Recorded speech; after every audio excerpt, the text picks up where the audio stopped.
From AAA especially. So I feel like even maybe the Flintlock and everything might be doing kind of alright if they all manage to sell okay amount. Like they also put the price kind of low, so I guess they just kind of didn't even, you know, didn't even invest that much into it.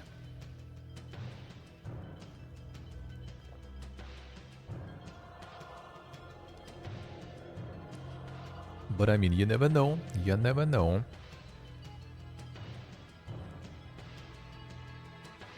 I feel like marketing with it in the end kind of went a little weird though.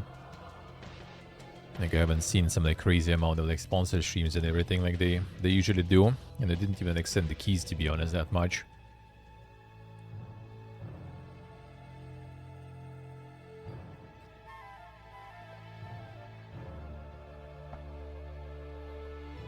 Even though it's the same publisher as like Pacific Drive. Yeah, Kepler one did real good push with Pacific Drive. Yeah, here they kind of were chilling more, I guess. Alright, let's see what is up. Yeah, there's the tactical one. Tactical like pages with like the streams and stuff, they barely load for me. And the streams themselves. Streams themselves barely load.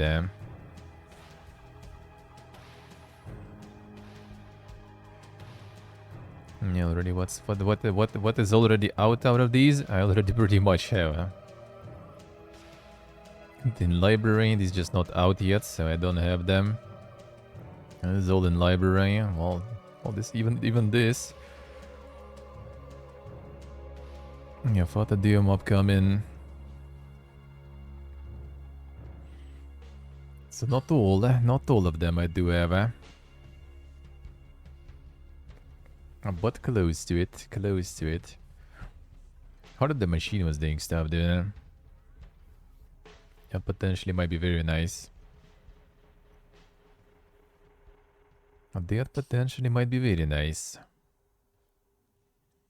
Yeah, Vulture's demo I played. That demo kind of has some ways to go though, for sure. But seems kind of alrighty. But seems actually interesting. The tactical turn-based Resident Evil. Legally distinct, you know.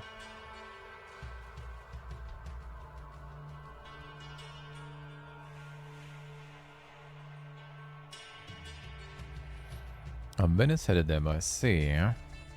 Well, I mean, a lot of them kind of do, so just need to wait when the time is right, and they will have one, probably.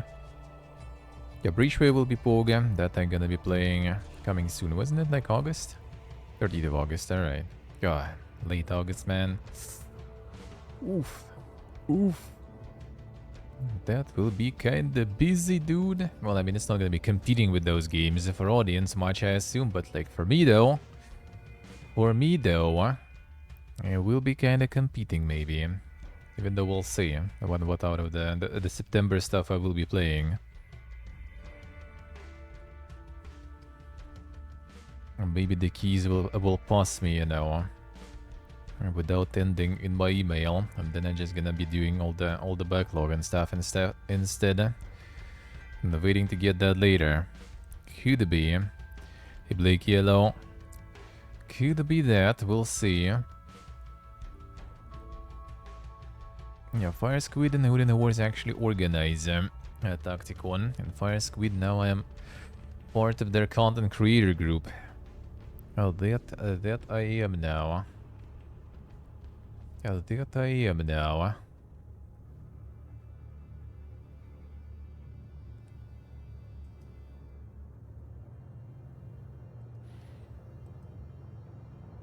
One sec, let me check.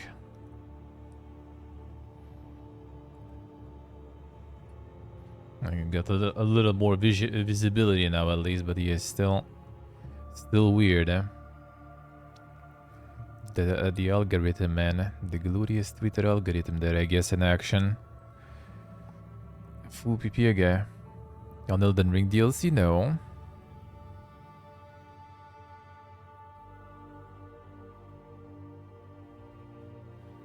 I haven't played the original even still, so I haven't played DLC. No plans for that yet. No plans for that yet. See, on Fire Squid we already kinda collaborating. With Who the Wars, I mean, I'm kinda like already for a while. Already for a while.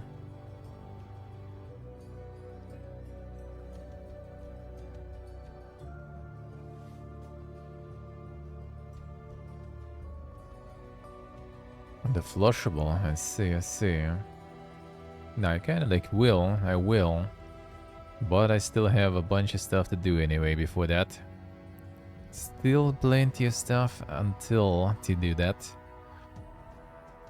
Yeah, Tempest Rising got like a bunch of attention now.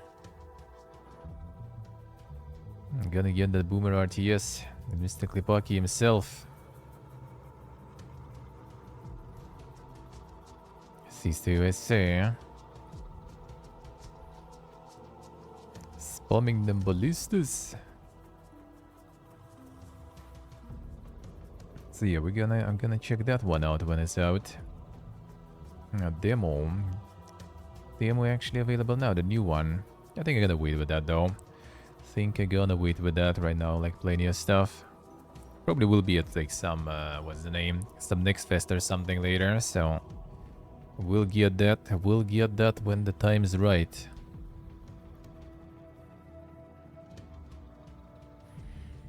When the time is right. Yeah, they got the USC Counterforce release now fully. Okay, reviews. Yeah, Space Prison doing good. Just played a bunch. Feels good. Very nice one. A very nice one. It actually loaded for me today. It never does. I don't know, I actually looked into it. Like a lot of people have that issue. No one knows what to do about it.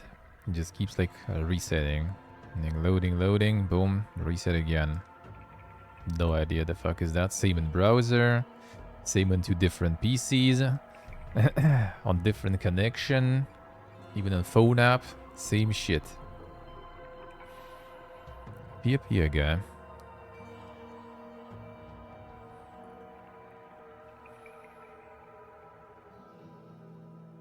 Space Prison's pretty nice.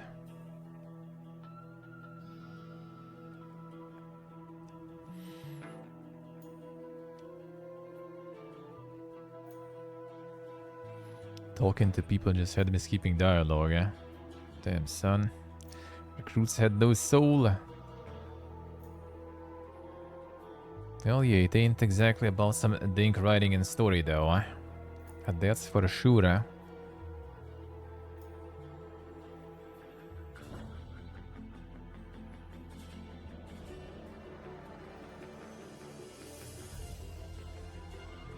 Fully balanced 3 character races and how useless some of the class abilities are compared to others. Well,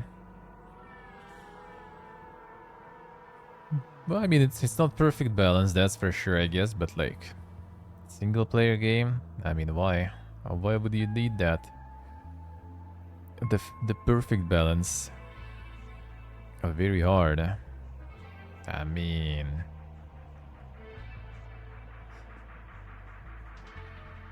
Oh, I see. I was like, everything I dislike is vocal all of a sudden.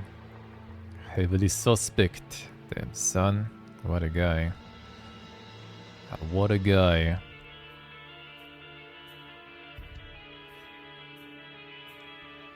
I don't know, like, how even? What exactly did manage to find the DEI there? What? I just can't even think about anything. Can't even think about anything that would fall into that category. Yeah, the reviews become weird. I mean, it's again like it's everywhere is like the rage baiting, dude. Same with reviews, and now that you can farm some clowns and everything, and that just vindicates those people. And they just get the motivation now, you know. I just go farm for the useless internet points. That's it. Well, on Twitter now it's not even useless. Now you can actually monetize all the engagements. So they got even more motivation. But I guess on Steam they also kind of have some. Everyone's now going ham. And everyone's like, yeah, seeing the Vogue stuff and other things. It's everywhere. Always on the lookout. It's somewhere around. In the walls. Managing to find it everywhere. In the space prison. Like, dude, how?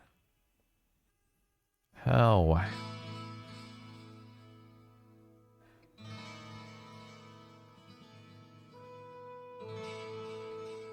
Alright, what else we have? Got the Giga fighting stuff.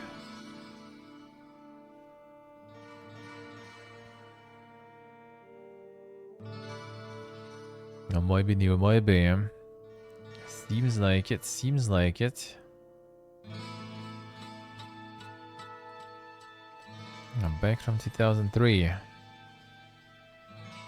Yeah, I'm making even something new, dude. Just return something from 2003 and there you go. You're already selling and stuff. Easy life.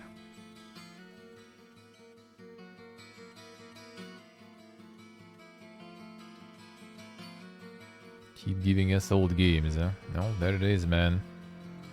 There it is, huh? They hear you. They hear you. Saves you the hustle to emulate it. Well, I mean, then you get the hustle of, you know, spending money to get it, though. And when the old games are usually, you know, like less than $1 on like GOG or something. Now, boom, that's $20, dude. I would rather get something for like $1 and get some mods to make it run on the PC. Easy.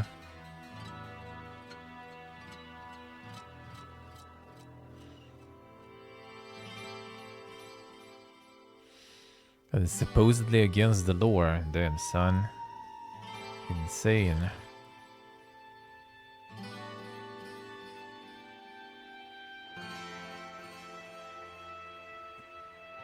The emulated game, yeah.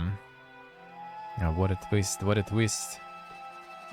Oh, welcome to the internet. 2024, man. Everything people dislike is evoke, basically. I don't know which lore. Which lore even there? How it is against the lore. You know, is it against it?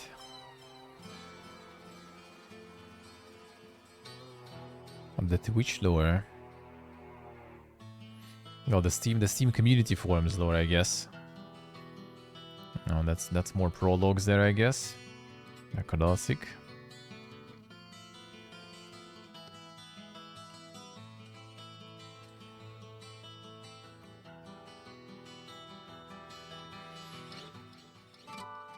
Yeah, I don't know if there's any lore like that there anyway.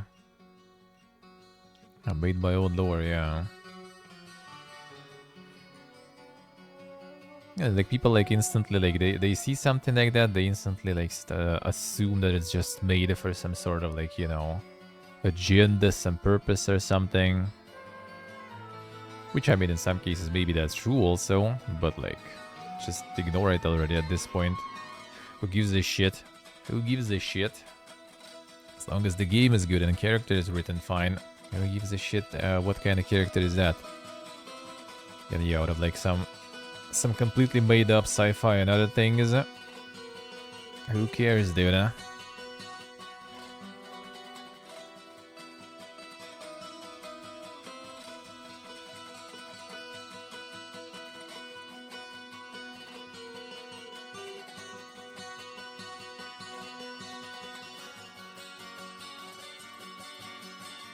Repelled from entering the land.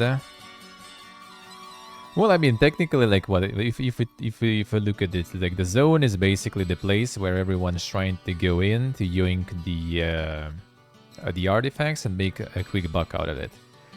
Like, if you look, for example, at the book, The Roadside Picnic, for example, that actually kind of has a really good explanation for all that stuff, because it's basically adventure seekers from all over the world and stuff just gathering there to, you know, try their luck and sneak into the zone and doing some valuable shit out of it.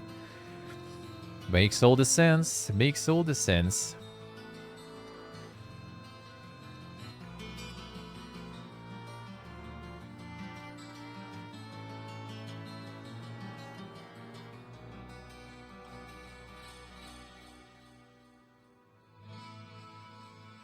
Playing Tarkov, but for real, yeah. Well, that was in the book, so that pretty much is kind of the book lore.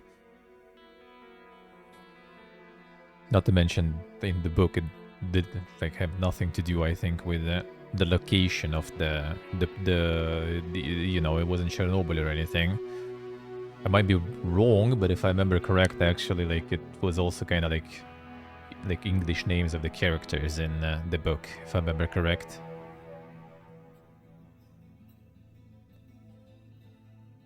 Games pander a lot and others get angry at nothing. I mean, I don't see the issue with like the pandering as long as the product is good. That's my main, you know, thing. That's my main thing. And if the character is shit and all that, then will that character be better if it wouldn't be pandering to something? Probably not. It's just that the writers are shit. That's it.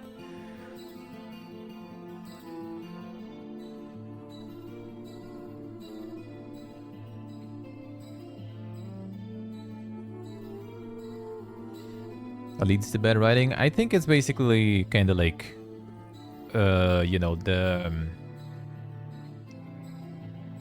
kind of the sequence of events is wrong.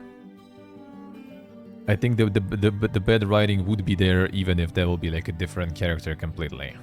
I feel, in many cases.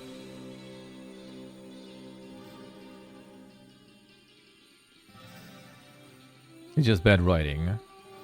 And it's kind of like, you know, we can attribute it to trying to make the character into something specific, but yeah, I think it's just bad writing in general. Doesn't mean who that be and all. Doesn't matter who that be otherwise and stuff, most likely.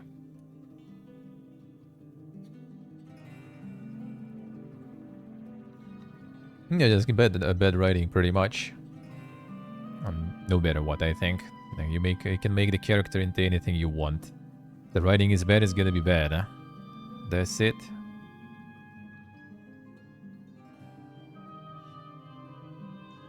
Stalker very loosely based on the books and the movie. Yeah, it is, really loosely, but like that also like doesn't matter. There is some sort of lore that kind of excludes it anyway, though. I kind of don't see it. I don't see the point.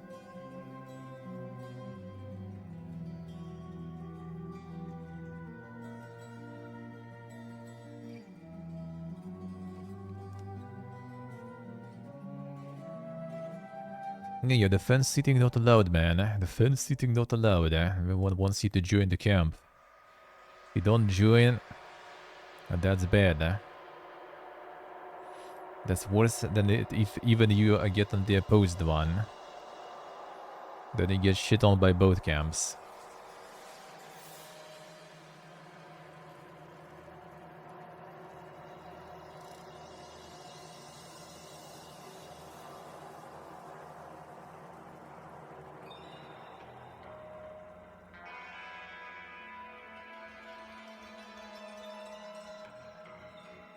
Paper Mario feel for peeps, alright. Another prologue, eh? Another prologue with interesting, like, one review accounts and stuff. Like, these guys already had, like, some interesting prologue when there was, like, the Google Translate reviews there. From Russian language, which you usually can identify very easy. Very easy.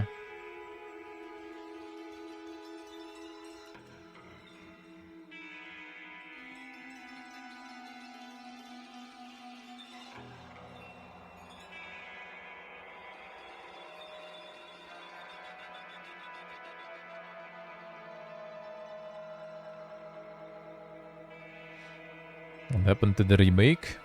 I mean, they're supposed to show it on their THQ show, which will be in August. I think very soon already.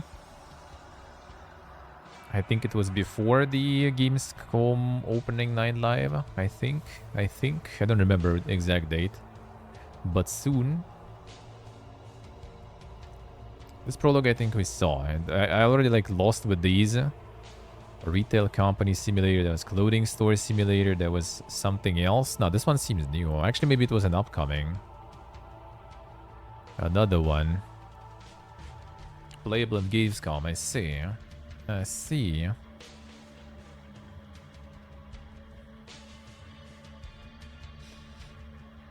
The chat is chill and everything.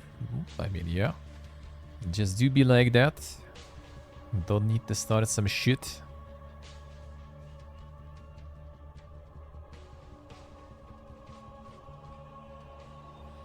It's a Gothic remake already on the Gamescom. I see.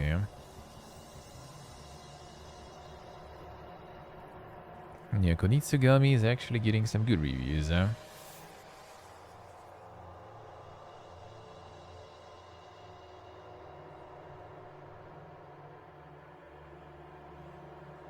This one is farming some good ones, but yeah, that ain't gonna be selling that crazy good. For sure.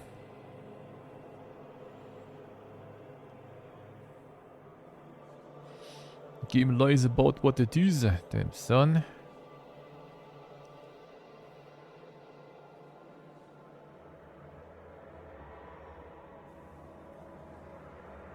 Turns few levels the same in the demo, rather fun. Complete game, you get a few more bonus activities to get upgrades and whatnot. A few boss fights.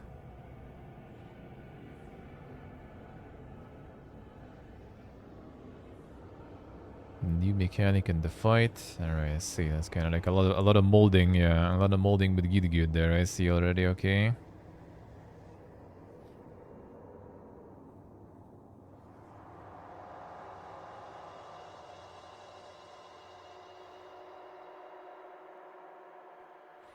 Time to call the Twitter for the scoop.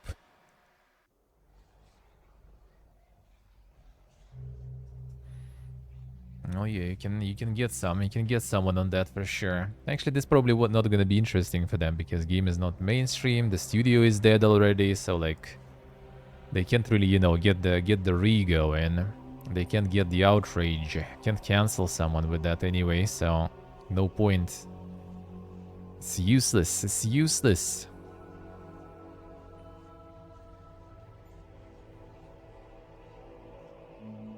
Crashing so often. See. Maybe caused by the Nuvo. Ah, there it is, man. Detectives on the case.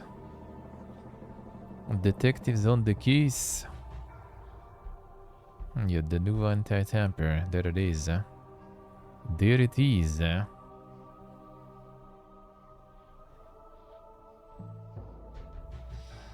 I wonder how that's gonna be in terms of like success for them, really.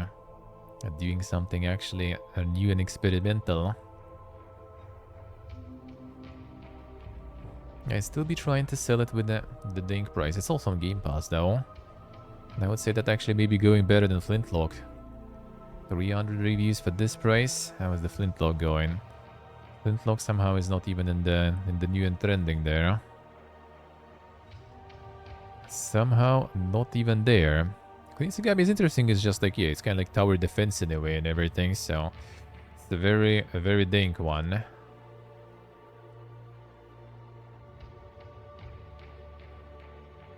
A very dink one. Yeah, that one even less. Yeah, the price is even less too, so I'm not sure. Shinbigami, no, I mean, I kind of like, I basically like don't really like chase the games that much unless I really want to play it, which is kind of like not that often, to be honest. I pretty much just like my library at this point is just like exploding with stuff, dude. I just don't even like need to do and to get anything. I have plenty of shit to play, man. And there is plenty of shit to play, so I'm just kind of like rolling with whatever I have. If I get some like review keys and everything, I'm always down to check it. And if I like it, I'll continue like with Space Prison and stuff and finish some playthroughs, like with Red Delusion and all that, for example.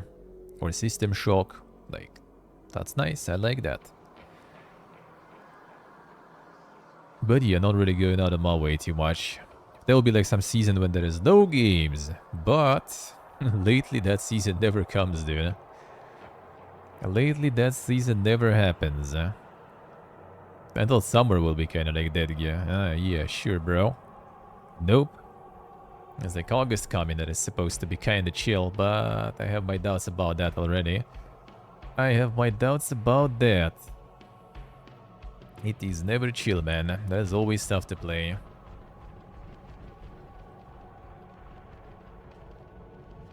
A flow without end, damn. Yeah, I would kind of love to like have like I actually ironically like want this like the video game run and stuff. Like I'm happy for people who have that sometimes because like I don't know, I'm so excited for so many games that I just kind of like never have that moment. Because if I would have that moment, oh, I would play so much stuff. I would play so much stuff still from the backlog, yeah. But then again, you need to kind of like want to play that, and then you just play that, and that's it. It's gonna be like Ragnarok Online. To be honest, I should probably already like even like hope on that, but I don't want to get more MMOs and live services like here. While I'm still in Georgia near the sea in the summer, I'm just kind of like holding myself to not go full like DGN mode on shit, because I just want still to enjoy a little bit of sea and everything, you know, while I'm here. In the autumn though, in the winter, ooh, let's go, man. Let's fucking go. That's when the Ragnarok Online happens again. It will go again. The world goes to shit around us. I mean, it's not exactly about that. Like, then I would like if I would want to, you know, like considering the amount of shit I'm dealing with, I would just like constantly, you know, play and sleep probably only. Yeah, maybe they get like shit faced in between or some stuff. Yeah, it's just more like a lot of interesting things, and I'm kind of like got like, you know, into this position now where I can, when I get, you know, like in collaborations with like the studios and everything, you know. Sadly, mostly not, you know, financially though. It doesn't really bring a lot of dividends that way, but at least I get to experience a lot of games, some of them even before they release. And that feels good. And that feels good. Flush a game and move on. Yeah, basically, yeah. I mean, that's kind of how I do. Like, I don't even, like, I wouldn't say I flush. I just kind of, like, I don't even go with expectations in most of the time. Unless I know that I'm gonna do, like, the full playthrough. Like, Space Marine 2, for example, if I get, I do full playthrough anyway, because it's Warhammer Space Marine. I will. Same with Stalker, even if it's, like, complete garbanzo, I'm still gonna play it all. And that one I will, because it's on Game Pass, so that I'm gonna do 100% no matter what. Like, that ain't getting flushed. Like, some things are flush resistance, I guess. Have some flush resistance. Other stuff I just go in, like I get the key, I'll play. If I like it, I'll play more. Hey, with the Space Prison now. Picky with games, I mean, why not? That's a good thing. And that's why I also kind of like, I never, like, pretty much like never shit on the games, because they just kind of like, if I don't like the game, I'm just not gonna even play it. Like, I find it easier, you know, than like wasting time on something I'm not gonna like. Rather than just like skipping it and playing something I will like, you know.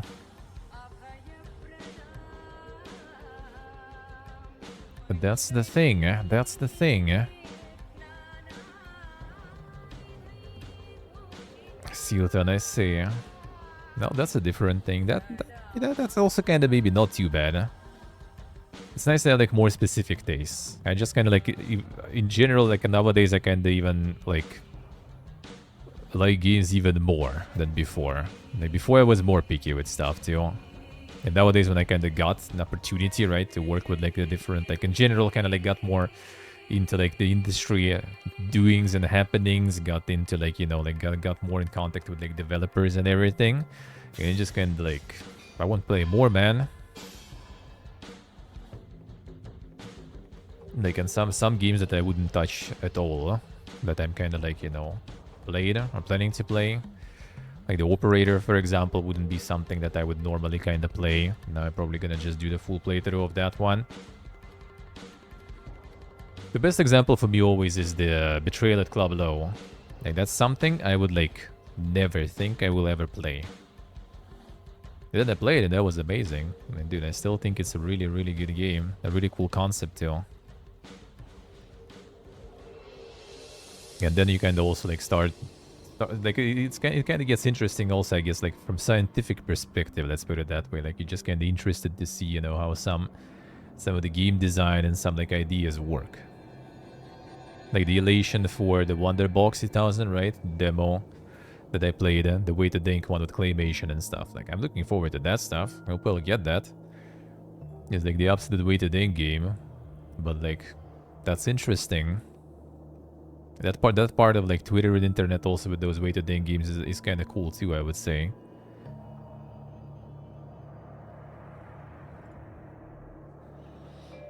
Being different than being just an angry gamer, I guess, yeah. It's kind of like when I started streaming, it was kind of like just random stuff, you know. It's like some people from, like, LS community were, like, just pestering me for months, you know. So I started and I kind of went in and I was just like, you know, like, well, what am I doing here, you know?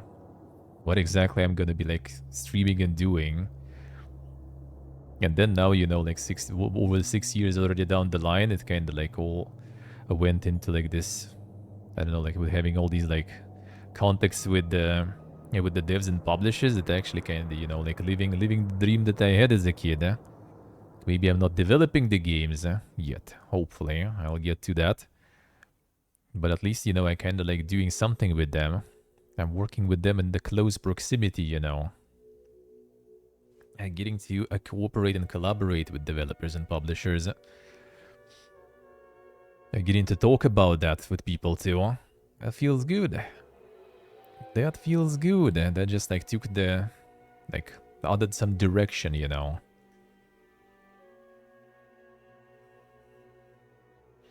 It'll be a banger in a 5-year sale. Could be, could be. Yeah, this one, like, doesn't...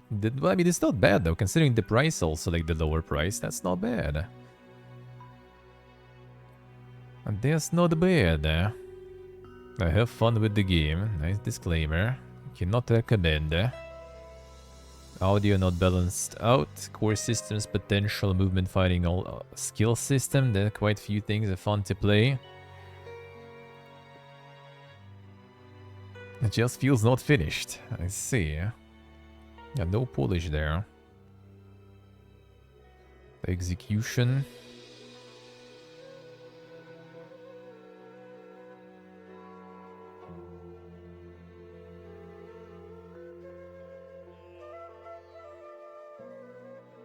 Got to 999 planets, yeah. That's kind of like the sad part here, though, because, like, you know, if they would sell the same unfinished stuff for, like, a way higher price, it probably would be the same result, really. You know, they would just get more money from that. But they kind of, like, unfinished, unpolished, lower price and everything, but not enough. Not enough. Yapping to sidekick, I see. And the classic then, the classic. They look fun, dislike the main character, I see.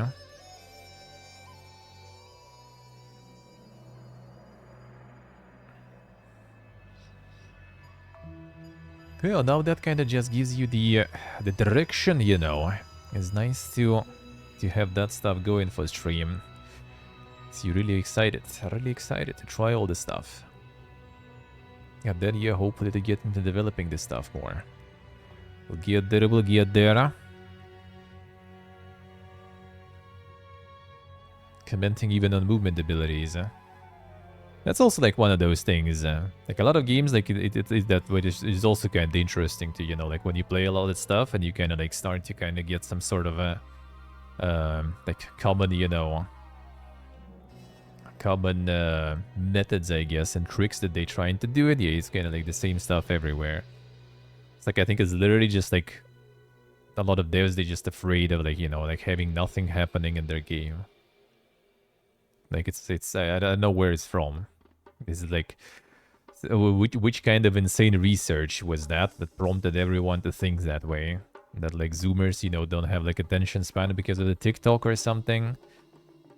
Like, we're gonna add like some yapping all the time. We need to add all this, like, you know, all the movement, all the fleshy stuff. Like, there should be something happening, some noises, some movement, some like flashing and stuff, always.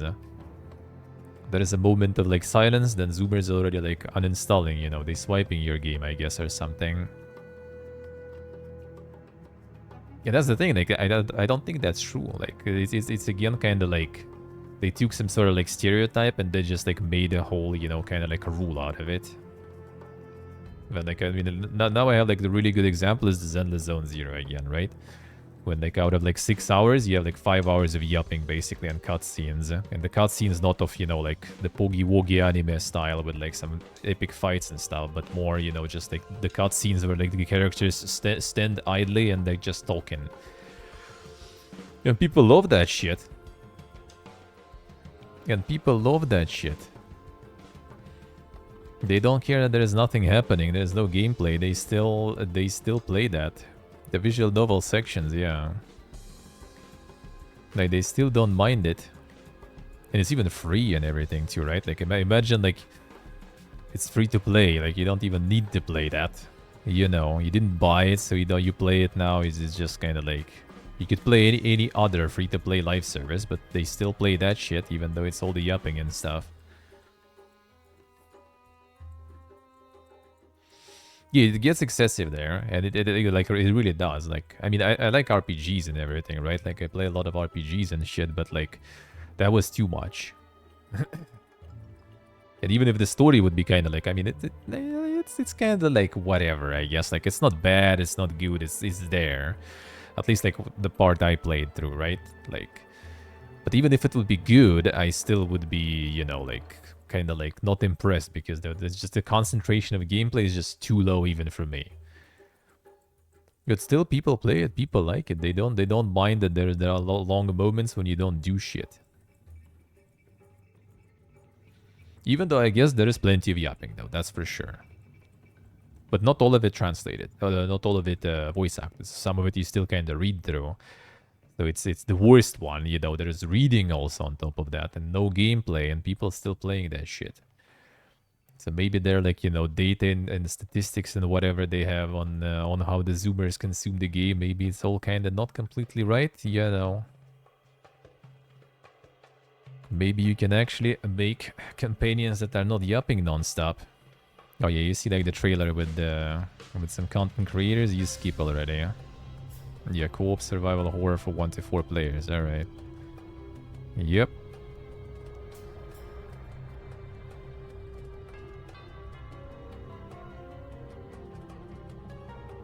Highs and lows and literally screenwriting 101. Yeah. No, just like constant like yapping and stuff. I don't know who likes that. Like I haven't seen people who like that stuff in games. Like I've seen a lot of people who don't like it, but I haven't seen anyone who likes that. Like who likes the constantly talking companions and stuff. Like I don't know. I haven't met those people.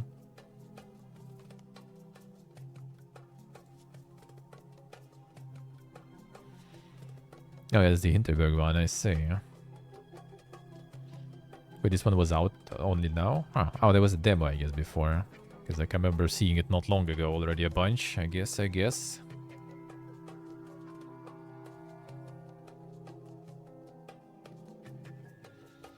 The Fallout TV show review. Oh, did they have that stuff there too?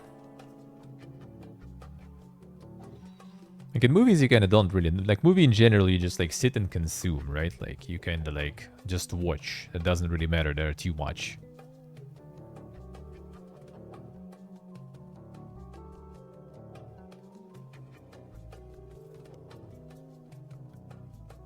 The TV show did good, I say. That too busy rewatching all the Marvel movies. And like, I mean, I don't even like think so. Like, you know, like when I read some of the like the game design books from like a little older times, with like people who worked on like old God of Wars and stuff, you know. And it's kind of like it's an opposite, you know, bunch of stereotypes that they use there. They kind of do it other way around. Like any segment with no like gameplay or something, without a player actually doing something, you know, like exposition drops, all those things. They shouldn't be like too long because people don't like that. They just gonna skip all this yapping and stuff. They want to play. Just let them play as much as possible. Well, like, you know, you can kind of hold their hand during playing, but you need to get them to play as much as possible. There's like, you know, this like random Joe, you know, like laying on his couch in front of the TV with the gamepad, and he just wants, you know, to like shoot things and everything. He doesn't want to listen to stuff and everything. Which I think is also it's a different extreme, right? It's the opposite extreme to like having like, you know, like all the like the yapping and talking on all the stuff. Just like feeling everything with action as in gameplay, or feeling everything with action as in like kind of like the filler action, like talking, you know, like all this like yapping, some other characters talking with each other and stuff. Well, in fact, I don't think so. Same as like a lot of people just again with like the Hoyoverse, right? Like the before Zenless Zone Zero was the Honkai Star Rail, and then it's turned fucking base, dude, and people still played it and enjoyed it. Yeah, sure, you kind of maybe wants to add some, like, for, like, some shitty encounters, you need to add autoplay. 100%. Like, no one likes redoing the same kind of, like, turn-based tactical, you know, like, JRPGs combat again and again and again with the same, you know, like, enemies, where you know you're gonna just destroy them anyway, and you know even, like, how. And the same sequence of skills, just let it autoplay, whatever. That's fine. Make the animations and stuff speed up, 100%. But people still do be enjoying that shit.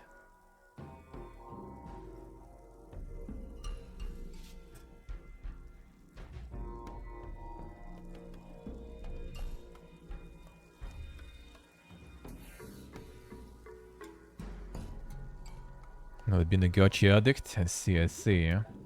No, I haven't spent on those anything. I did play it for a bit. It's good games, so I did play them. Finished whatever I could in terms of stories and stuff, and then all this like period when there is nothing but the grind, I just kind of like stopped playing and then I never returned. That's how it goes. And Zenless I kind of skipped overall because ain't nobody got time for that now. Ain't nobody got time for that. Oh, that's the boa. Oh, there's the one. So this one also you say is quite small. Well, I mean, that's also pretty small price though. Published by Humble Games, I'm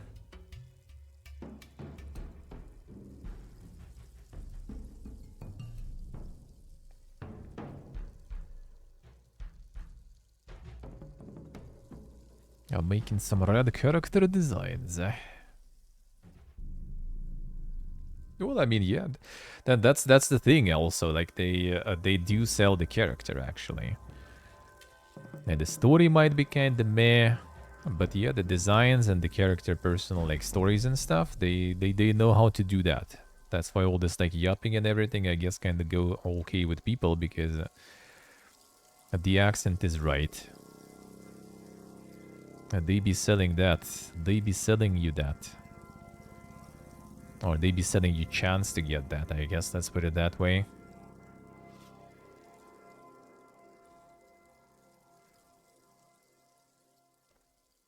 More Metroidvania stuff.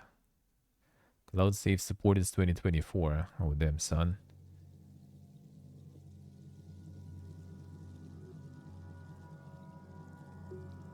Got some moldy boys there, too.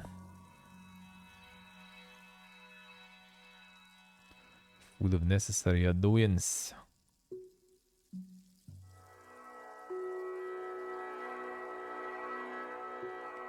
$15 a month for good MMO mode and play a free one that is bad. Well, the thing is, like, nowadays it doesn't work like that.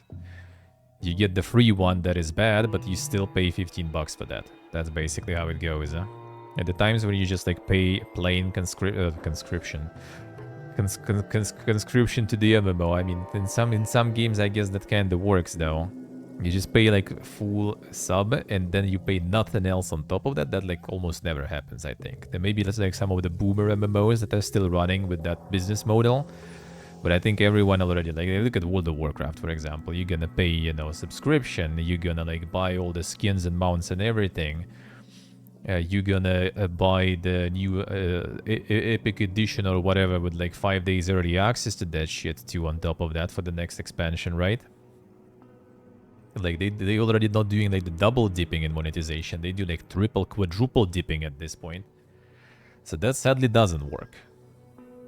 I would love that shit though. Like I remember back in the day, I was kind of like always thinking that, oh man, that must be nice to play like on some, like when I played Ragnarok on the private server, and I was like, man, must be nice to play on an official server. And then I played an official server, and like, nope, that wasn't nice. Because the one that was actually with subscription and everything and stuff, it all died. And that private server that I played ended up being like the least greedy, the least monetized server I probably ever played, and it's still alive. 20 years after, since actually already even more. Like I started in 2004 and it was already running in 2003 and it's still alive over 20 years after. Yeah, with no greedy monetization.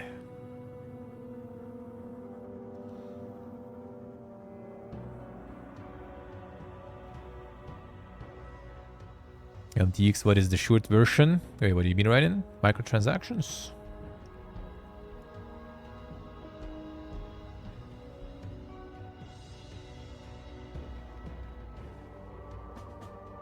Games are too limited to convey a good story? I mean, I wouldn't really say so. It depends what you want to achieve, though.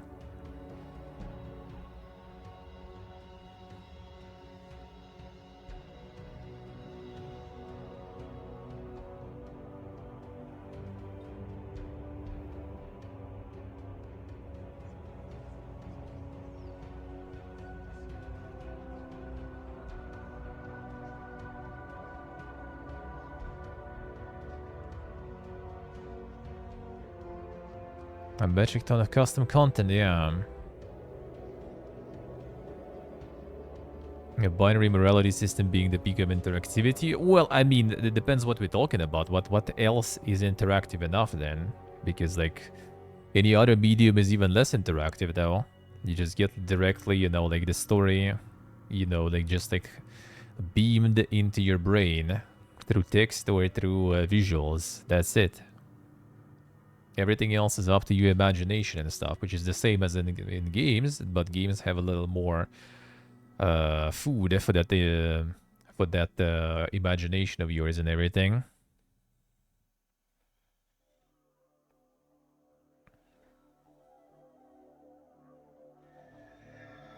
Hollow Knight and Nine Souls love Child Sword, yeah.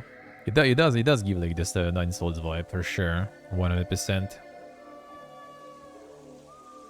Interactivity is no longer a selling point to you. I mean, I guess it kind of like the interactivity is like hard to do right. I would say like for you, I probably would recommend something like, I don't know, Citizen Sleeper or something. You play that stuff. I still need to play it myself, but I think that actually kind of could be it, because that's not, you know, actually like the production value. The expenses on production, I guess, are way lower for how it's made, the way it's made. So it does actually have like way more interactivity and variety in the things going on in the game. In AAA games, for sure, you're not gonna see a lot of that like interactivity and variety in the story and stuff in the world, because, well, everything should be voice acted nowadays. Otherwise, people will flush your game, right? So and since everything needs to be voiced and stuff, we can't really provide, you know, with a lot of like options for the dialogue and stuff. Can't provide a lot of like characters and stuff because everyone needs to be voiced, and that's a lot of money. So we're gonna provide you some half-arsed shit basically, but it's all gonna be voice acted, all gonna be beautiful and everything, and that's what kind of limits it. Money and also plus 500 gigabytes. Yeah, and that too, absolutely. Especially if it's like a huge RPG, for example, with a lot of those characters, it's just like impossible. So like something with actually, you know, like well-written, you know, characters and the choices and stuff, it is gonna be really hard.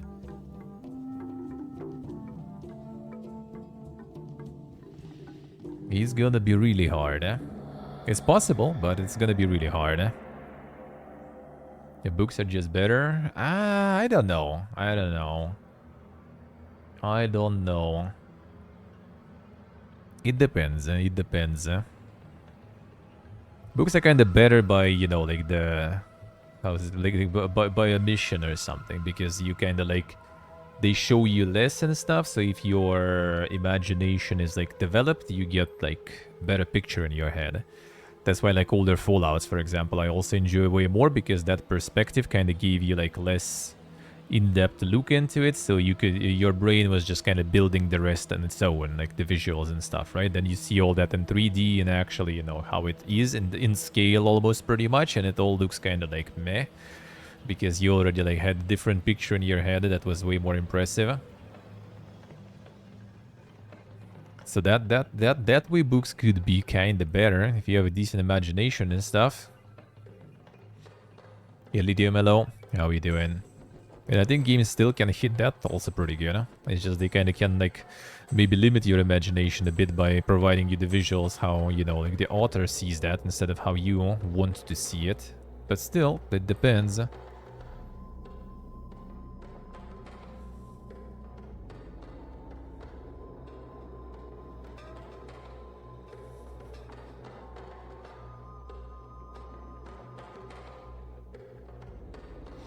Nice, Liam, nice.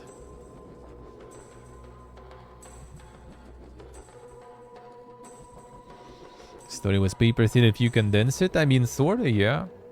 Sorta. For that, yeah, for that you kind of go for, I guess, more of those, like if that's Citizen Sleeper not enough, then like Road Warden and stuff like that.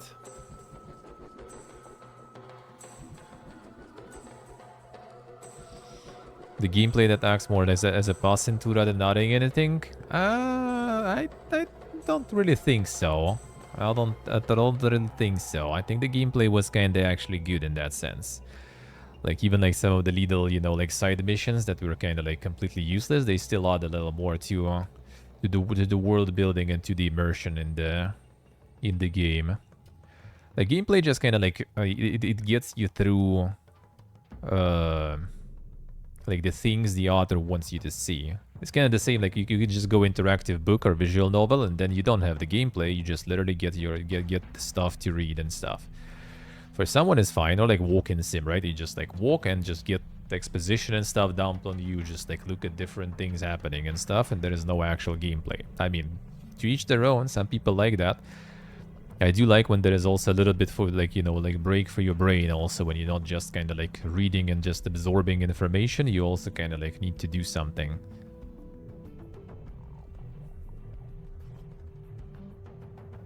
Like it's also kind of all about the immersion stuff.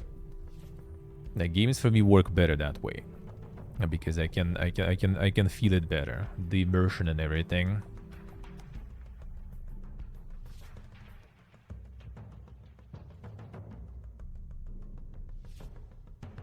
No, nobody wants to die. It is, This one pumping quite good, But yeah, that's the THQ. That's the THQ.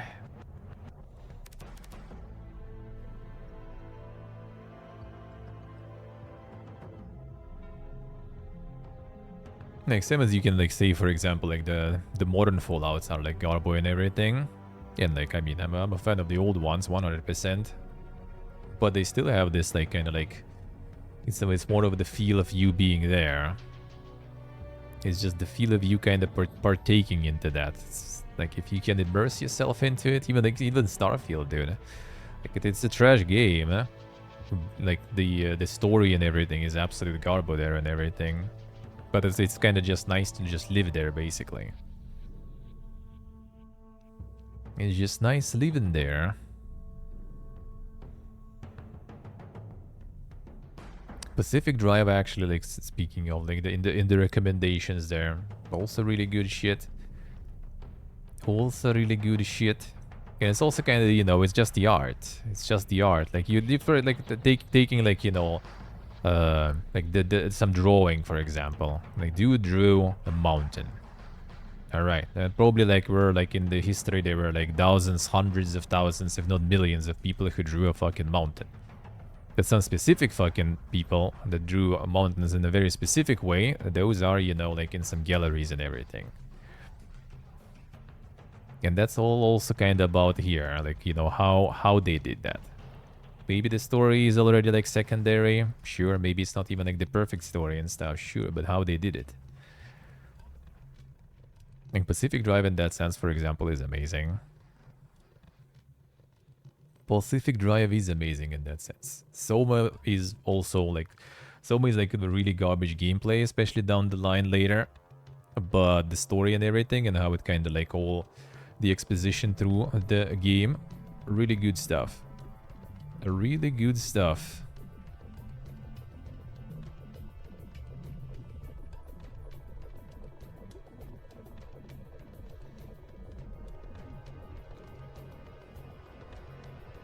And the Mirage to make you feel like you do something. That's the thing. Like it's how you you know, like perceive that. Like for me, it's more kind of like the immersive thing. Like System Shock, for example, is amazing with that because it does actually really immerse you. Like story, especially nowadays, I guess you could say nothing crazy. And even like how it develops during the game, it's also just kind of like a bunch of like check marks and everything. But how you kind of like go through it and how gameplay is like, you know, working for that, it's good. You just like it's all about, you know, like feeling becoming a part of that stuff.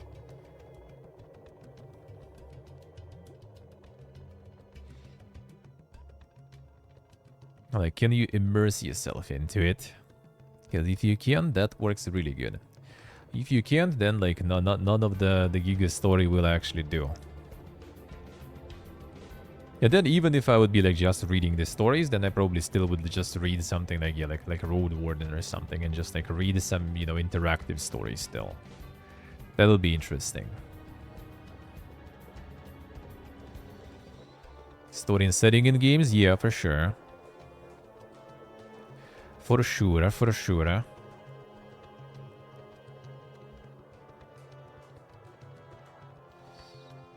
Making story a part of the gameplay? Yeah, true.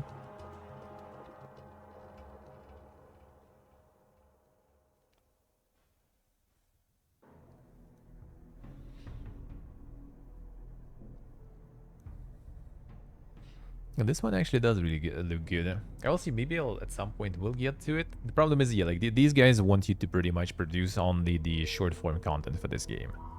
They decided, I guess, to, I don't know, listen some PPGs and they kind of like go with we're very sort of story-centered game, so please, if you want to stream, do not, you know, like spoil the ending and stuff. And like, I mean, what would it be? I would be just like streaming it at some point, and then I would be just like finishing it off stream. That's just kind of lame, dude. Feels weird. So I'm just gonna wait, I guess, and maybe then they will be. I mean, they're not really forbidding you strictly, but I also kind of like, all right, fine. You want it to be that way? Okay. Maybe later down the line, I might return to it eventually and see how it is, because it kind of looks cool.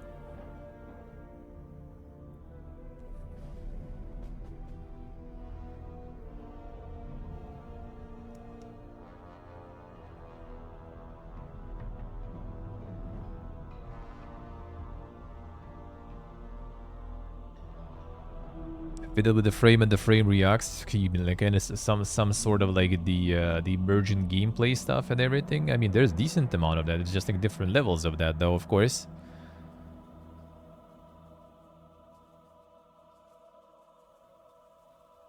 And with the DM independent paper games.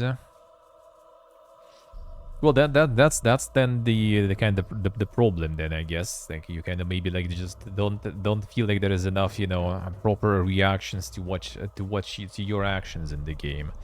I mean, I do kind of feel like that sometimes when you kind of like see the problem that game presents to you and you see the easy solution there, or a solution that you would take, but then you can't take this solution because, yeah, the script writers decided that's not a solution and they're gonna do something else that you totally dislike. Yeah, that sadly happens. That sadly happens. But to be honest, that also happens like in books and everything, and in any other medium too, when you kind of just read and you see some like, you know, how it could be, but it's not that way. And I think that's also the part of the good stuff too, because you get to experience something else.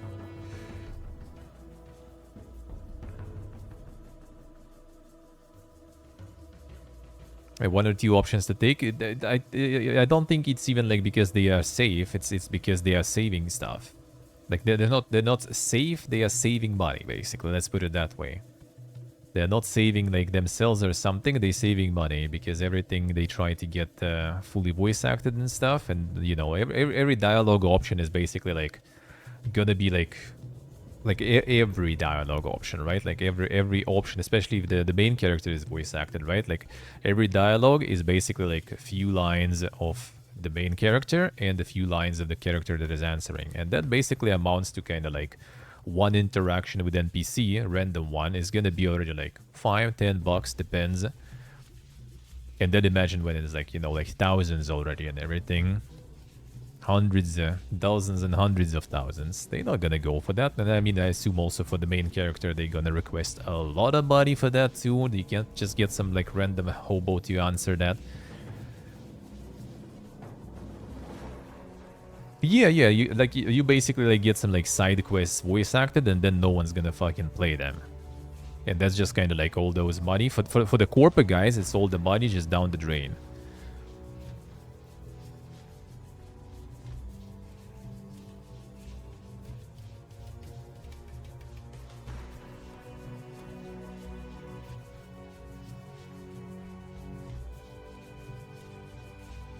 Yeah, translated also. True. True.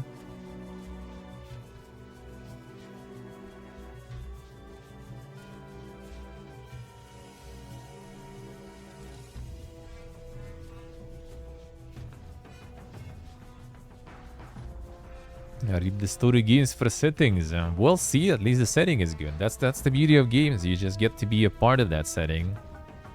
All you need is to immerse yourself, you know. And the better the game, the better the immersion, the more fun it is to play. And the gameplay, that's why I also kind of play like a lot of like the tactical games and like the card games and everything, because it's just good. Like you can give me tactical or like a card game with no story, which is a lot of them really, and I will enjoy it just for what it is. The more prologue is. There is a lot of these mecha games, because there will be one I'm gonna be also playing soon, and it's not this one. There is a lot, dude.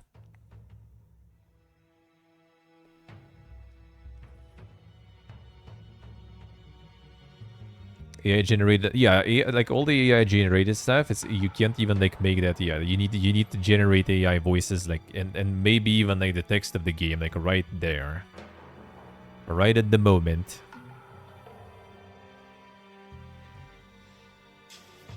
Fonts will be the issue. I will be interested to see what they're gonna get in the end, but I kind of don't really trust that stuff. I don't know if it'll be anything good really.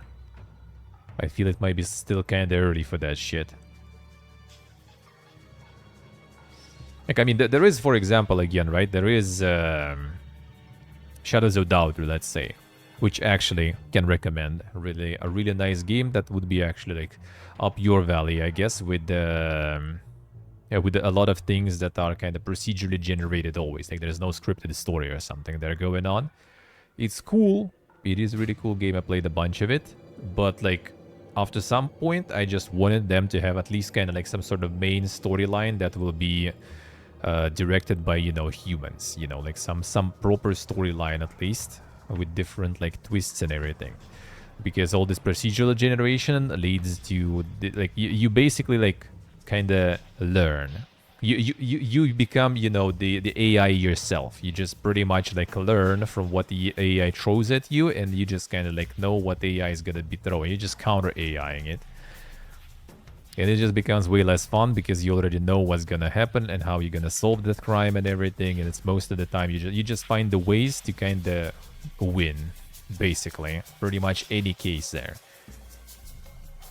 Sure, maybe with like some more in-depth dink procedural generation that can get like even more interesting. But yeah, that will be kind of complicated too. But that will be complicated. And some dudes from the Kickstarter, yeah, that will probably take a long time.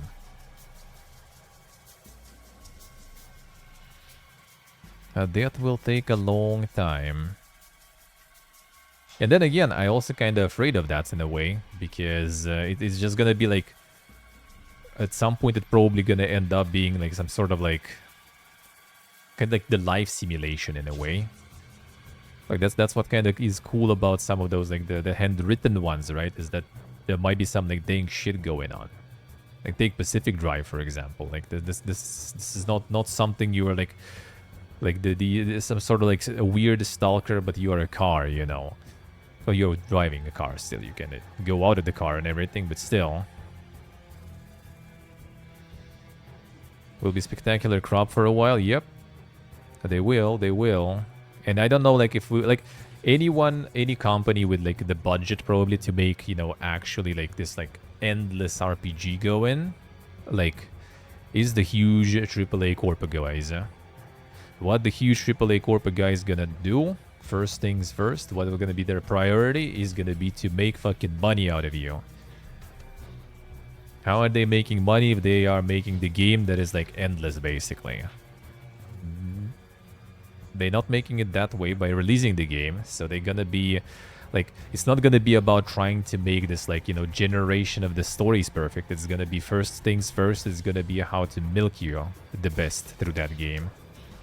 So it's all gonna be another, like, live service just under different sauce, I would say.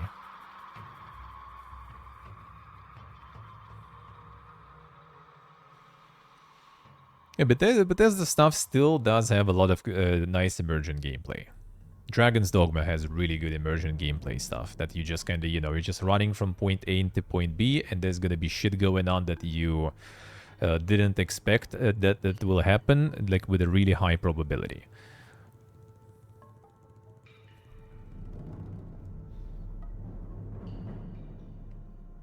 And that's the problem also with those, like, endless RPGs, like, you just kind of, like at which point they will start being sort of MMOs. Because, I mean, I don't know, it depends on from person to person, right? But, like, if I can't really play, like, those games solo for too long. Like, no matter how immersive they are and everything, I just lose interest at some point. Like, if it's gonna be throwing you this degenerated story all the time, like, at which point you will have enough.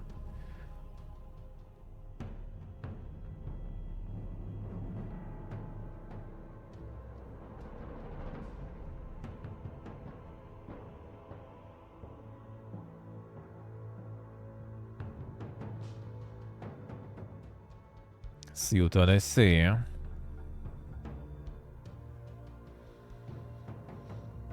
Procedural generation on a massive scale for me would have this, like, issue though. Like, if it's endless and everything, I would probably at some point start asking myself questions like, why am I doing this to myself?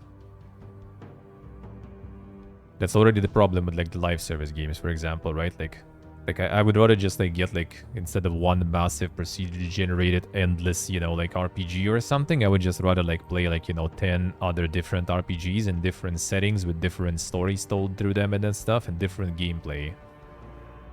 To be honest.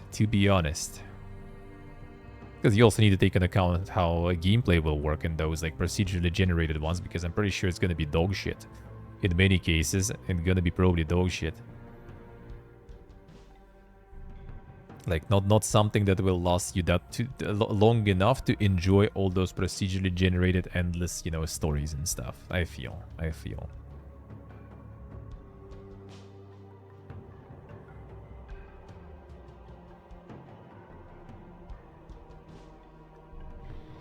If anything, and then I would rather, like, have some sort of, like, you know, I would rather have someone to try to make, like, an MMO like that. Just not purely AI generated and stuff, right? Not purely procedural, but, like, players making it, and some sort of, like, you know, AI whatever algorithm is sort of, like, directing it in some direction and stuff. That probably could be nice, because that would be an MMO. It still would have, like, some probably okay gameplay for an MMO, okay loop, right? And just have the world that will be adapting to the people trying to shape it and everything. That could be interesting. That I would be down. Single player, I would rather just, like, not do all this, like, procedural generated stuff. To be honest.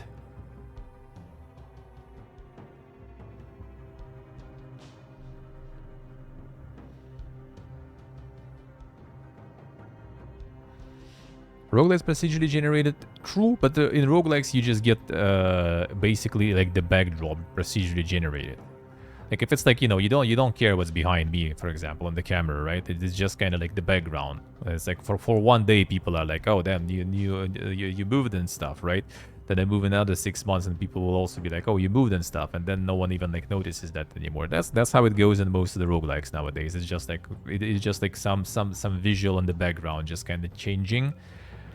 But like in RPG and everything, that is a little more complicated.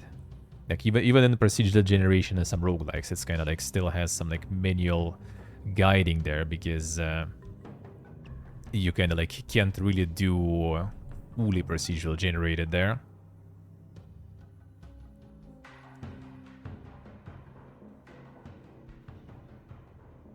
Yeah, people actually did. There were attempts to make that stuff for a while. Like there was this strategy, for example, when you had side quests with NPCs arriving and they were all AI driven, and you can like actually talk with them like in the chat window and stuff.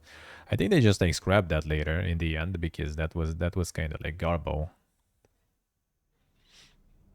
Remote, hello. There are some games that are fully generated though. There is a bunch. I think a lot of streamers actually kind of play those because again, it's like not because the games are good, but because they are like unpredictable that way, and because they also generate some funny situations for clips that they can go on like, you know, live stream fails and stuff. That's basically why they go there.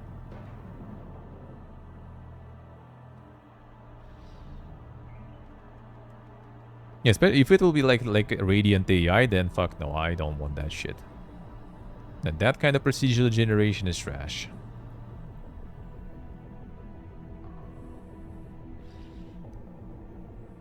Unless, again, it's like an MMO. Like an MMO, fine. An MMO, that would be fine. I remember we saw this one on one of the shows, I think. I remember this one. Actually, kind of a couple of years ago already at this point. Let's go into more that.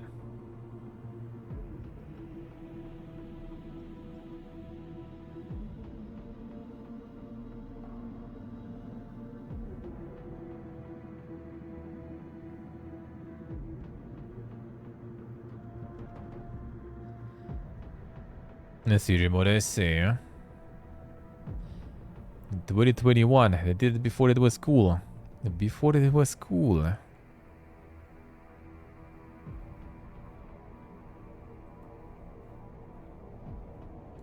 They did it before it was cool. Damn,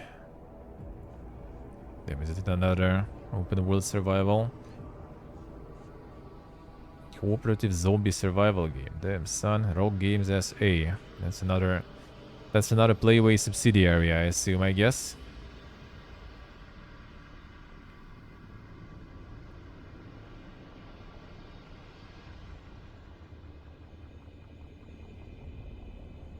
Havoc. Tactical team-based first-person shooter. Semi-destructible environment.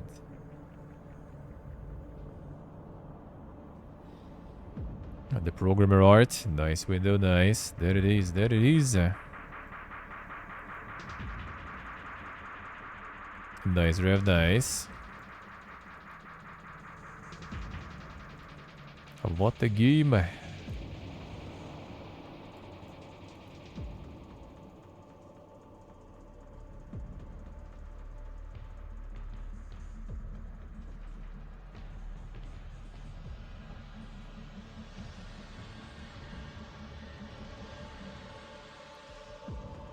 Even with the Giga distraction here, similar to Counter-Strike 2, type son.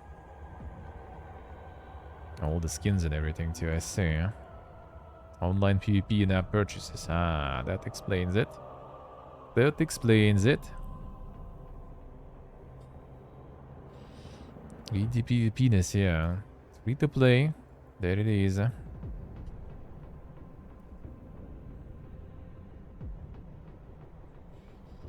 Yeah, like the immersion gameplay is nice though. I do like that. A little bit of emergent storytelling on the side may be good too. But like the full procedural storytelling, that I don't think so. I'm not so sure. I'm not so sure. I would love MMO like that though. Because I think kind of like surface level story stuff and quests would be not too bad, at least if it would be an MMO environment. No, I haven't either. I haven't not.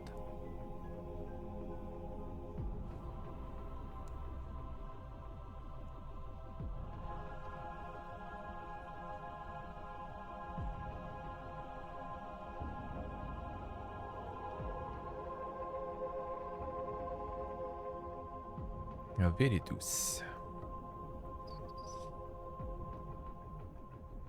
Oh yeah, so this one. I'll be a better.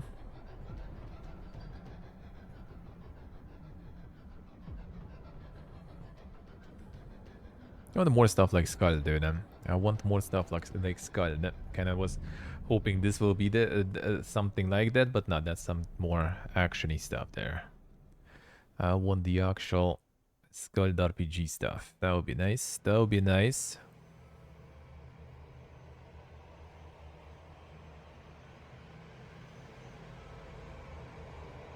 Giltan could be. Could be.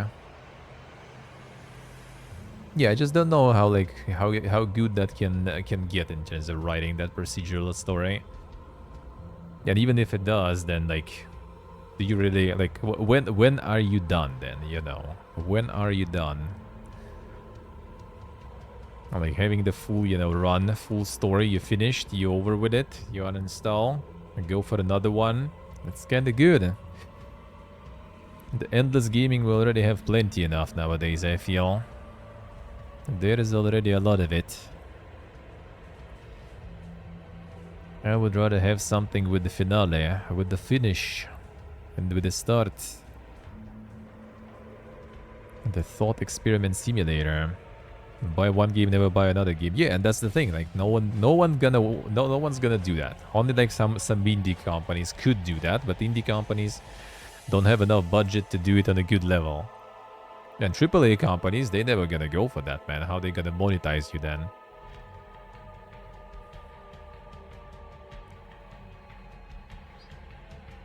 A stupid game that might include trolley problem, a ship of Theseus, a brain in the vat, the infinite monkey, Sisyphus, a prisoner's dilemma, Schrödinger cat, etc. Damn son, I got a little bit of everything there.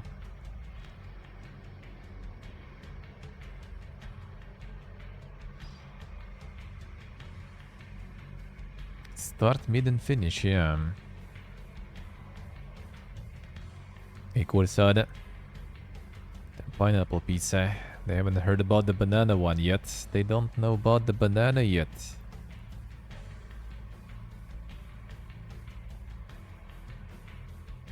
Start name Dios was like the painting or like the photo stuff. Yeah, the past photos thing. Yeah, right.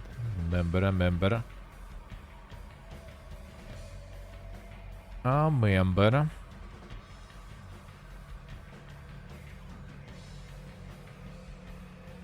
A beautiful hand-drawn art and engaging puzzles.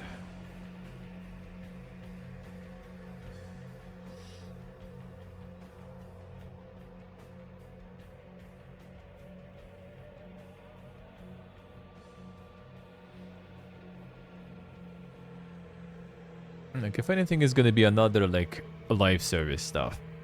If it's like live service with multiplayer and everything, then kind of like living in some world with like endless, like story building, that would be maybe not too bad. That I maybe wouldn't mind. Still would be better like to be merged with some like human, getting into it. For MMOs, I kind of wonder why they are not trying that more. I guess too much effort and stuff. You have to get some sort of like DM into them. Kind of like they did with Ultimate in a way back in the day. With Richard Garriott doing all the, I'm a dragon. Everybody hunt me down and stuff, I'm surprised not a lot of people trying to do that. A lot of companies, I guess. Well, probably I guess because again because AAA is not really interested in doing something like that, and indie doesn't have budgets for that to do it good, eh? Or then they don't have an audience because no marketing and stuff.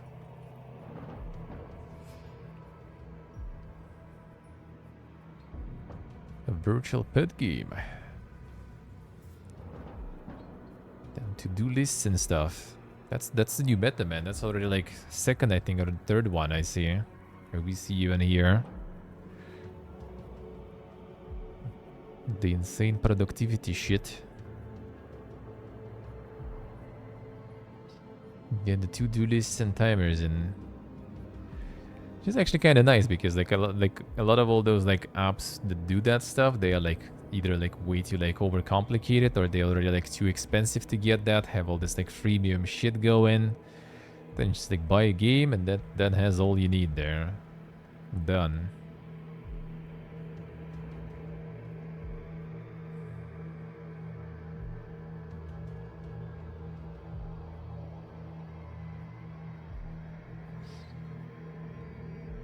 Oh, that's the proper Zoomer gaming for you then. Time to get some activities going. I can let it touch grass. Insane. Gaming, man.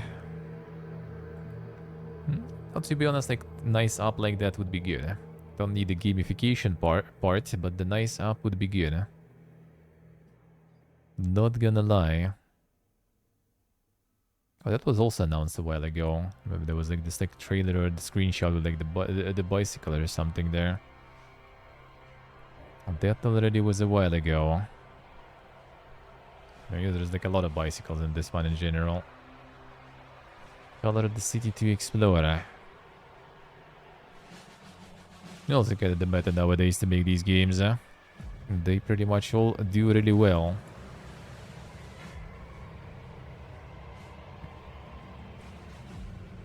Wholesome Direct 2024, Day of the Devs. Yeah, Day of the Devs was 23. I think it was even like earlier there too. But I remember.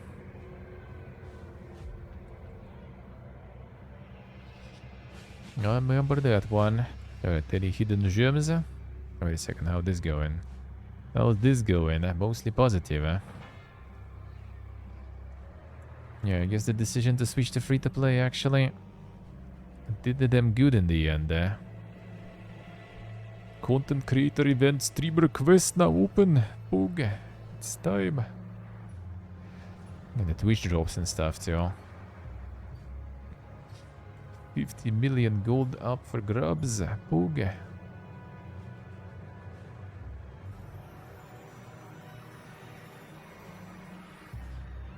The budget dark and darker actually kinda doing decent. Ape Shimekalo. I see. Then you're resisting the trends. The light and lighter. Worst PvP. This game is 100% PvP. Literally no options to play through solo or just PvE.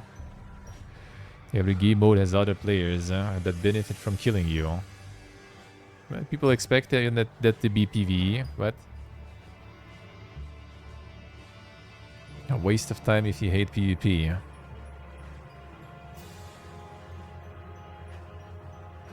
Yeah, like that thought that's kind of like obvious what it is. Dungeon crawler, blending extraction gameplay. Like, I mean, I guess they kind of like again tried not to like touch the topic, you know, just like dance around it without actually addressing the elephant in the room.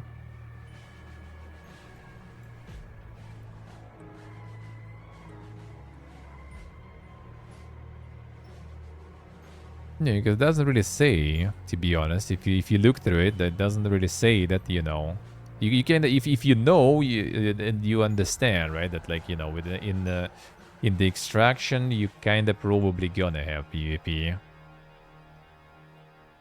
Well, the tag also says, but you know, I guess it also says here there's like arena mode. So I guess people think like, oh, I guess like in arena you have the PvP. But everything else you can just do PvE.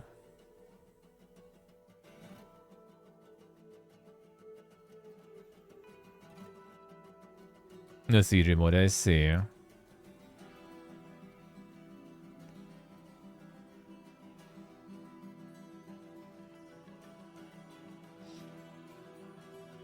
I mean, I kinda don't really mind if some concept was like popular but kinda undercooked, and someone decides to kinda go in and make their own take on that and like different or better.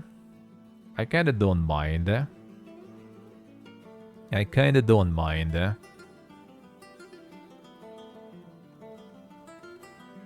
Automatically assume extraction gives a PvP, I see. Like, it's very like, for me, it is kind of PvP when, you know, it's like something like this, for like dark and darker, right? Like explodes, and then there goes like some like, I don't know, like Electronic Arts, Ubisoft, or someone like that who just like tries to kind of capitalize on that, but with like a way higher, you know, like a budget on like marketing, a way better like production quality and stuff, production value. That kind of rarely happens nowadays though, because AAA companies are in such, you know, like fucking management and everything chaos that like making like even the blatant copy to make will take probably like, you know, a few years, and by that time it already will be pointless. So that at least kind of helps with that, I guess.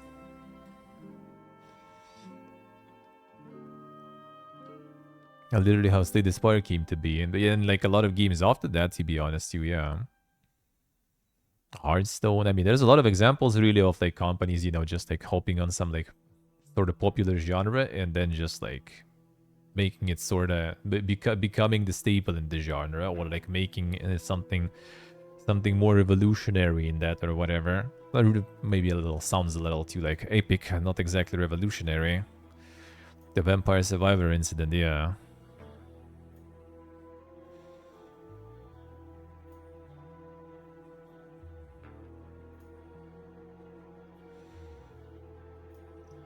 It is like it is something I assume it's like it's not a lot of people actually, you know, like enjoy doing, as in like, you know, oh shit, there's this like this stuff is popular, how like let's make our copy real quick there. Like I don't really like think that there's a lot of people who want to do it. There's a lot of people probably who kind of just like, well, we kind of need to do that now to make some monies, because, you know, whatever we want to develop after are gonna take some monies, you know. But I don't know. The case-to-case basis, maybe some people just want monies. They don't want to develop anything different, you know.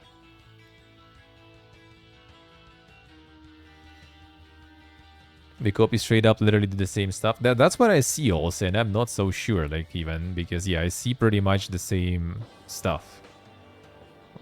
Yeah, sure, there's, like, different classes abilities now, too, like, maybe a little different monsters and everything, but, like, the conceptually, you know, I guess kind of like the same as like with many other extraction games in general. Like the main thing still stays the same. The Hearthstone situation after all, for sure, yeah. Absolutely. Hearthstone did innovate at least a bunch, for sure. Not everything was like up to my liking, but yeah, they did.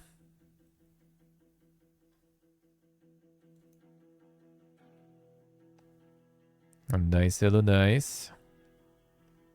Oh yeah, we were doing... I'm about to do this one.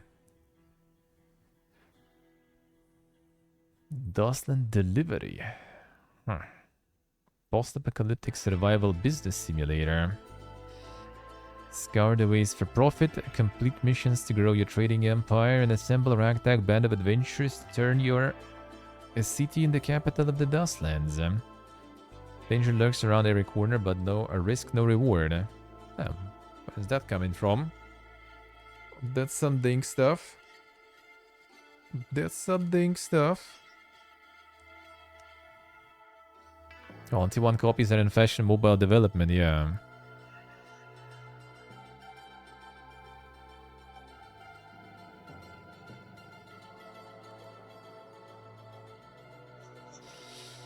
copying my caravan game. That never happened in the end.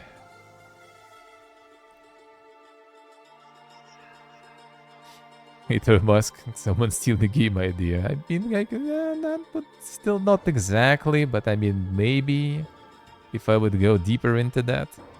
Nah, not really, not really. It's really cool though. Like the general concept is nice, yeah. With the caravan stuff. But the caravan stuff sounds good, eh? Yeah, I was kind of like thinking how to do it better in terms of the, you know, the hubs. So like you kind of travel as a caravan, right? But like what's with the hubs?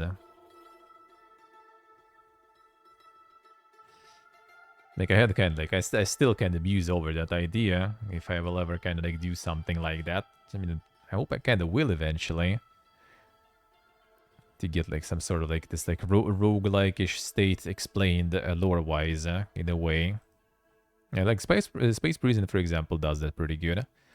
I like how it's done there. Like a little, you know, a lore thing that actually explains a bunch of stuff in the game, why you're being reborn and everything. Alright, did they again ruin my Unreal Tournament OST also with a bunch of odds and stuff? Seems like they kind of maybe did. 1 second.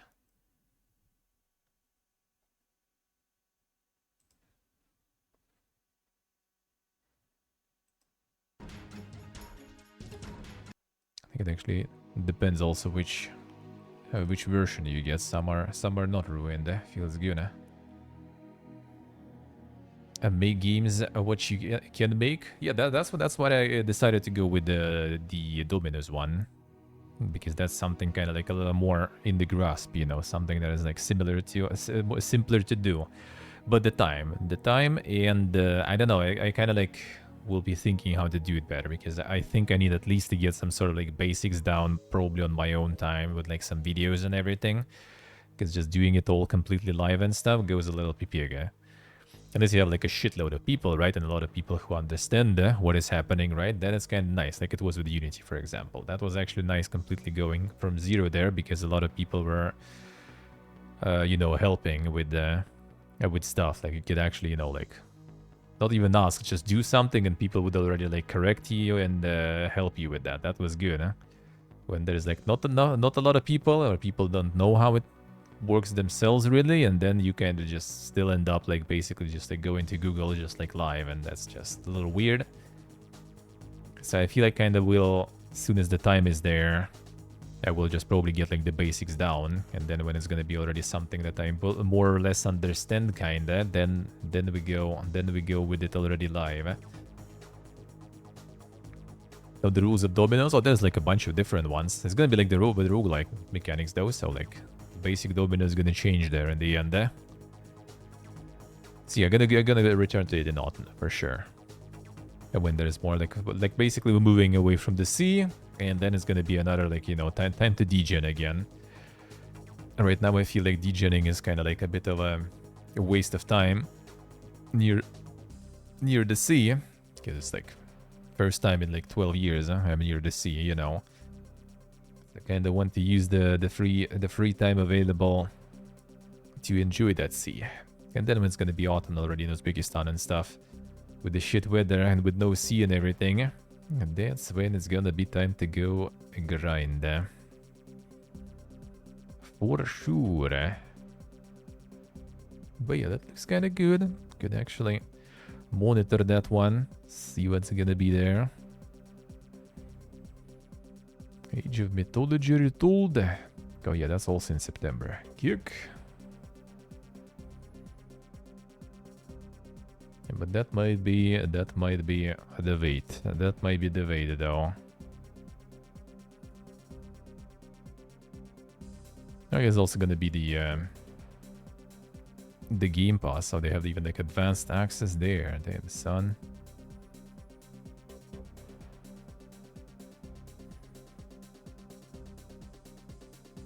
Yeah, it's the premium upgrade. I like how the premium upgrade even like above the main game even here. I'm supposed like to buy just the upgrade. You're supposed to buy just the upgrade first, and then you realize that you fucked up, and then oh man, Now I need to buy the main game for the upgrade too. Feels bad, man. Xbox got you.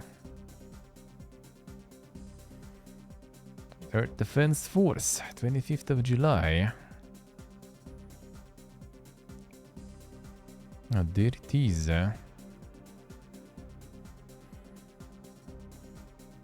It's gonna be like the... Oh, the Helldivers at home in the end. AP employed.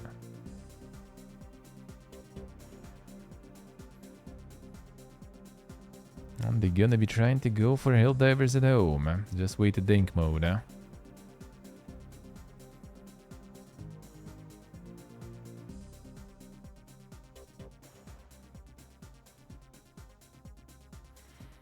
Guess we'll see how that will go.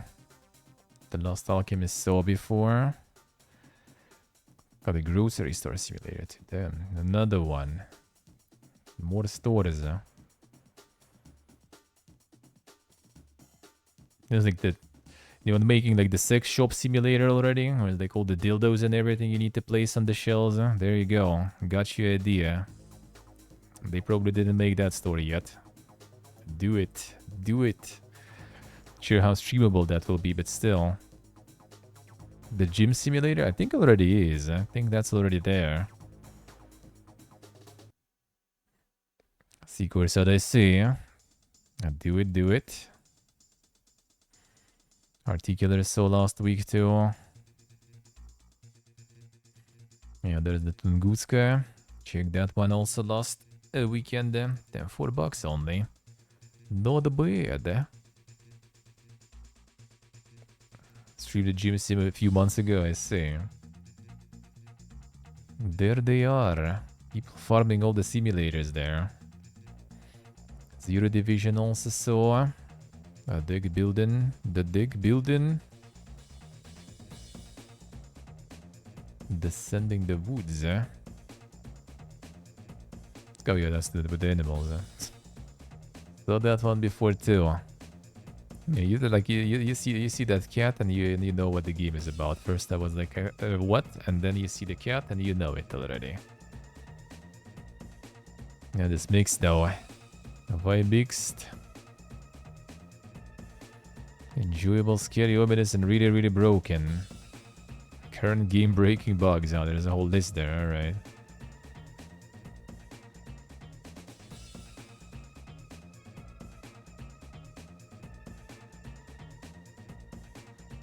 Waiting until it's an actual beta state before buying. Alright, I see. They have accidentally released this 2 years early. Alright. And no save feature. Need more work but can be good. Well, a beautiful release, man.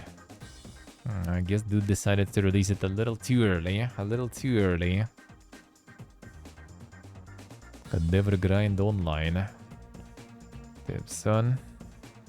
11th of July. What is this? Dungeon crawl multiplayer bloober RPG. There's some Giga AI going.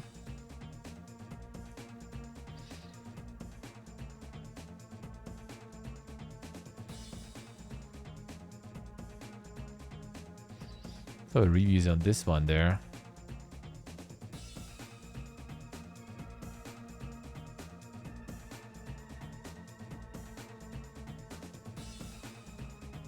Season 1 begins. No microtransactions ever.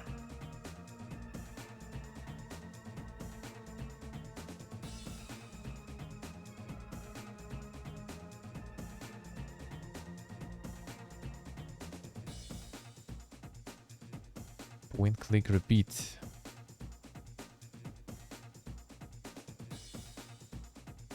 Interesting, alright.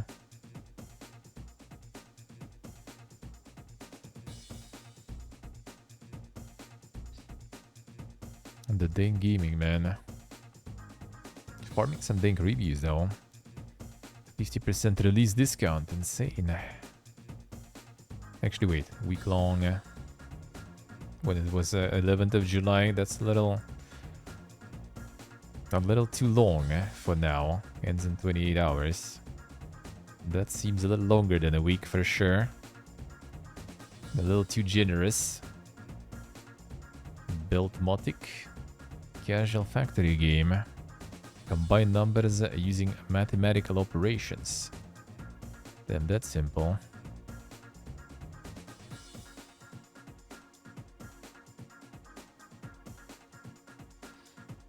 No, that's the peak gaming, dude.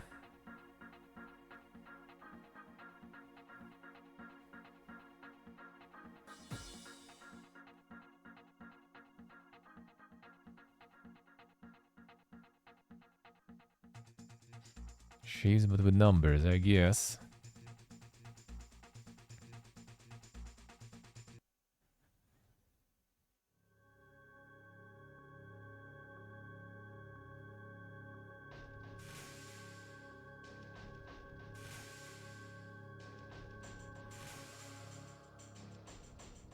Yeah, that actually kind of looks mesmerizing, I guess, you know, in a way. But yeah, I guess it also kind of gets way too fucking dang, though. It's probably something like that already with, like, you know, the binary maths and everything.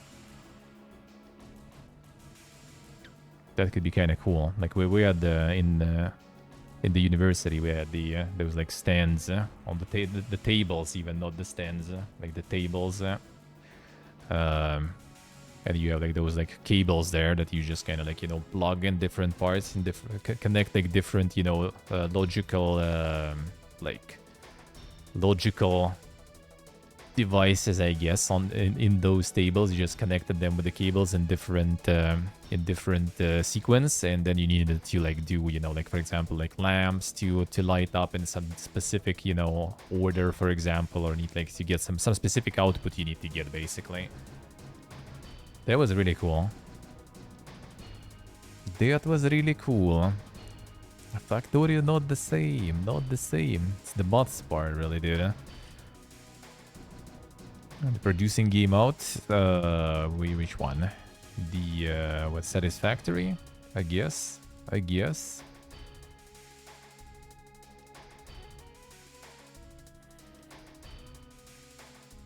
There was actually, let me see. This one out already. It's not exactly the same though. Not out yet. No, this one not exactly the same. You still do.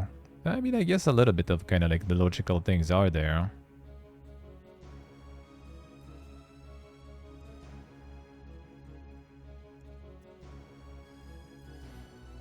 Yeah, not automation, but kind of like partially like this in a way, sorta.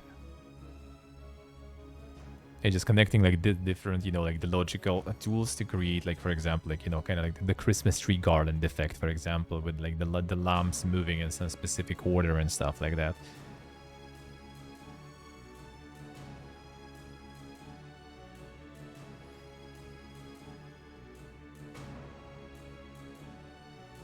This one goes even more dang there, seems like. The message decoding and some robots running there, so... Dang, that one soon. That one soon.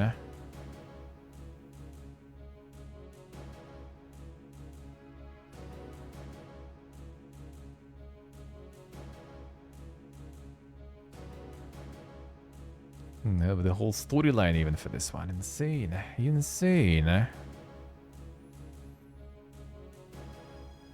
Insane. Alright, let's get the news then. 1 sec. Let me open it up. I have that already. Alright, good. Good. Boom. There we go. Starting with the bangers there. There it is, man.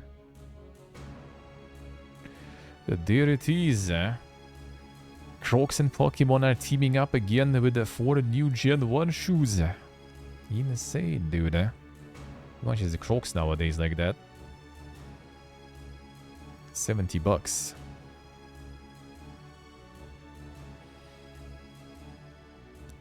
$70.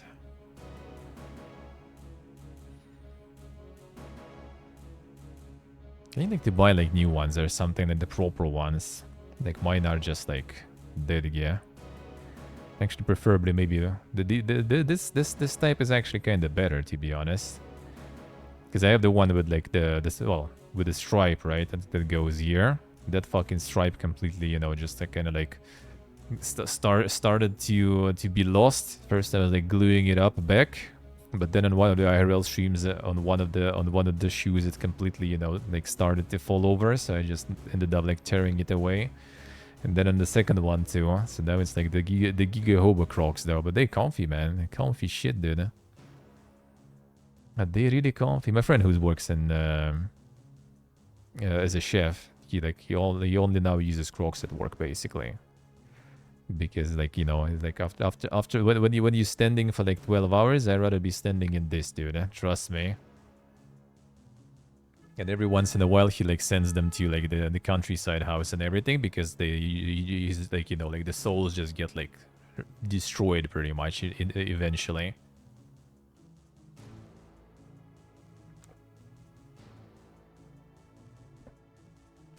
The random off-brand ones are unkillable, but they're not as comfortable though. I tell you that. Like the real ones, they really comfy though.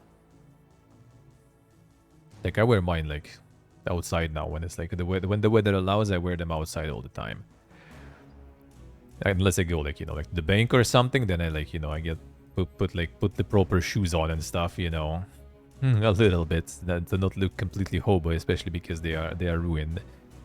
Yeah, they're like the classic ones, the super basic ones, like what, like navy with like this like white and red stripe here at the sole.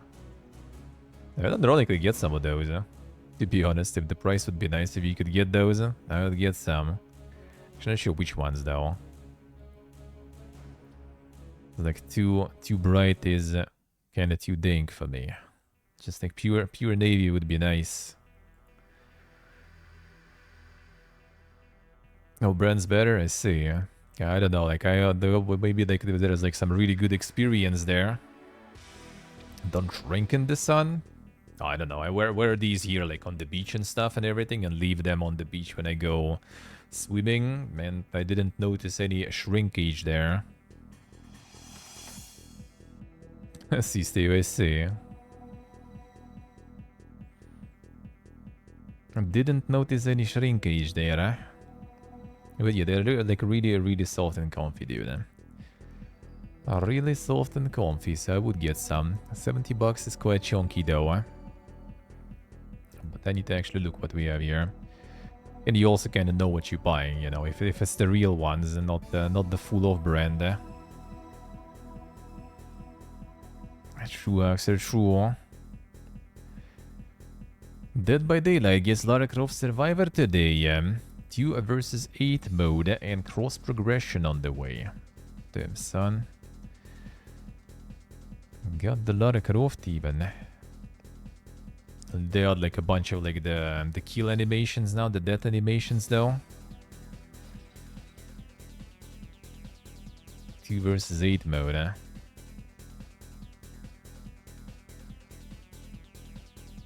Shrank got Steve as well. Damn, son. Yeah, these are kind of like maybe those were fake, because I kind of do think that mine might be actually fake with how fast and how easy that stripe fucking fell off. I think those were fake. They still comfy and soft though, but yeah, I think they kind of are. The only issue I had with mine is like when you wear them inside, like when you wear like in winter, for example, right? Like when the floors are kind of cold, especially when I wear like tiles in Armenia in like half of the apartment. So it kind of gets cold in winter, so you don't want, like right now, for example, I just like barefoot. But you want to wear something, and obviously outside you already don't wear Crocs when it's like -20, right? So I was wearing them inside as my like home slippers, and then they kind of suck, because yeah, like the food like doesn't breathe that well in them, let's put it that way. So if you wear them all day, it's not that good, huh? A TBT mentioned that, true, true. Naziste USA.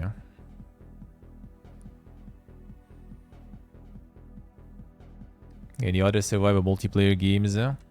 Texas Chainsaw. I think DVD is kind of like the only one that is like consistent and like successful, I guess. Let's put it that way. I think everything else, like, don't think it got like the longevity.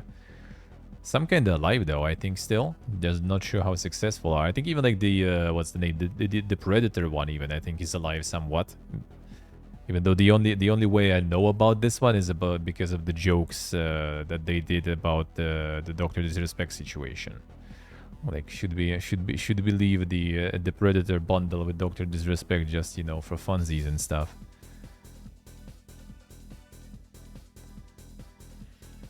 But he's the only one that actually succeeded, I see.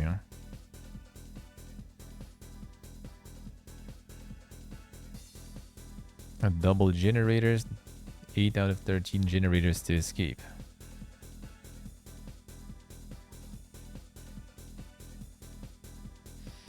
The cross progression with all the platforms. Oh damn, except the Switch. No DLC and paid currency for you. Shaken by SMH.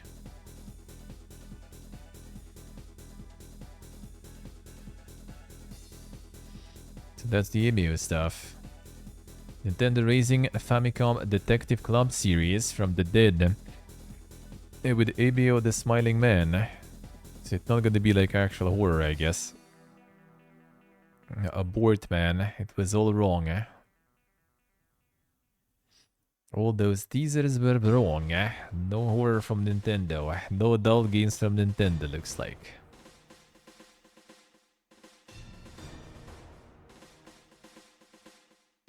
Student had been found dead in a chilling fashion. Head covered the paper bag with an eerie smiling face drawn on it. Oh man, that's not a chilling fashion, dude. In chilling fashion, if he would just like had like, you know, all his like guts all over the floor and everything, and head smashed. The paper bag on the head. That's with Nintendo on brand, I guess.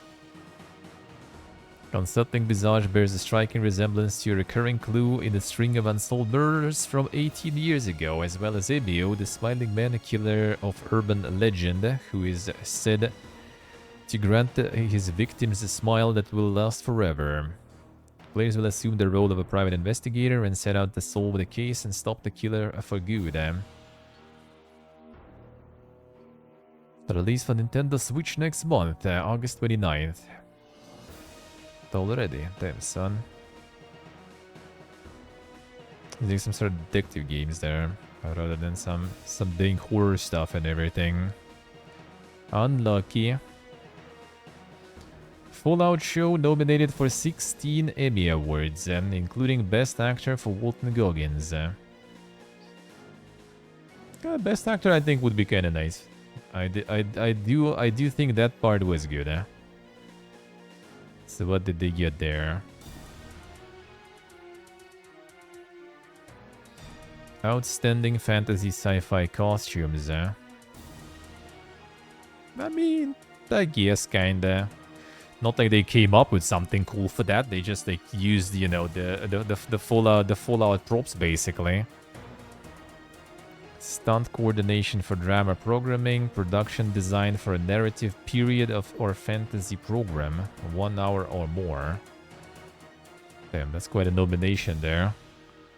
Outstanding picture editing for a drama series, I guess twice even. The main title design. Period of or fantasy sci-fi makeup, non-prosthetic. Well, I mean, for the ghoul makeup, I guess. Why not? True. Outstanding prosthetic makeup.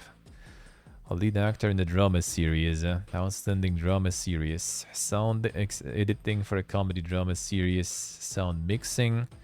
Special visual effects. Was there like that much of that, really? Stunt performance, writing for drama series. Music supervision. I'll see what they're gonna win there. We'll see. And I don't watch shows anyway, so kind of comparing, I can't really compare to anything, but I mean, it was entertaining. Yeah, the ghoul actor is actually nice though. Like the ghoul was the carry basically of everything. Ghoul was killing. Everything else was a little kind of like too clowny, dude, I feel. A little too clowny, even though it's kind of like always... not always. It's like it's again like they did like the dark humor and everything, and like a lot of like the popular media, popular culture mentions and jokes and Easter eggs in Fallout 2, but it wasn't like the main, you know, like driver of the game. Like all the funsies, all the jokes and everything wasn't exactly the main like part. It's already kind of Bethesda made it like a little bit too much of a fucking clown fiesta sometimes. It's also something I kind of prefer, like first game over the second. It was a little more serious and gloomy there.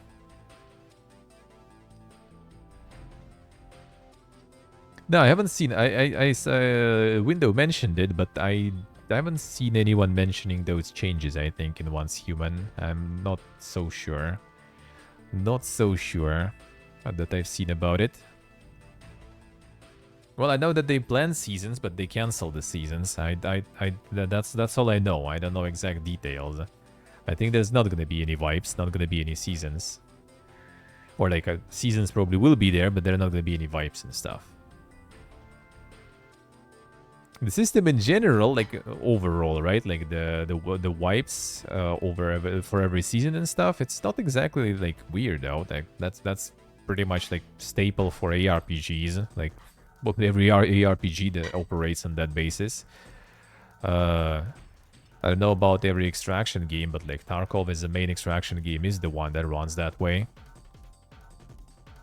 I do wipes every 6 weeks. I mean, it kind of like it depends on the game, because for example, Rust does have wipes regularly. Like some sort, like I think 6 weeks is even like some sort of like long servers there or something. Like a lot of servers do wipes like every like couple of weeks or something, even in Rust. It depends on like the type of the server. Like if it's PvP centered and everything, then the frequent wipes are completely fine. If it's like PvP servers and everything, then frequent wipes are fine. Other than that, it kind of depends. You need to look in the game, because like some games, some genres are better that way, some are not. It's really tricky. It's like case to case basis. Like some games tried it. I remember like Tree of Savior, for example, right? Also tried it. I don't know. Maybe they did it wrong. Maybe it's because, you know, the main audience they have left is like the whales who dump a shitload of money in the game, and they don't want to like start some new characters and level them. They just want to, you know, like to flex on their whaled up characters instead. So it didn't work that well there. So it kind of depends. Kind of depends. Overall, I do think that the system kind of like might be fine, but yeah, I haven't played, so I'm not so sure how fitting it would be in the game like that, though. That I am not so sure. But 6 weeks is not too bad, though. 6 weeks is not too bad. On PvP servers, they usually kind of do it because, like, especially if it's like the PvP with like the full drop or something like that, when you get like the benefits from killing others, it's like some people can just, you know, just hoard and obtain way too much of an advantage over like long periods of time by, you know, just like farming everything and just, you know, killing everyone. So like all those like wipes, they get like the chance for others to, you know, to start from the equal footing and try to get somewhere. And I think for Rust in the end that works actually really good. Like Rust also was kind of you know, not, well, I wouldn't say it was not feeling too well, but like it was kind of niche specific thing. But then they added all this also, like the wiping system and everything, and game kind of like still alive and kicking really strong too. See your base go poof every 6 weeks. I mean, the thing is, again, if it's like the PvP, I don't know how it works there, right? But like, if we're talking kind of like a Rust-ish PvP, then your base probably gonna go poof, might go poof after every night when you return in the morning, you know, for example, because someone raided your shit. So like in PvP, that again, that kind of makes sense because the landscape and things in PvP changes a lot. In PvE, yeah, I don't. In PvE, I'm not sure why would you do it even. In PvE, I'm not so sure. The weeks building up the dream base, I see. Well, I mean, in a way, it's also kind of nice though, because you will get to build something else next time. It's kind of gonna like force you into doing that, but grinding everything up again, not sure if it is gonna be fun. It depends. Like, if they would provide something like cool to do for every season, though, kind of like ARPGs do, right? Like if like Path of Exile has some mechanics and everything new for every season. And that's something, you know, new for people to do, and people always excited for those wipes and to start it all again. Diablo kind of like does it a little worse, let's put it that way, a little less exciting, but every once in a while also you kind of just go in and they can do it because something changed at least. You're going to be coming for a new season and there's going to be something different. Like if there's nothing different, then there is no point whatsoever. Cielo, I see. Yeah, see, like people excited. People excited to get their shit wiped and stuff. But that's kind of like, that works for the games where the process is fun. Like if it will be some MMO, for example, like take any, like World of Warcraft or something, I don't know, like, even like in the Classic, for example, some people probably would enjoy that. But take, I don't know, like some ESO, let's say, or something similar where you just kind of, you know, need to kind of force yourself to get to the end game and then you start actually playing, and then they're gonna force you to do it again, you know, and go through from 1 to 50 or something. That will be way less fun. If it would be something like Ragnarok, even in Ragnarok, I would say, like in old Ragnarok, for example, like early levels are trash.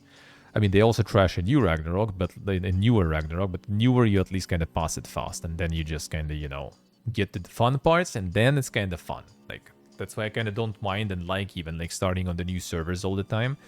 You're gonna pass through this, like, few days of, like, pain on the early levels, but then after that, you're gonna enjoy it, because it's still, everyone's new, everyone is a noob, there is no, like, giga weapons and stuff, everyone just, like, you know, every good drop is, like, big poke and everything.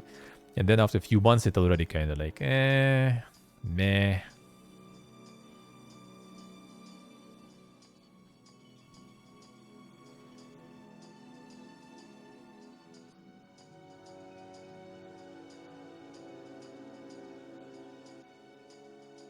Let's see, Rev, I see. No, even when the method doesn't change much, I still feel like it's kind of, like, in some games it's just fun to play, right? And it's kind of sometimes even like exciting to just like return to it again and do the grind. Like in Ragnarok, for example, if there would be like the servers with the seasons, I would be tuning in probably every season, especially if they wouldn't be changing anything between seasons, but like every like year or two, I would be gladly just like going in, because it's just fun to play. Like the gameplay is fun.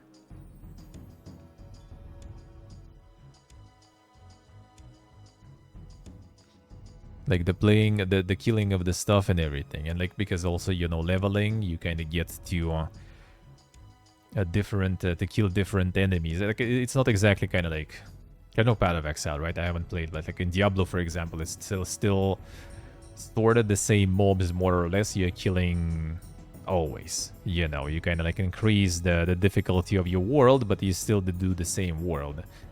And Ragnarok is like constantly, like every like few levels, every like bracket of like levels, every range, you pretty much just like switching and do different mobs that you will never really do again, because they're already not worth killing really anymore. So even just like going through those segments again is kind of fun. But often that would get kind of stale though, still, without changes, I agree. But like every like couple of years, when I get this like wave of nostalgia come in, I'm down. Like we played, what, 2020 we played with Trizzy and with viewers, right, on first on Russian server, and then after that in 2021 in European server. It was 21, yeah. So like 2020 autumn and 21 summer actually. So that was like less than a year, a break, and we did love it, and we did love it. See, Rev, I see. I'm waiting for the second one. I'm waiting for the second one, basically. I will try. I will try for sure.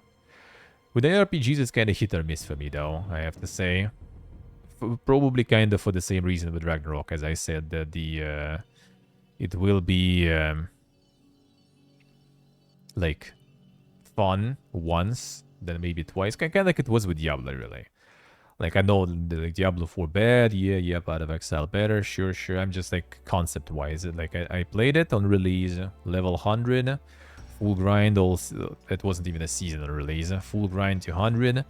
Next season, I already kind of like didn't really feel it like that much. So it was like 80-something and done. And then this is season 2, we already went ham again, level 100. I got like 2 Uber Unix and stuff drop. I got the Shaco, and actually I think it was 2 Shacos too. Oh no, was it? I don't remember. Shaco and maybe it was 2 Shacos actually. So we did like farm, even though like obviously like it was mostly because of the friends, right? Like my friends were grinding and I was just joining because it was fun to play with friends. Like I wouldn't say I was like, you know, grinding crazy myself or something, but I did play. That was fun. And after that, it was just kind of like poof. Like all the seasons after, I just like wasn't really even like participating. And that will be the same probably in Path of Exile, to be honest, I'm afraid. I will play like once, twice when the novelty kind of wears off. I will be fine probably with returning to it after some time. Sure, kind of with Ragnarok, right? Like we played 2020, 2021. Since then, well, maybe last year, I think I started to get some like, you know, cravings a little bit. And now this year in autumn, I will probably get the itch scratched. But that's like after 3 years. And before 2020, I haven't played in like forever. Actually, also 3 years. 2017, I think.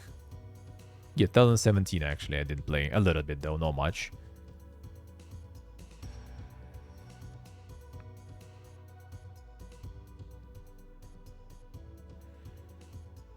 Idea of wives clashes with a certain type of gamer be included. I mean, kinda, I agree, but it really depends. It works really good with the games that are very like gameplay centered and like kind of like the player economy based, I guess, and stuff. Like going in like raw, and it also has like this, like in Ragnarok especially, like MMO, right? It has this like starting on the new server and stuff.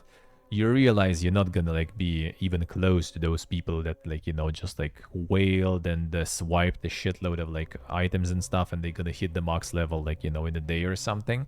You're not gonna be like on par with them, but you still know that like in the majority of the server you might be kind of like going sort of ahead, right? You can just like farm some stuff faster than others. You can get like some cards and some equipment that will be like, you will have them that no one else has yet and stuff, right? Like reaching some levels faster than majority of the server and stuff, right? It's just like going to kill some bosses because you got there fast enough and everything, when later down the line they're all gonna be farmed all the time because everyone got there.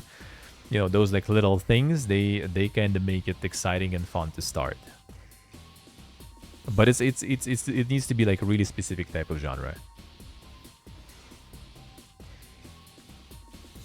Like with the extraction games, I think it also kind of works because like it's not like you kind of like you don't play those games just to kind of like, well, you kind of do play those games to hoard the loot, right? But you play for the process of hoarding the loot rather than like, you know, just like sitting and looking at your warehouse like, hell yeah, man. So it's nice to it's not a bad thing really to get like it wiped, because yeah, you kind of just like, well, now I can hoard it all again. I got my storage is empty and stuff. Everyone is gonna be, you know, on the ground level, and we're gonna go and farm.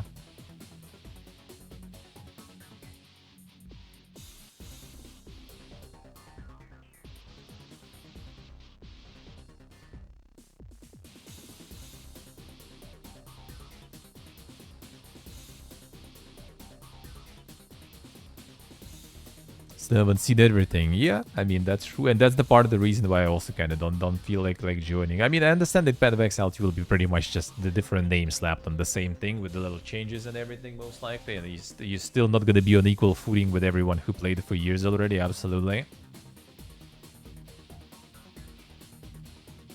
That's just kind of like this like hype moment when everyone's going to be like looking at it, and I don't mind to join the hype. I like joining the hype. I don't like really like joining, you know, just in the middle of something, unless I really want to, and I'm not suffering with no games or something, so yeah, I don't really want to right now. when everyone is excited for shit and stuff, like some new server openings, new games launches, you know, that is poet. That is nice. You kind of like join in on the hype and everything, on the build up of the hype towards the event. You hop in, you do that, it's nice. Just in the middle, it's just kind of like, well, I want to play it, so I'm gonna do it. Kind of with Ragnarok and Autumn, it's gonna be like old server and everything. I just want to play it, and I understand that there's not gonna be any new server anytime soon. Official one, at least. Private servers, like, not gonna play in stream. And off stream, also kind of don't really, not really.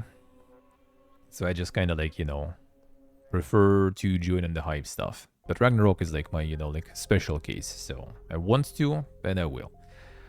Path of Exile, I don't know to. I don't really like care too much about it. So when there will be next like big hype movement, I'll hope in.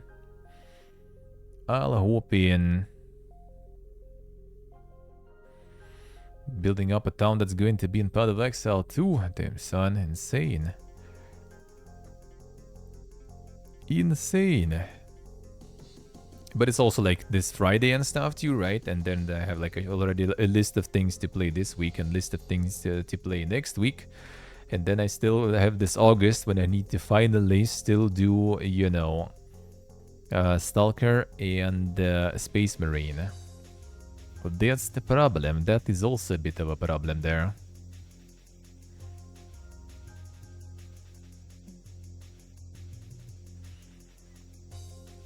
So yeah, that's all of a sudden Splitgate 2. Dude, the Splitgate kinda went in the same, it was the same situation as with like some multiverses and stuff like that. They just released, it was like some mega hype, like a shitload of people playing, everyone talking about it, but like week 2 or something, month maybe, and it's gone. Like completely out of the face of the earth almost. And then now, boom, there you go, already another one. Yeah, launch in open beta in 2021. Servers regularly buckling under the weight of its players. The game caught lightning in the bottle, but appeared out when the game finally went 1.0 and simultaneously ceased receiving support in 2022. So yeah, 2021 Giga Hype, Giga Pog, in open beta even. And then it released and flopped, and in 22 just stopped. Now they just go in for the second one. Free-to-play 4v4 shooter.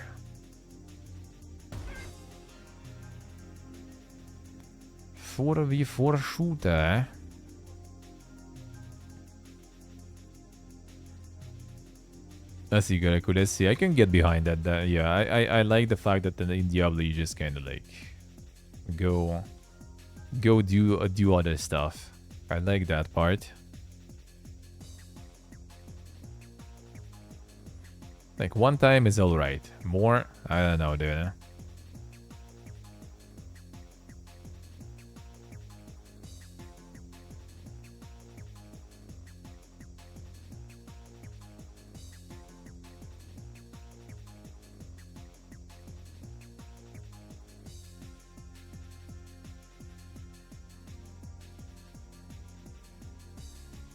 Didn't see in the epic trailer. Where's gameplay, dude?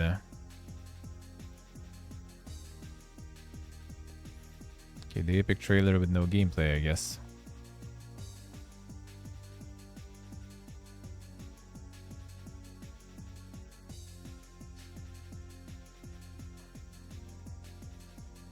Yep.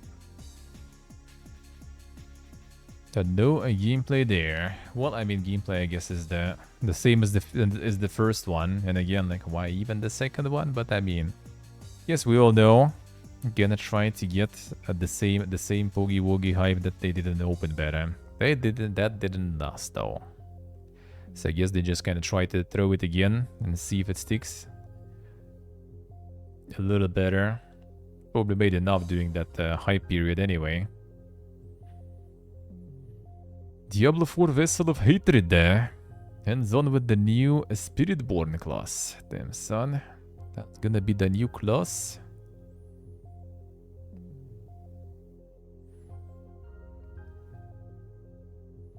Spirit Guardians, manifestations of human beliefs. Jaguar, Centipede, Eagle, and Gorilla. 40 bucks for the new class. Yeah, that's it. That is a big oofus, man. That's a big oofus. I'm gonna be yapping there. Ain't done meeting that.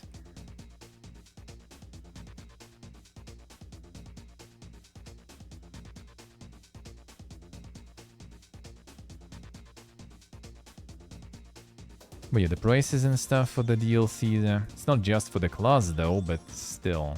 40 bucks for DLC in general. No matter what you put in there, that should be some like Amiga DLC, dude. And I somehow don't think it will be. Problem is like for end what like the lore and cutscenes, good. Is it worth 40 bucks? No. Will any of those like new things be kind of worth for the end game? Not really. Because like all those like bosses and stuff, they're already adding them anyway. Not to mention it's just again Fallen and everything, like nothing really, don't really see anything like new here so far except for like the Diablo 2 Act 3 vibe.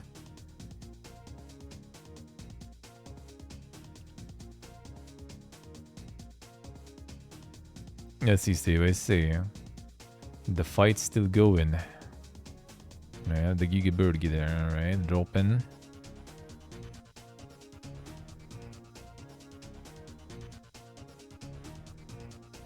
Like for the end game, basically, the only addition is the class. Like the bosses and everything, they already add every season anyway. So like, okay, gonna be some new bosses, fine. It's something we get for free every season already anyway. New activities, I mean, also kind of the same stuff every season. So you pretty much just like, for the end game enjoyers, you buying the class, sorta. Well, you're buying probably a bunch of other stuff that they kind of will, you know, just like shove there that you're not gonna get for free as an update, right? So they're gonna kind of make it worth for you, sorta.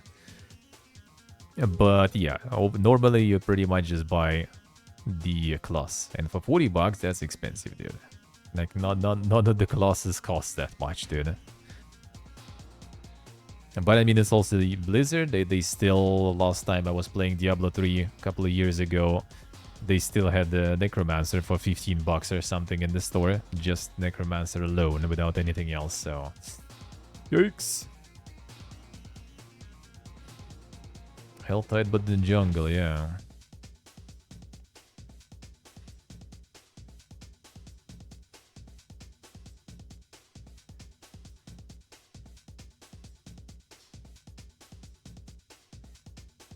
So the Centipede is just gonna go Giga Poison there, right?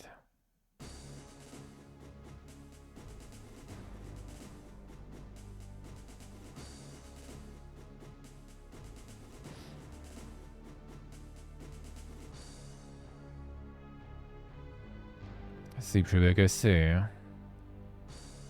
Now this I only like see the point if you really want to see like more of like the cutscenes, the lore, that's fine. But is it worth 40 bucks? Nah, not for me for sure. I'm gonna just maybe at some point get it like on some sale.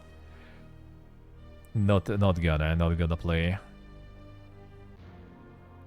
Okay, my friend probably gonna get it, but not sure both. And yeah, I'm not sure if I'm gonna be joining. I'd rather save. I'd rather save the monies.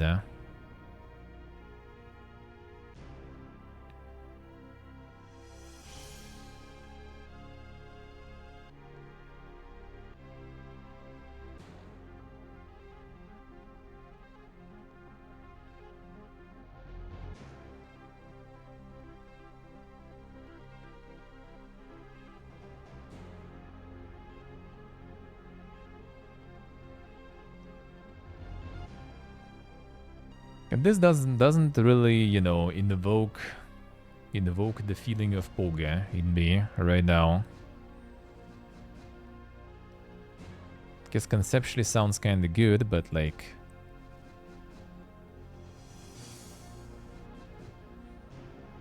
I don't like the spirit calling stuff that much here. Let's put it that way. I guess it depends. It's also probably the journalist from Game Informer playing right now, so you know, it's not how it's gonna go. Most likely, if you're actually playing it. Andor, hello, how we doing? Yes, you're just like swapping the spirits.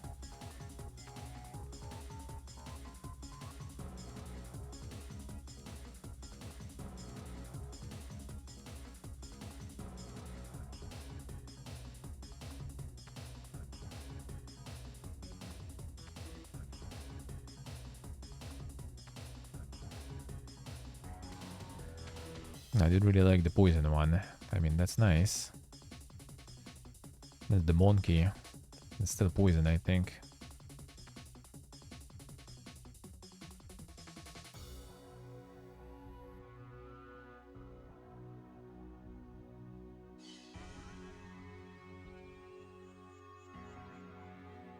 I got like some new enemies, I guess you see a little bit, but no much.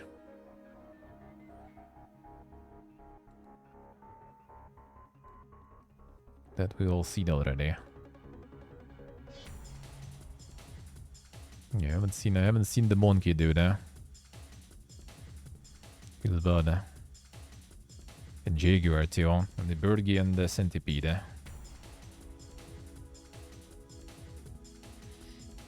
Spirit offers specific playstyle. Jaeger emphasizes relentless fire-based offense, ever-increasing attack speed.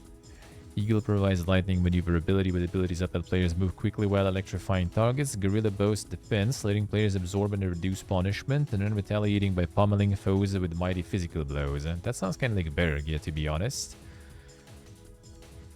Centipede deals with debilitating poison attacks, debuffs, and abilities designed to disrupt enemy mobs. So like Centipede is kind of like Scuffed Werewolf, and Guerrilla is kind of bear. Because like I already like when I read, you know, absorb and reduce punishment, then retaliating by pummeling foes, I just like instantly remember. I instantly draw the pulverize in my head, pretty much. Yo, they're better. I see.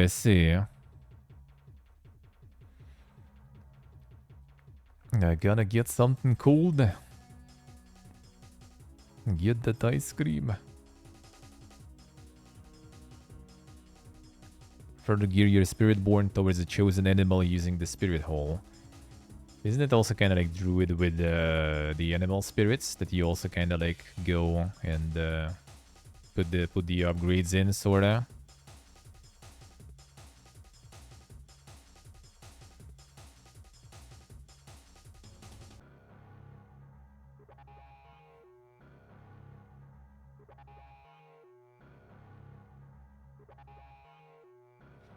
Crawl into the Friedge, damn son, that's an option, that's an option.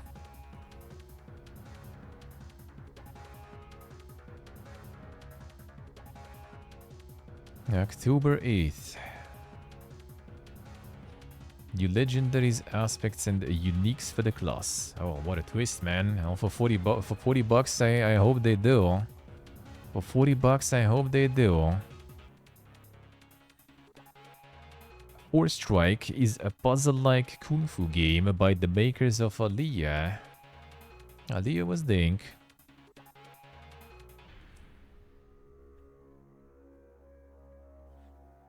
Fight battles to free captive emperor from an evil admiral, and doing so involves mastering foresight, meditative technique to mentally predict and play out battles before they unfold. Gameplay-wise, players are pitted against different combinations of enemy types. They use foresight to play the battle in advance and find the optimal approach to defeating them while taking little to no damage. Learn to dodge charging enemies so they trample an ally. Finish him off by lobbing a nearby weapon. Determining the best approach may take several foresight attempts. Sounds kind of familiar, to be honest. In a way.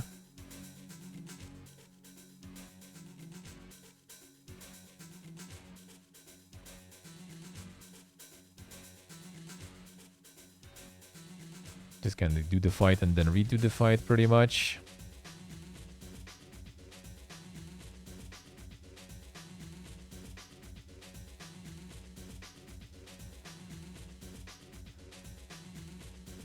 Okay, I see.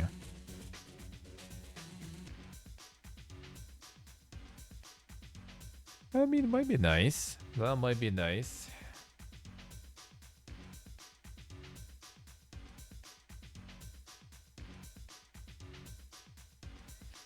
This might be nice.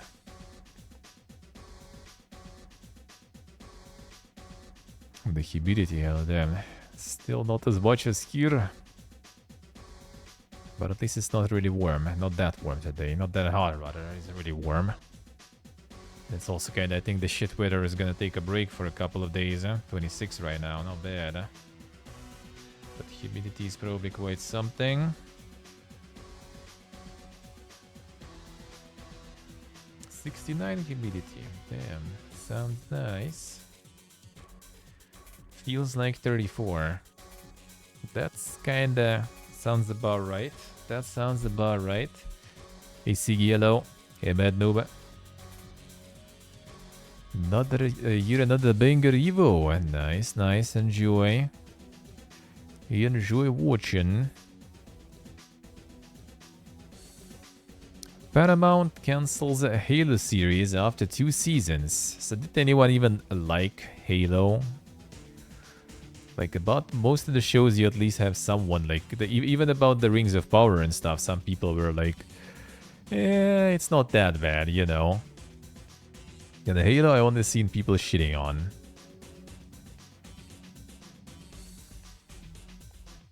Anything good at all, huh? Wasn't it shit never watched? I mean, me neither, but I only heard not the greatest things about it, so I guess since they're canceling it, it's not completely false. I see, said, I see. Might be for the better then. I mean, it's also the Paramount Plus or whatever thing, right? So...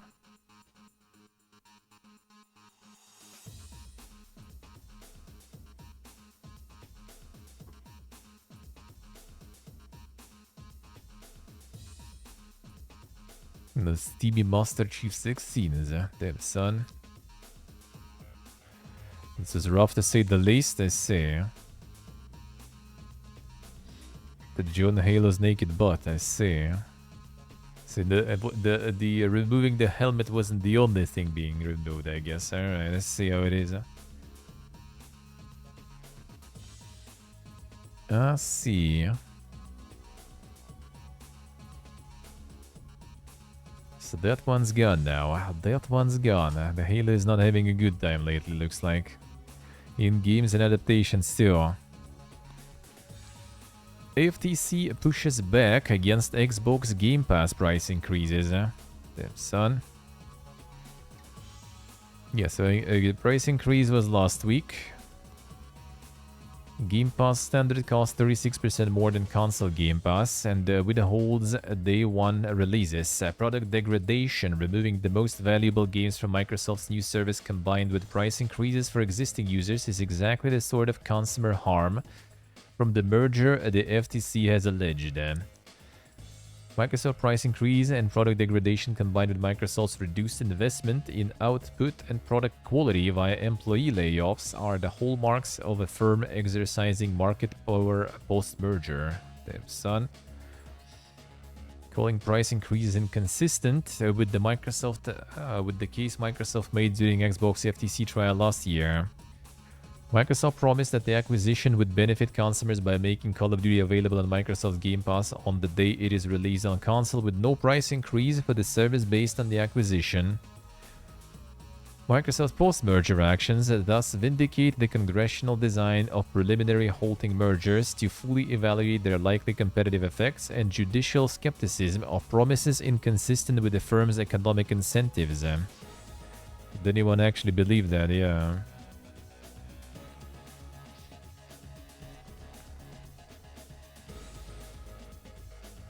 Well, I mean, I did not think it's gonna be that thing though. I thought they will come up with something kinda, but like not exactly like some. Even though like even the price increases are like, you know, like not for everyone, not that crazy, but yeah, they did increase. They sure did increase. And I think like splitting it also in like the basic edition that doesn't have day one stuff, that also kind of just like fuels, you know, the concerns of officials. Like if they would just increase the price and like you know, try to put it on inflation and stuff as usual in the better economical situation, that maybe would slide. But all these maneuvers and everything, they kind of got people pissed, rightfully so.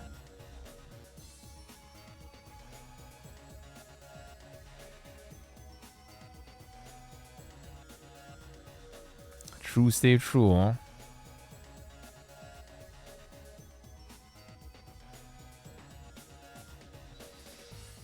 CCGSC.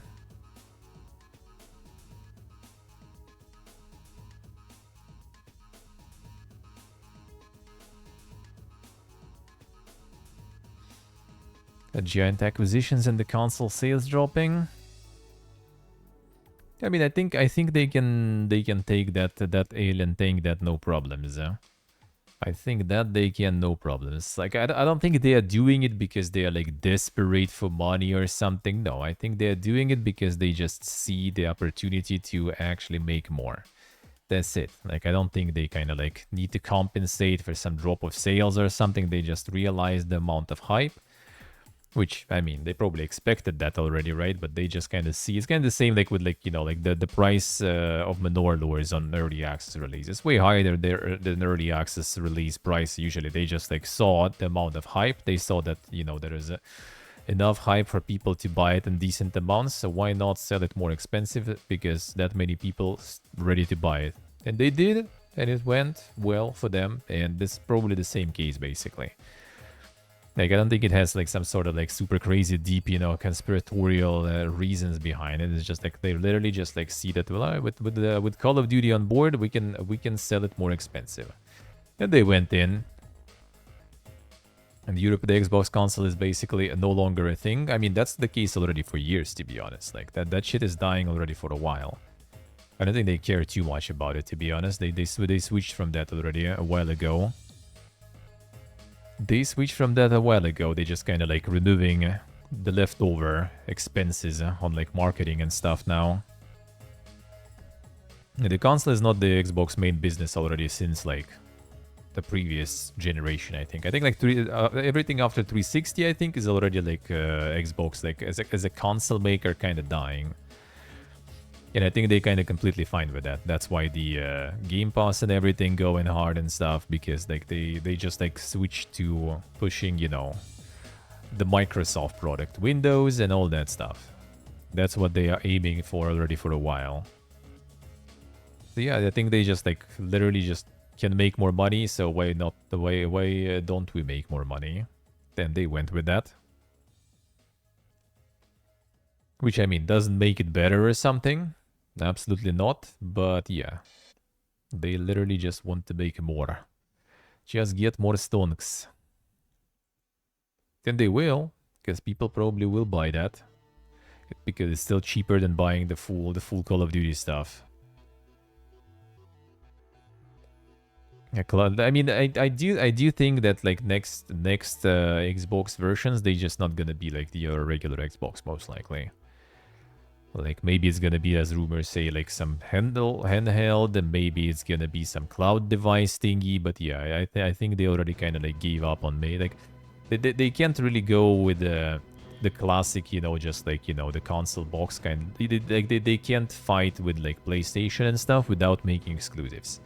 And they don't want to make exclusives because that kind of hurts their business, because they have like a huge fucking PC market to work with. So, like, without exclusives, you can't fight on the console market, because consoles in its own is absolutely, like, useless thing. It's, like, without exclusives, consoles are not needed, really. Well, except the only case, I guess, if you just, like, don't have anything, right? And it might be cheaper to just buy, like, some, like, Xbox Series S for, like, $200 or maybe even less nowadays on sale, and, like, the Game Pass, and you got yourself, like, the gaming, you know, system on the budget that has a shitload of games, and you can just play them, and it's gonna be cheaper than buying a PC for sure.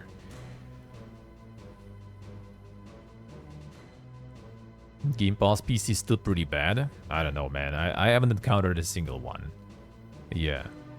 There are issues. The only issues that are there for Game Pass on PC most of the time is that the patch review system is kind of slow. So patches that happen on Steam, they happen on Game Pass like after a few days only. So that might be an issue, considering how bad a lot of releases are nowadays. And you can play Steam version on release and it gets like hot fixed and patched in a day, and you play on Game Pass and you need to wait like half a week or something for that. That's a bit of an annoyance for sure.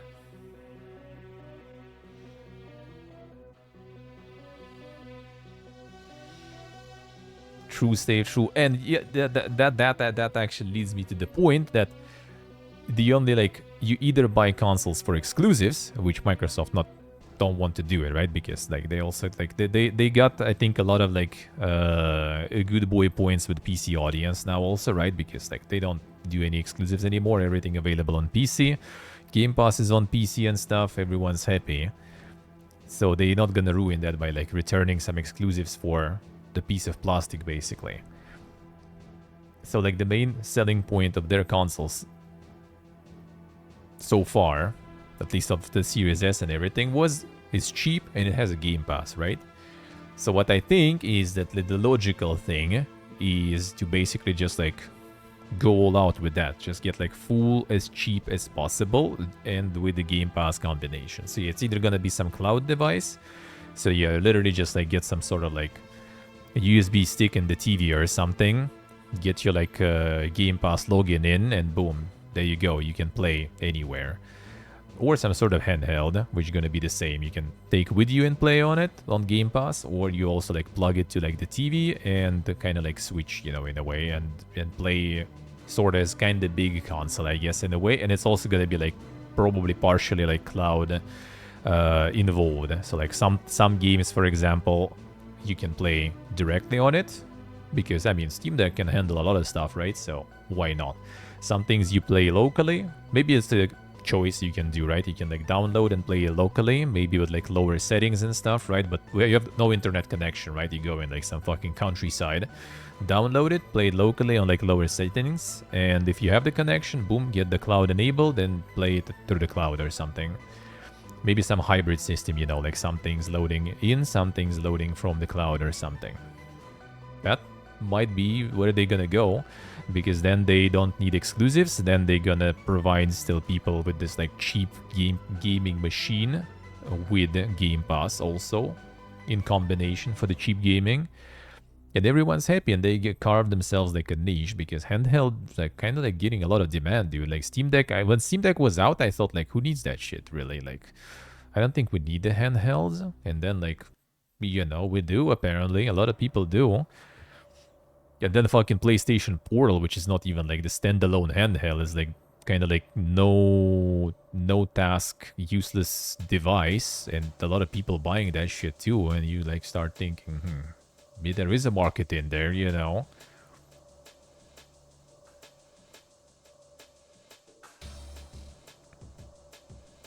Let's see, Steve. I see. Oh, they do have the offline play there too. All right.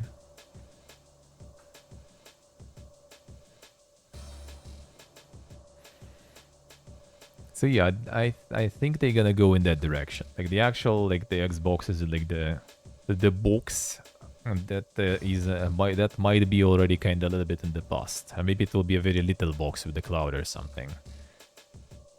Like I wouldn't be surprised. I wouldn't be surprised. Because like competing with like PlayStation without exclusives, they can't. Competing with Nintendo, well, Nintendo is like its own thing, its own genre, really. I don't think it like even like tries to compete with them when they just do their own shit and they don't give a fuck. But with PlayStation, they just can't beat PlayStation with no exclusives. But they just can't. Even with like the Game Pass and stuff, the only time they were kind of like at least selling some consoles is Xbox Series S, because it's cheap and it has Game Pass. That's it. Surviving post-apocalyptic Souls-like. AI Libit. New gameplay today. Damn, another one. AI Libit. Probably also with yapping there, seems like. Clear inspiration from Software's Dark Souls. But a twist. The Weeb Souls again.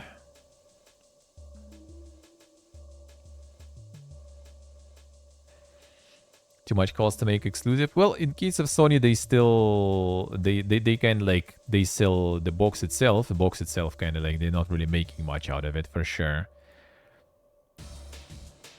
But they make a lot of money from selling stuff on their store. Like I think I might be wrong, but I think that's kind of like one of the biggest parts of the profit of the console makers nowadays, especially, is the selling the multi-platform and selling, you know, third-party things on their console. Because yeah, it's just like literally like, is it like 30% there, or is it even more there? Like for nothing, pretty much, just for them making their game available on your platform.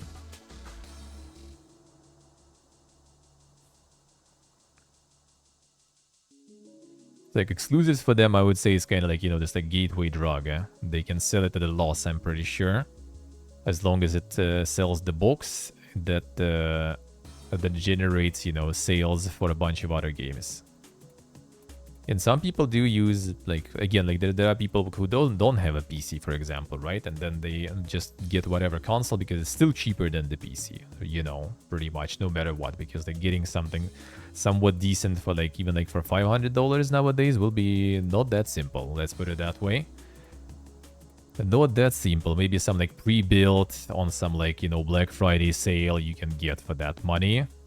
And that will be even like probably kind of running something. But that ain't simple to get something in that budget. So a lot of people kind of getting into that. Getting the consoles and then which console to pick. You either like get like Series S really cheap and get the Game Pass, or you get PlayStation to play exclusives. And get multi-platform on it later. And then there's like a lot of nuances going in. Like my friend used to be like the huge PlayStation enjoyer, then you know, that 2022 happened and stuff, and the regional price, well, the regional store completely died with regional price, so they all switched to like Turkish region. Turkish region now got the price nerfed also like to the fucking ground, to the point you for some games pay like more than they cost, you know, in dollars basically. So that is also already not that optimal. So he at least kind of built himself a PC also. So now he's happy that he managed to build a PC, because now he can buy games cheap there on Steam, still with regional prices.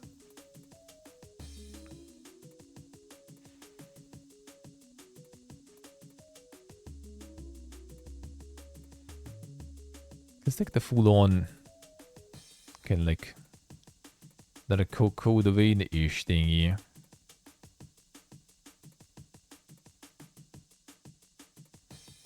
You're running some like pipes and sewers, so you can't even really like say what's going on in the game. It's not a pipe. We skipped. There's another cell again. Some like gray concrete around. Like the faceless robots again.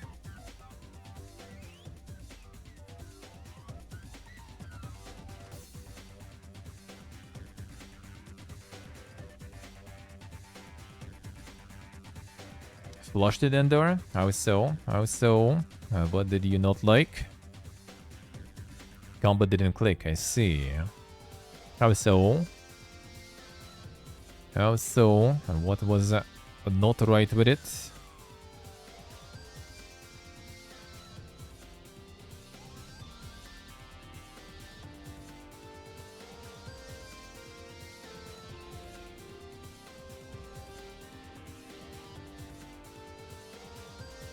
I think like playing some like mental asylum or something, judging by environment, with some weird robots going around. Guys already just like trying to run through all the mobs there, I see. Got tired dying. A boss.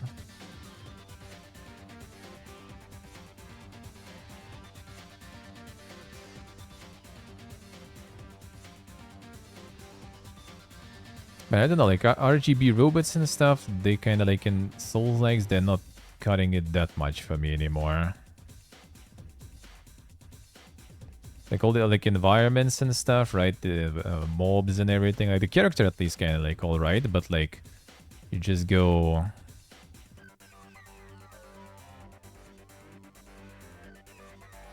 Like this, for example. This one just got like a lot of like the green tint to it. Like outside of the green tint, you also get like some. The enemies and stuff. Also like some concrete environments there. All over the place. Here we can hello. Yeah, you also even in some fucking asylum, like even like the walls are like painted there the same way.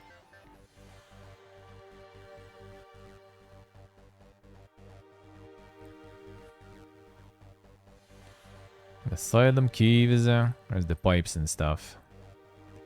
Okay, it's not at least like the faceless RGB robots, so I was wrong. I for some reason thought there were some robots in this one too.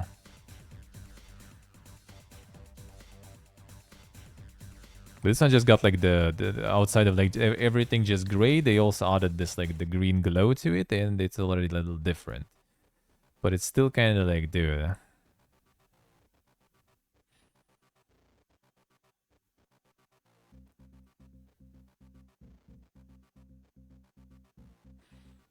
Some emoji gameplay too.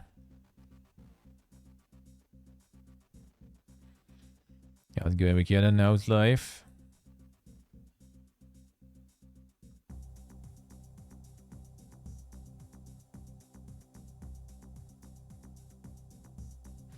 Sync.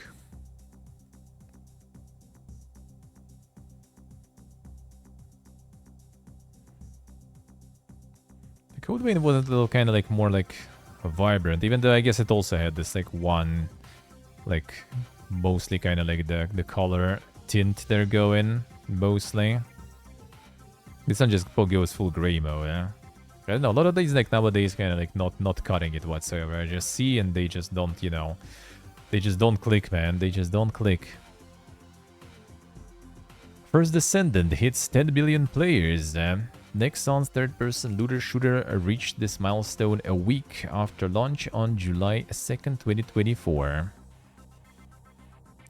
10 billion. That one actually managed to stick around, I guess, somehow. At the Weeb Power. At the Weeb Booba, man.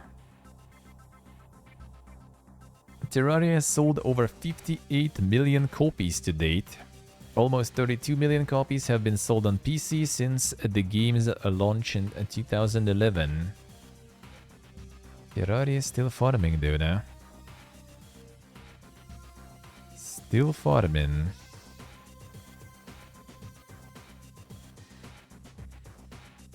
Murky Divers hits 100,000 sales in less than a month. A co-op horror released in early access on June 19th. The co-op horror power, man. There's more and more of those coming in now. I wonder how long that meta will last. I feel like with the like content creator oriented games, it's a little bit kind of easier though, because there's gonna be like this like group, pretty massive group probably of content creators that kind of like, you know, exploded with some of those games. So they constantly kind of like look for something similar, you know, to feed their audience, you know, similar content, because they can't go variety or something. They stuck with that stuff. An old one gets kind of dead, stale, so they always look for something the same but new to get like, you know, a little bit of that hype back and everything. So I feel it's kind of like easier with the... That's also part of the reason probably why like all those like copies of games are like very successful, because yeah, you kind of build your audience about one game and then it gets stale, so you at least have like all those copies that kind of bring back the same audience to see the copy. Finals developer apologizes to Xbox players as the latest patch is delayed on Microsoft consoles. Currently working with Microsoft on the situation that is blocking the release on Xbox. Damn, it's all Xbox Series S again. Update rolled out successfully on PC and PS5. Well, that's actually also part of the reason with why, like the issues with Game Pass, as I mentioned. You can wait for some patches for a while there. True, Kaigi, true. UK video game sales fall almost 30% in the first half of 2024. Physical game sales were down 40% and digital downloads down 23% year on year. God, didn't get some stats there. Video games still continue to make more revenue overall. So everything dropped, I guess.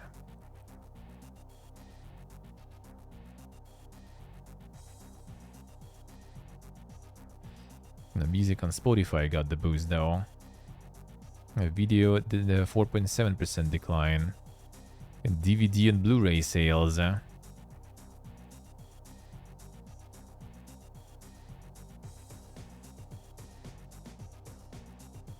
Tough first half for the games business with the lack of heavy-hitting releases.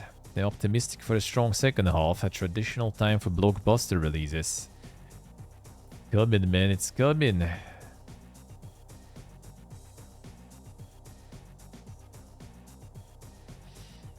And not selling the floppies, yeah. Just drop them an email. How a small studio won over Netflix to make a Queen's Gambit game. Jamie Brayshaw on pitching boldly, identifying pain points for a strong concept and designing for the first-time players. There you go, Sealton, just message Netflix. Easy. Easy.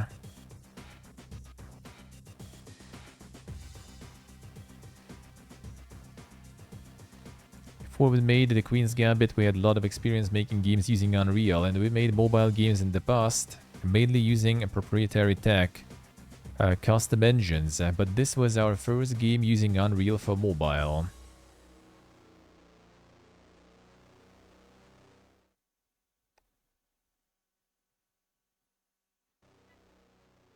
Put chess front and center of people's imagination, popularity went wild, the chess sets sold out through the world, around the world.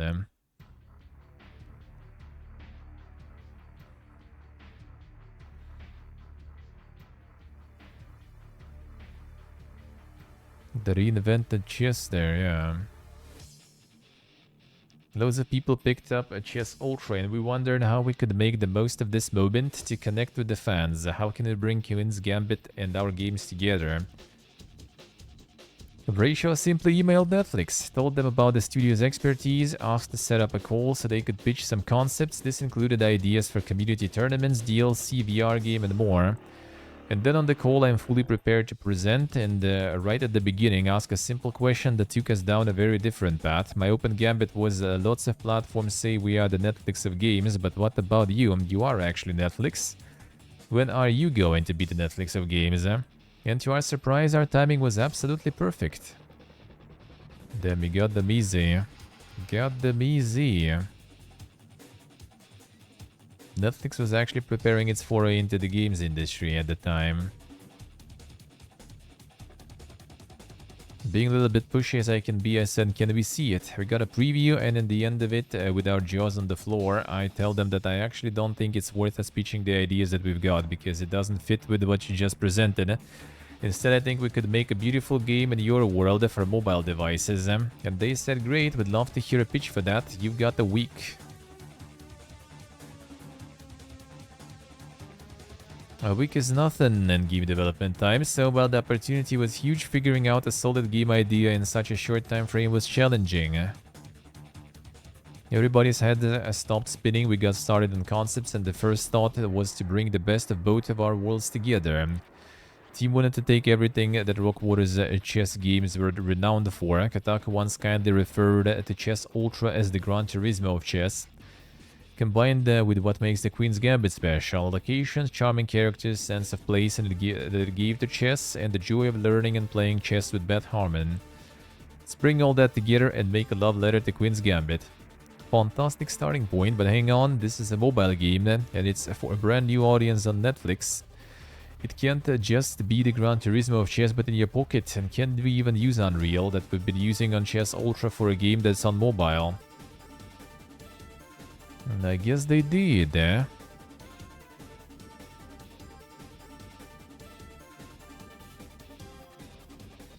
Design-wise, Brayshaw said the studio started as all games do, with a lot of ideas and assumptions about the audience. Rockwater's bread and butter is authentic chess experiences. He continued, and they knew they also wanted to bring the characters of the show to life. I felt everybody loved the most in the show is Beth Harmon, her super powerful chess and how she uses it to embody power and control in a difficult world. is what everybody fell in love with. And how can we incorporate that? What would it be like to learn and play chess if you had her gifts? What would it feel like overall to go on her journey from an inspired beginner and curious about chess in the basement of an orphanage to be grandmaster capable of being the reigning world champion in Moscow? The team also quickly realized that the game could not just be the chess. Chess is complex, intimidating and long, so to connect with fans and deliver something exceptional on mobile, we need to make sure it had more to offer. Lots of puzzles, brain training games and things that make it more accessible, more immediate, more bite-size. To use all the mobile cliches, to be able to play on the toilet or play in the queue for a coffee. If you think chess down to its core essence, it's about finding the next best move. About solving little problems, which feels super satisfying to do. So we built this into the game, we built it around puzzles. Even if you're not good enough to play and win a full game of chess, you can still feel good, powerful and have fun with it. There it is. The inspired beginners. Key development takeaways. High fidelity is achievable on mobile, detail where it matters and work smartly. Supporting 1000+ devices isn't that hard, devices and screen size adaptation work well. Always put players first, UX is everything, the device doesn't matter. Challenge your assumptions with data, user test regularly, design from bottom to top, test on a wide range of devices. Optimize, optimize, optimize. They need to do that more in minigames. In the minigames. A lot of players bounce within the first 3 minutes of a mobile game. So it's important to onboard players through gameplay and get to the good stuff as fast as possible. The gaming future, man. 3 minutes. And that's why we can't have the good stuff on PC too, huh? Gotta get all the yapping and stuff. 3 minutes and they gone. We need to keep it interactive but strip out anything that was extraneous. And none of the videos, all about gameplay, move as quick as possible between each of the initial puzzles. That was a big one for us. Got it right about halfway through development, it made all of the rest of the user testing flow much more successfully. Actually advise against the old school, we'll figure out how to get people into this game when we've made the rest of the game. Don't do that. Stayed a hell of a lot of time once we figured that out about halfway through, and it made all of the following user tests much more successful. And then when the game is live, you'll obviously get a lot more data to be able to monitor and adapt to your players.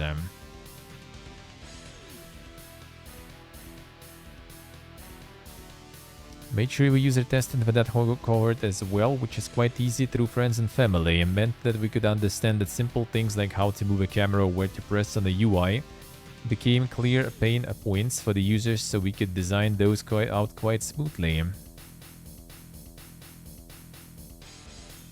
was really fascinating for us to think about people who had never played games before, and exciting to be able to design for them.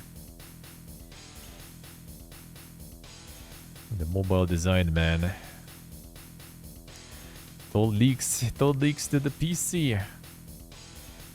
Gfinity Digital Media affected by layoffs. Redundancies reportedly a result of restructuring and budgetary reasons. Another one. Gfinity Esports stealth optional in racing games. More journalists going down. The daily layoffs are, yep. Couldn't have a day without that. Couldn't have a day without that.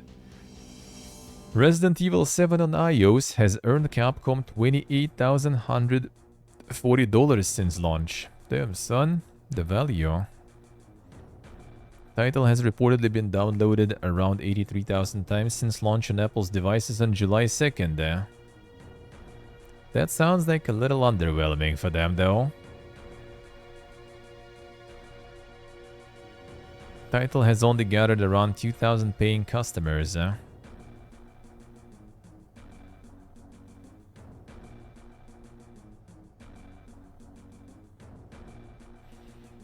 Follows in the footsteps of Assassin's Creed Mirage and Death Stranding among others. Yeah, I don't know. Maybe people don't really want those crazy good games on the proper AAA experiences on mobile then. Maybe we just need to deal with the fact that, you know, it's different Games are different and gamers are different. And we shouldn't try to cover everyone with the one game and one design and everything.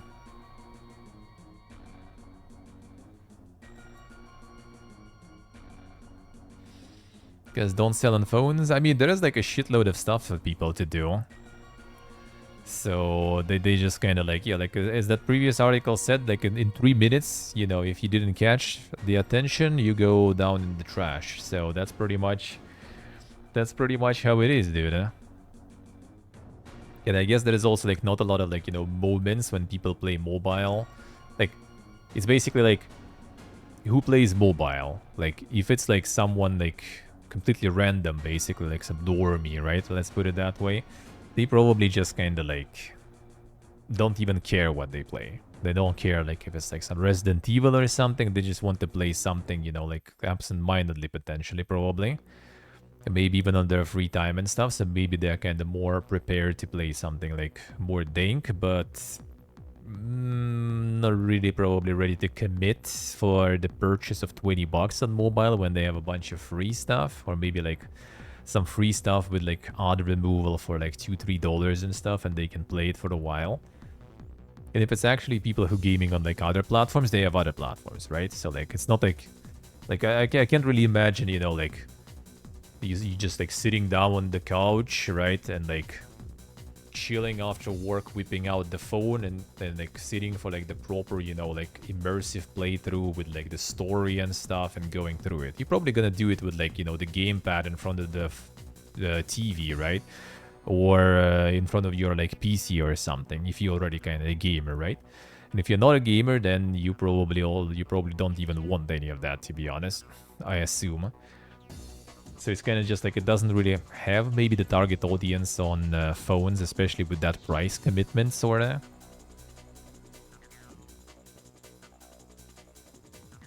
EcoChunk raises $1.4 million in the funding round. Funds will go towards supporting daily puzzle game EcoChess. Like now that would go fine. You can like you can play Resident Evil 7 just like on the toilet or something. That will be a long fucking session, man. You're gonna shit everything out, basically. Or like in the line or something. Or on the bus, for example. Like the only times I did play on the phone was like, I remember like it was actually on the bus. I played Hearthstone back then. Didn't want to miss like some dailies or whatever. And yeah, that totally wasn't something I would be just like standing, you know, with one hand kind of like holding, you know, while the boss is moving, and another one holding phone and just like doing like some quick moves real quick there, you know, like you can't really do it with like Resident Evil, for example, with like the full playthrough, you know.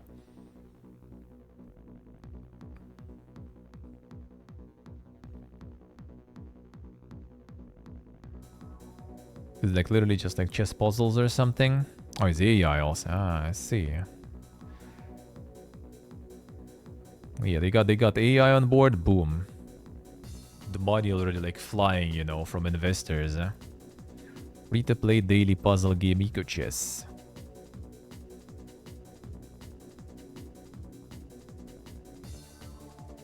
Leverage the power of AI in game design. AI will enhance the ingenuity of game designers, and the EcoChess team demonstrated this brilliantly with their debut title by using AI to put a fresh spin on their daily game. Done so really quickly with a very small team, and have already built a passionate community of players and speedrunners with fresh content every day. So like AI basically just makes content, sorta. There it is, Yeah, maybe with that, like AI, like as we talked before about the procedural generation of things, maybe at some point we're just gonna have like a whole bunch of games that you just kind of like live in. Just launch it and it like constantly throws AI generated shit at you. You just kind of like, you know, just get like an IV, you know, of some nutrition, and yeah, and just like live there. That's it. Don't need anything else. Nintendo Switch moves 1 million units during first half of 2024. In Japan, Luigi's Mansion 2 HD debuted at number 1 in June, having sold over 88,000 units in 3 days. It's in Japan alone. Luigi's Mansion, Paper Mario, Shin Megami Tensei. Like Japan is like, it's always, it's Switch. That's it, man. We have some PS5 here and there whenever there's like a big release. Everything else is just Switch. Switch and Nintendo games. Nintendo Atlas from. That's it. Nothing else. And it's pretty much the same shit every month. Nothing changes.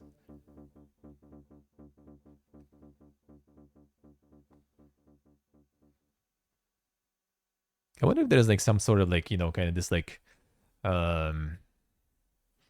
this like patriotism sort of thing, I guess, in the games. Like, you know, like a lot of people obviously like rooting for their teams, rooting for their like, you know, for those who rep their country and everything. Like I know like whenever people like know, oh, this like Russian developer, for example, like Polish developer or something, and there are people also gonna be like buying that and like, you know, like, oh shit, game Spog, man. Gurom and everything. Maybe that's also part of the reason, I guess. I don't know. Maybe this is because it's easier for them to get the market in the country.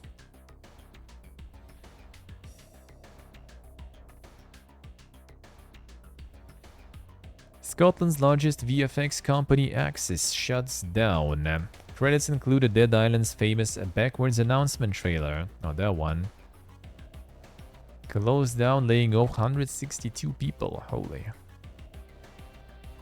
Halo, Gears of War, League of Legends, Wild Rift, Magic the Gathering, the Warframe. Damn, son.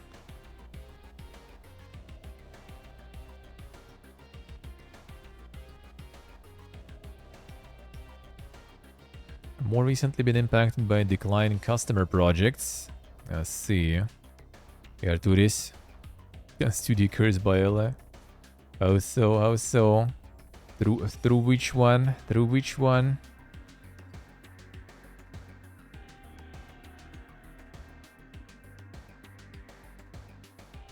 Increase in labor costs which have resulted in severe cash flow problems. Directors worked tirelessly to explore alternative solutions, but ultimately had to take the difficult decision to seek the appointment of administrators. 162 people making trailer. Well, it looks like a lot of stuff they did, though. The TV also, games. Content for BBC, Netflix, Blizzard Entertainment. High demand for its services during COVID as animation and visual effects for TV, film, and video games skyrocketed. I kind of wonder sometimes in these situations, like if there will be like no like skyrocketing like in COVID era and stuff, right? Like, would they be fine now? Like, is it because they just got like their appetites like way too high accordingly? But like they would close then though, right? Like they're not like going like super broke or something because like you got the peak. Like, can it make you like spend so big that when you like down the peak you just like complete bankrupt or something? Like would just be like not you know like the spiking, the crazy like spiking curve, but just like more like smooth line cause them to survive all this shit? I wonder. Same story every time. I mean, true, but like at some point you just start realizing, right? Okay, things are not going that well, so it's time to kind of like, you know, adjust. Time to like do some layoffs, you know, do some like cuts and like salaries and everything. Like back home, for example, they quite often, they don't like, you know, like fire you or something. They just like, you know what, we kind of can't really pay much, so we're gonna move you to like half the work day. You work half day, you get paid half day, you know, that's it. Or just like salary just lower, basically. You work less, but you get paid even less, I guess. If you don't like it, goodbye, feel free.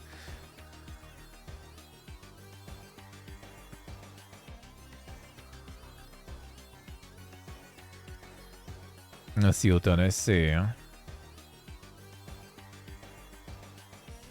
It's gonna change soon. Saber Interactive and Focus Entertainment disheartened by Warhammer 40k Space Marine 2 leak. It's disheartening that many of the surprises we worked to keep secret were spoiled. So yeah guys, there's already months before, there is some early build already, or year old build already leaked. So there might be some spoilers and stuff running around. It's time to start hiding from spoilers already. Few months prior. Microsoft reportedly shuts down one of its DEI teams. Team was allegedly let go as a result of changing business needs. Well, that's the typical corporate, man. They all like care about that stuff, and then as soon as, you know, like the time's getting a little rough, that's gonna be the first that is gone, basically. That's the usual shit. A leader allegedly accused executive leadership of being investigated and having evidence discrimination, harassment, and toxicity in the email. In response to the report, Microsoft said our D&I commitments remain unchanged. Our focus on diversity and inclusion is unwavering, and we are holding firm on our expectations, prioritizing accountability, continuing our focus on this work. Alright, corporate speech, the usual. The usual. Number of employees impacted by this decision is unknown.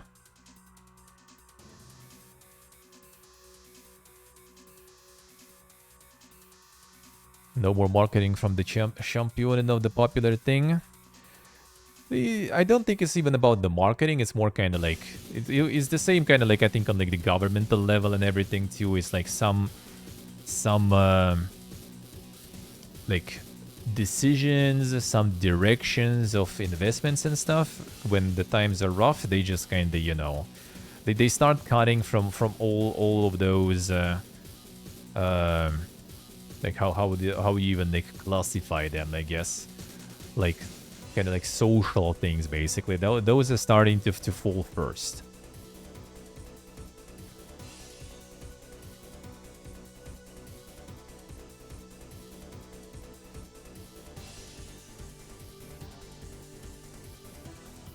Yes, Deep Shibek, I see.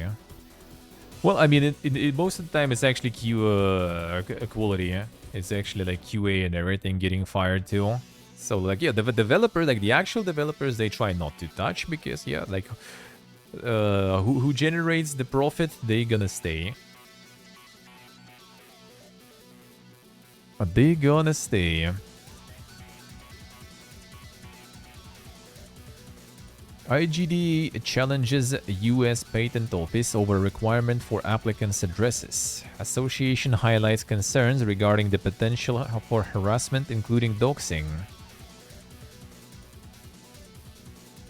No, so now you, when you register trademark, you need to put your home address in. Yeah, that sounds like it's totally gonna be fine. Well, the thing is, like, it's just gonna force people to use some sort of like proxy, sort of. Like, basically, people who have a company, they're just gonna use their legal address. Like, I have a legal address here in Georgia, right, where I don't even like live. Like, I live in a completely different place, but I have legal address there, so I can use that as my legal address, basically. But I don't, not there.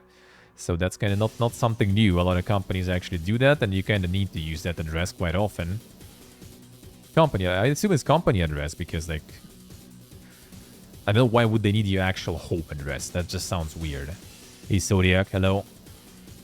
I think it's either like someone kind of like mistakenly, you know, interpreted that. Transparency, protection, personal information, requirement to disclose domicile addresses without adequate safeguards, fails to recognize unique risks. Wait, like why? Case highlights a failure to provide adequate notice or solicit meaningful input from those most impacted by the rules, particularly affecting individuals in digital entertainment and game development sectors where privacy concerns are paramount. Yeah, why would you need the home address? Like, if you have the official address and the home address in the same place, yeah, that is dangerous. That is a problem, and you know, you already if you already have that, people already can get that information from the open sources most of the time. Like pretty much, I think every country has this like catalog of the companies, and if your legal address is the same as your home address, it will be there. Yeah, exactly, Zodiac, exactly. Oh, shit. Anonymous, thank you, sir. That is a lot of them dollars. Thank you, man. Thank you. You guys destroyed the goal there. Thank you so much. Thank you. Thank you. Kim is anonymous, no idea, Beppo. Was you? Thank you, man. Thank you. Appreciate it a lot. Not sure why. Yeah, sometimes it's kind of like not connecting right, I guess. Happens. I think Weekend is also like for a few months was anonymous only. Thank you, Peppa. Thank you, sir. I appreciate it a lot. That is nice. Nice. Now, after the fees of the donor service, that's gonna be exactly enough to pay my share in the rent. Feels good, man. And the food will figure out. Food will figure out. A lot of indie companies, your home address is your company address. That's the problem. Like, you can't really do anything about it, though. Like, that's the problem. Food is good. Food is really nice. The local food is amazing. We kind of pretty much every week we try something new, at least one new dish or something. Like on my day offs, usually we just go to like some local cafe or something. We have the one nearby that is pretty like reasonably priced and stuff. Sometimes once a week we get something new, sometimes even twice a week, and I still haven't tried like a lot of dishes still. And there is already dishes that I wouldn't mind repeating, to be honest, and some we do. So yeah, food is really good. Food is really good, and some things are pretty cheap too. Some not so. Fast food, all the international fast food is super expensive. Like holy shit, dude. Like why would you eat that? Like probably gonna be some odds soon when we get to Insider Gaming. They usually have the McDonald's odds there.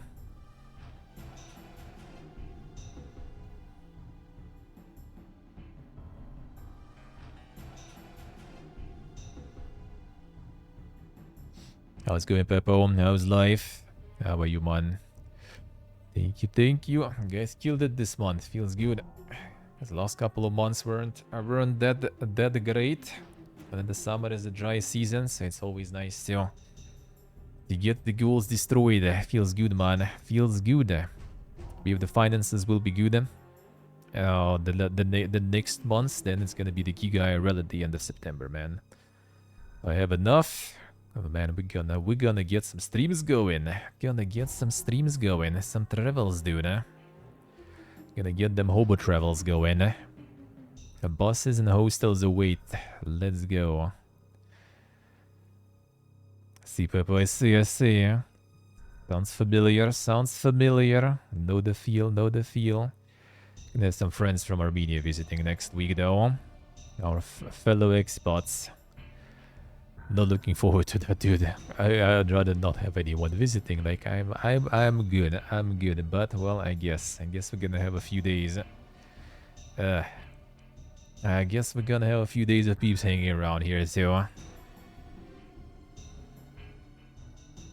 it is what it is. It is what it is.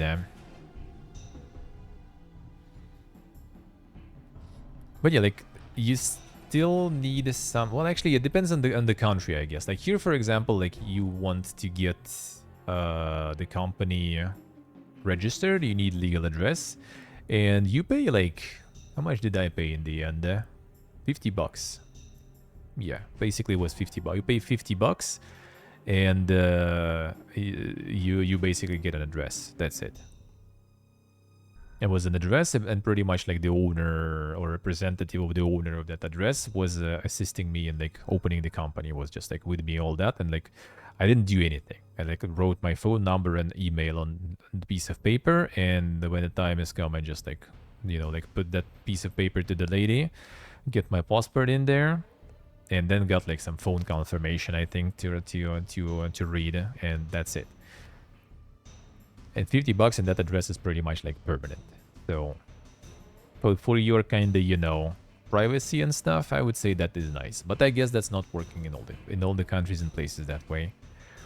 But that's the case in general with all the companies. That's just how it works here, because you need to get like some mail, some letters, from different other companies, officials and stuff. So you kind of need to have some address, right?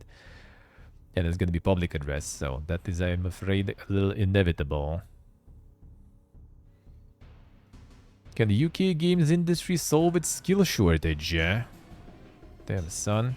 There is a skill shortage in UK for video games. It's time to go apply. Create more roles within studios dedicated to providing career guidance are crucial for ensuring new talent receives necessary resources and mentorship to thrive in games. It's gonna be the fun part. It's like it's the same like back home now. They are like, man, we lack skilled workers. We lack workers. We're ready to like get people from from the street and teach them how to work here. Yeah, and then my brother already like for for months already, just like going to all the interviews, and no, whatsoever. Not like even anything super crazy. I think one of the last ones was literally just like building like on the conveyor, pretty much just building like the server equipment. Didn't take him. I don't know why. Didn't get him. Ridiculous. And then they all complain, man, we don't have workers. The unemployment is so low. Yeah, cool story, bro. I wonder if this is the case, the same case here. I wonder if it's the same.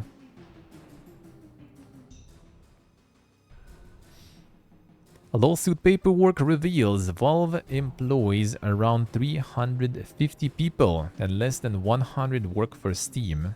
Now that's what you call the lean business, man. The lean business there. 350 people for like the I don't know, fucking multi-billion dollars company. Most of Valve's payroll is still committed to game dev roles. Like literally have like kind of like this like what's the operations shrunk to 79 even. Damn son. It's kind of old info, I guess, only though. It's the same in Germany there, I see. Yeah, they all complain, but no one is ready to take like someone without like some giga experience, you know. That is insane. I hate this shit, man. They rather, instead of like getting someone, you know, from like with no skill and like teaching them, they rather just like sit and wait there with like, you know, empty like work spot for God knows how long until it kind of fills itself magically, I guess, or something. It's so ridiculous, man. Actually, message ask my brother what's the situation. Think better. Think better. Given on support duty.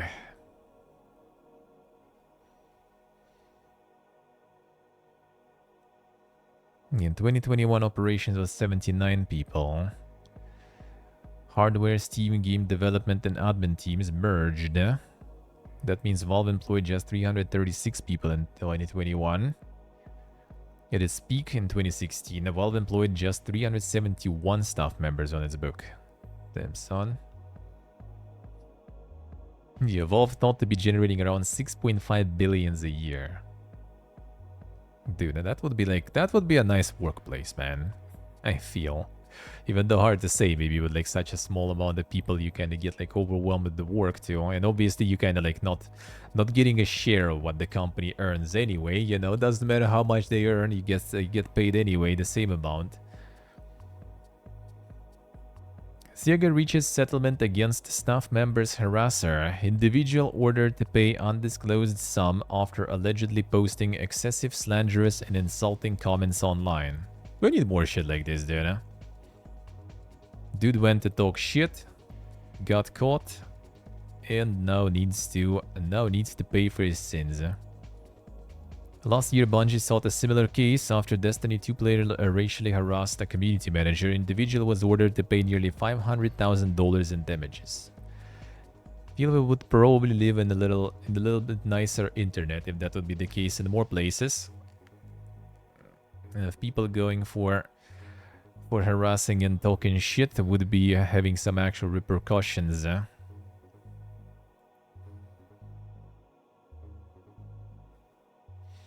EA adds further monetization to EA Sports FC 25. Damn, there was not enough monetization before. A new optional premium tier of in-game rewards can be purchased with real money or virtual currency. Ah, and virtual currency too. Well, that's different. That's fine then.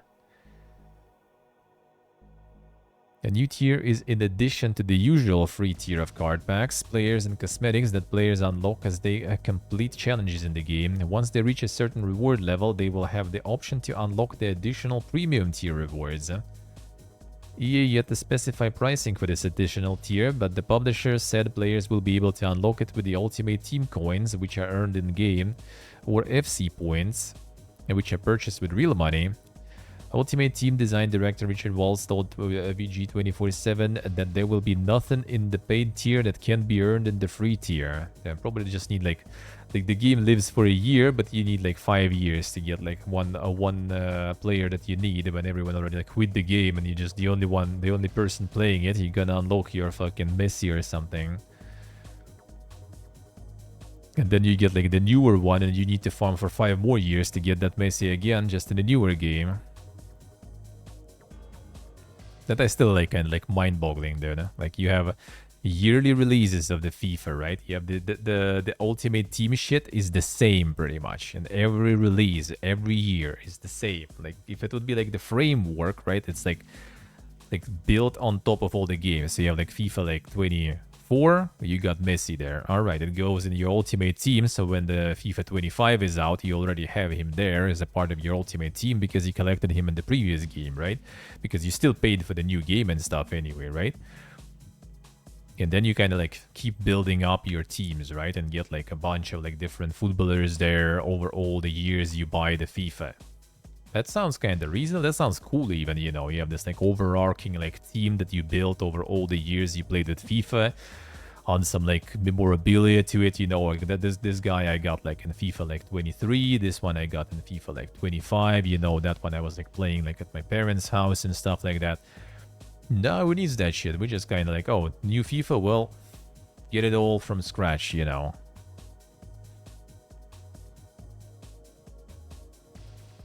Out of Exile leagues with wives, just they cost 80 euro. Yeah, basically, yeah. Yep, seems like it. They cost 80 euro, but if you want also to get the gear, you need to pay more, you know. You don't just farm. Well, I mean, you can farm some of the gear, but yeah, most likely you will need to pay more. European game sales down just 1.6% during the first half of 2024. Damn, didn't drop that much. It remains strong despite the lack of major AAA launches. I mean, I guess that's kinda true. There wasn't that much going on. Still FIFA, Helldivers, GTA, Hogwarts. That doesn't exist, according to the awards and stuff. Not a game at all. Red Dead Redemption, Call of Duty, Fallout 4, Takes Two. Red Dead Redemption is still, like, dude, still, like, dude, they like, just abandoned and shit on the online, like, so hard, it's insane. I feel like there would be so much potential, but I guess they could go both, really. GTA and Red Dead Redemption, it's not like they have like some crazy teams probably working on them. 82% of US gamers made an in-game purchase in the freemium titles in 2023. Survey also found that 62% of adults aged over 18 engaged in gaming. Damn, son. All the gamers, man. 77% play more than one platform. 45 billion hours on gaming sites and apps last year, with esports becoming an increasingly popular activity. Damn, son. 86% of Gen Z and millennials surveyed said they watched esports. 53% of Gen Z and 61% of millennials say they engaged with esports content. Damn, all the digital athletes there.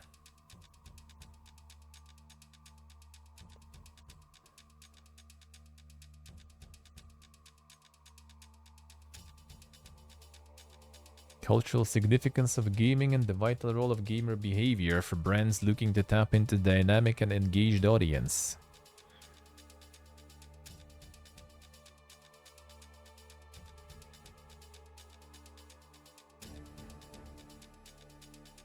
See if I found it. I see.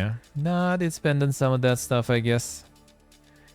Surprise launch and fortunate timing helped a Grey Zone Warfare top Steam. Hey, potato. Buying the currency for gacha, see. And some like in some live services, like I mean, I pay when I actively play Fallout 76, I pay for subscription because without subscription, it's just like not a pleasant experience to play if you play it already for a while. All the loot management and stuff without subscription is just pain. So, like right now, I play like a little bit here and there, so I don't pay for that subscription anymore. But like a couple of months, I was paying for it.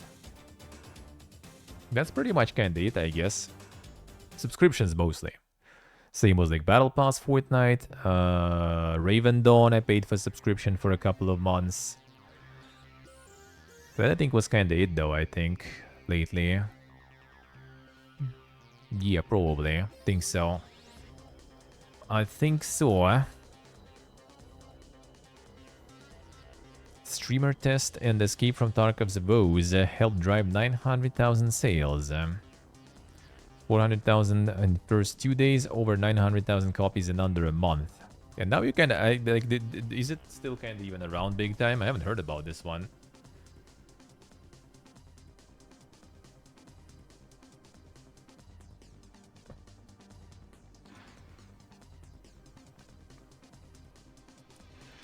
Pre-alpha playtest for a week with no NDA, then launching the game just days later. Not something you see every day. And thank God for that, to be honest.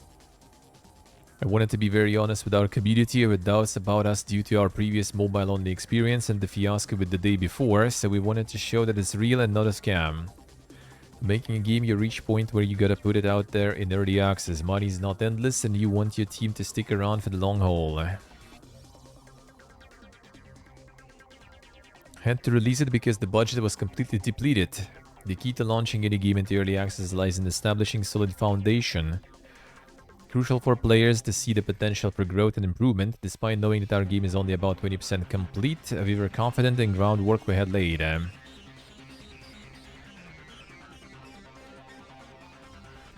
Grey Zone Warfare Influencer Test Kickoff. Tarkov announced $250 version. Yeah, all the drama happened. Truth is that we were just lucky. Set April 25th as our target release date. However, we made the decision to push it back by 5 days to allow for additional improvements and ensure that we were more prepared for the early access launch.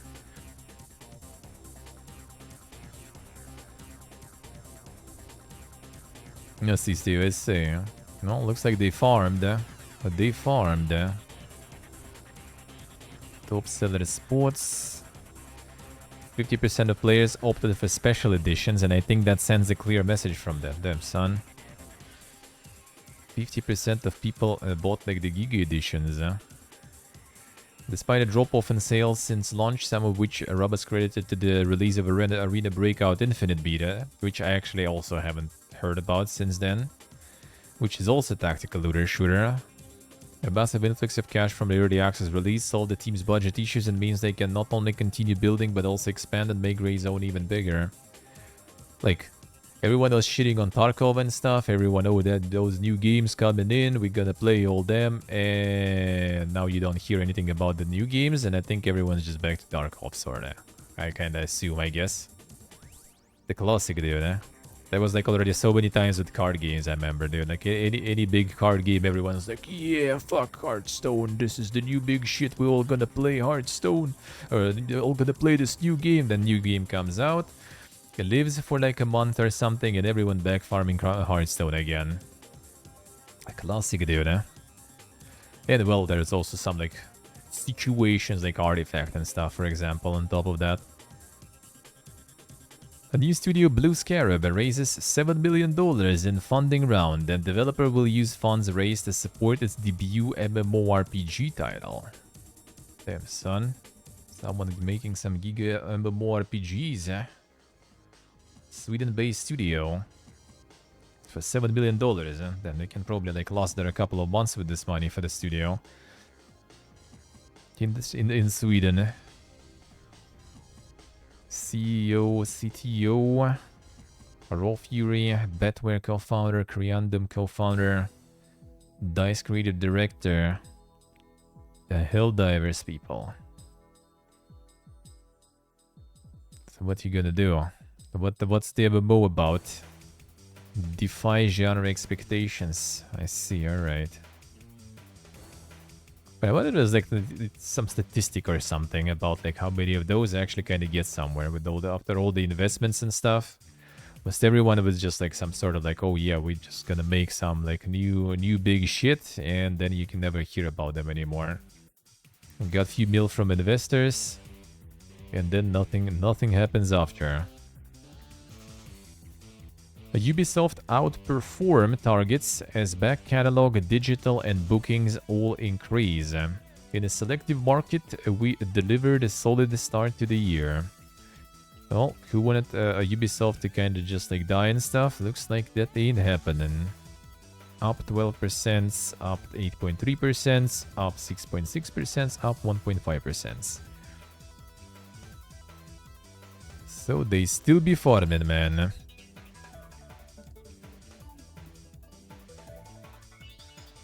They still be farming. Will be fake? Nah, I really doubt it. I don't think you can like just go out there and fake to the corporate guys. Huh? Like those corporate guys will eat you with shit if that will be found somehow.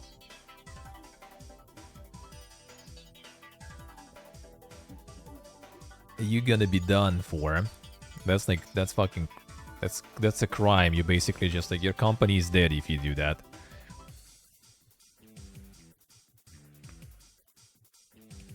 Consoles the biggest market share, 50% of net bookings. Mobile games encapsulates ancillary sales, increased from 9 to 13%. Net bookings broken down by region fairly flat. 32 Europe, 53% North America, 15% for the rest of the world. Expansion packs slated for release in Q2. Avatar Frontiers of Pandora DLC, Prince of Persia Lost Crown Mask of Darkness DLC. Food releases across the same period include Monopoly 2024 and Star Wars Outlaws. Damn, the Monopoly though. Who needs Outlaws? New seasons, Riders of the Republic, For Honor, Crew Motorfest, Skull and Bones, Rainbow Six Siege, X Defiant. Second quarter net bookings estimated to be around 500 million, whilst the full 24-25 lineup includes Assassin's Creed Shadows and Star Wars Outlaws. Rainbow Six Mobile and The Division Resurgence are no longer expected in financial year 25, as the teams are taking necessary time to ensure that these experiences deliver on expectations with optimized KPIs in the context of a demanding yet very large market. So they're not to ensure that the games are good, but ensure that they deliver on KPIs and stuff. Alright. Quarter notably saw the launch of X Defiant that is off to an encouraging start as we continue to grow the audience at a steady pace. That one's still going, dude. Yeah, they still be pumping. They still be pumping, man. Mortal Kombat developer NetherRealm lays off mobile team. It's thought at least 50 people have been affected. Them abandoning the mobile.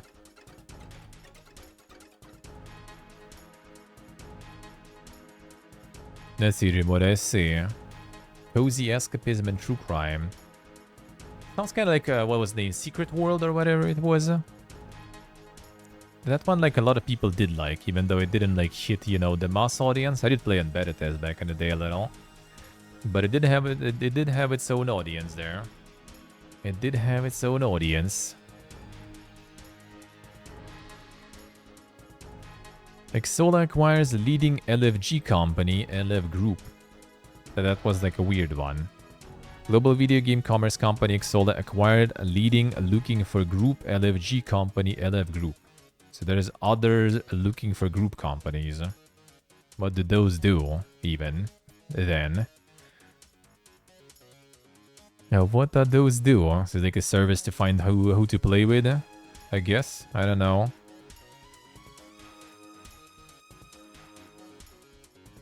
Investing technology, providing innovative solutions, enhance gaming experience developers. Alright, acquisition, alright.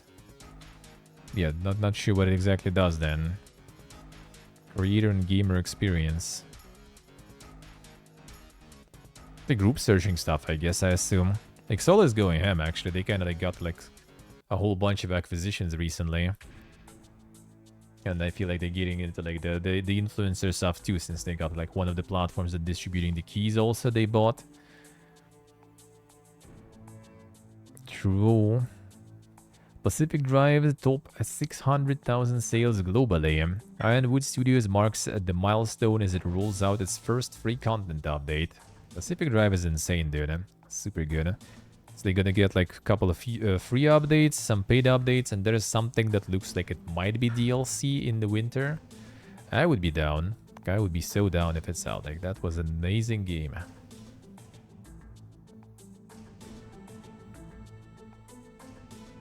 You used Xsola when you bought stuff from Padavaxa. Xsola everywhere, pretty much. I think even like Twitch subscriptions are Xsola, really. All the Twitch pay operations are Xsola.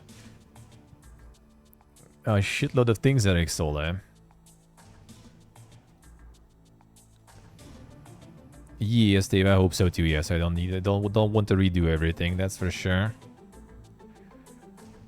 Kickstarter's new head of games is Exploding Kittens Inc. Maggie Clayton. Places John Ritter Roderick as he moves to lead creator strategy. Exploding Kittens. Kickstarter's games category attracts tens of millions of dollars in pledges every year. I wonder if they count the tabletop gaming as the gaming there too, because like outside of tabletop, like the video games and Kickstarter are already not doing like that crazy. Blizzard's John Haidt and former Bungie CEO Holly Barbakovi join Hasbro. Serve as CPO, Haidt as president of Wizards of the Coast and Digital Gaming. So they kind of going ham on that gaming division. The Baldur's Gate success. Chris Cox.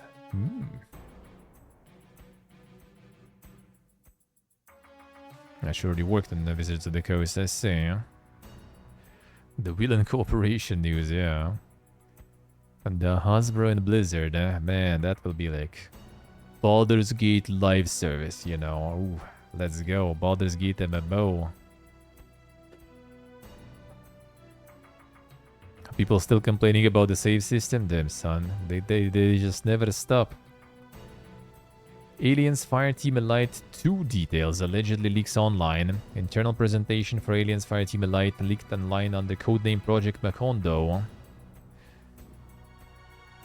9 different enemy types, 5 dagger characters, 13 total weapons.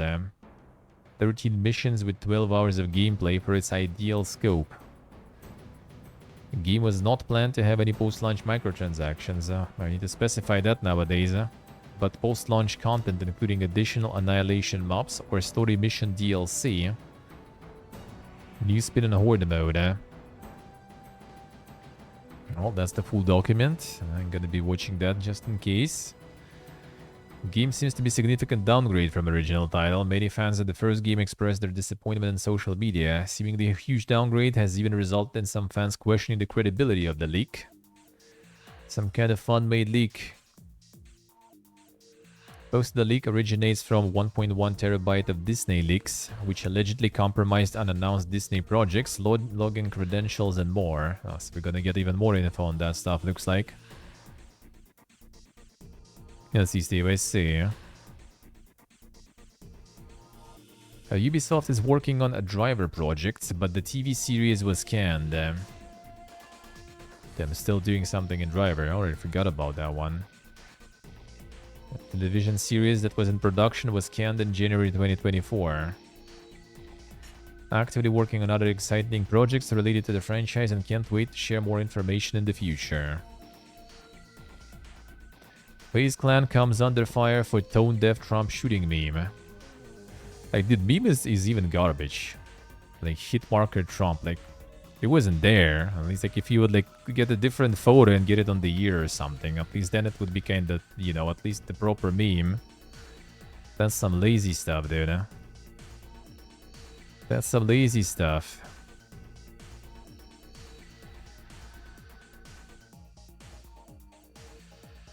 But yeah, that is also like the modern, that's the modern Twitter, dude. Like everyone just goes in and like some new hot stuff happens. Doesn't matter like if it's, you know, like how tone deaf it is and everything. Everyone just like yeah, if you edgy, at least be funny, you know. But if it's not even funny, like it's literally just for like engagements. That's it. Social media intern, yeah, that's just in the engagements. A lot of stuff. Like OTK, I think, also posted something. Well, like that kind of like they at least kind of went a little, you know, like on the side and not directly with it. So I guess that's kind of not too bad. But yeah, like everyone's just farming engagements. As soon as something happens, boom, everyone just goes. Any publicity is good publicity. In modern day and age, it is. Like on Twitter, it literally is. not even just good publicity as in like, you know, you kind of get like better algorithm and stuff. It also literally nowadays you get paid for engagements. Like it's literally like, and like the system doesn't care which engagements. Like are the people loving you or people hating you? They are there, they click your shit, you get paid. So like you don't give a shit. You just kind of like do whatever gets you the most.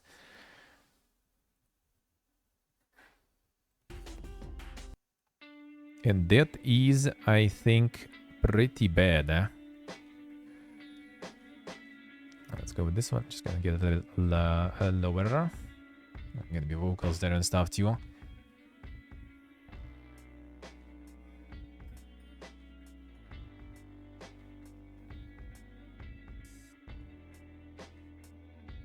Sì, che cosa say?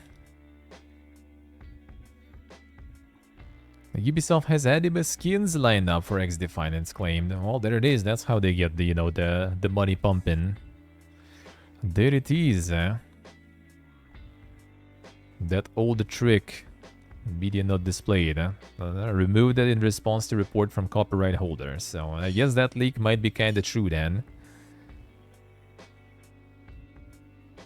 Skin shine generic purple-haired anime character adorning the side of an AA-12 shotgun. It's like even generic anime character, and they just didn't even like bother to get some like crossover or something. Like, who needs to pay someone? It's just slap some like random weeb shit. Like they don't even know which waifu it is. They're gonna like it anyway. The Far Cry anime skins, yeah. Crash 4 artist claims there is a Crash Bandicoot 5 that never was. Not Spyro, but someday folks will hear about the Crash 5 that never was, and it's gonna break hearts. Damn, son. Two totally separate cancelled projects at two different studios. Even two crashes.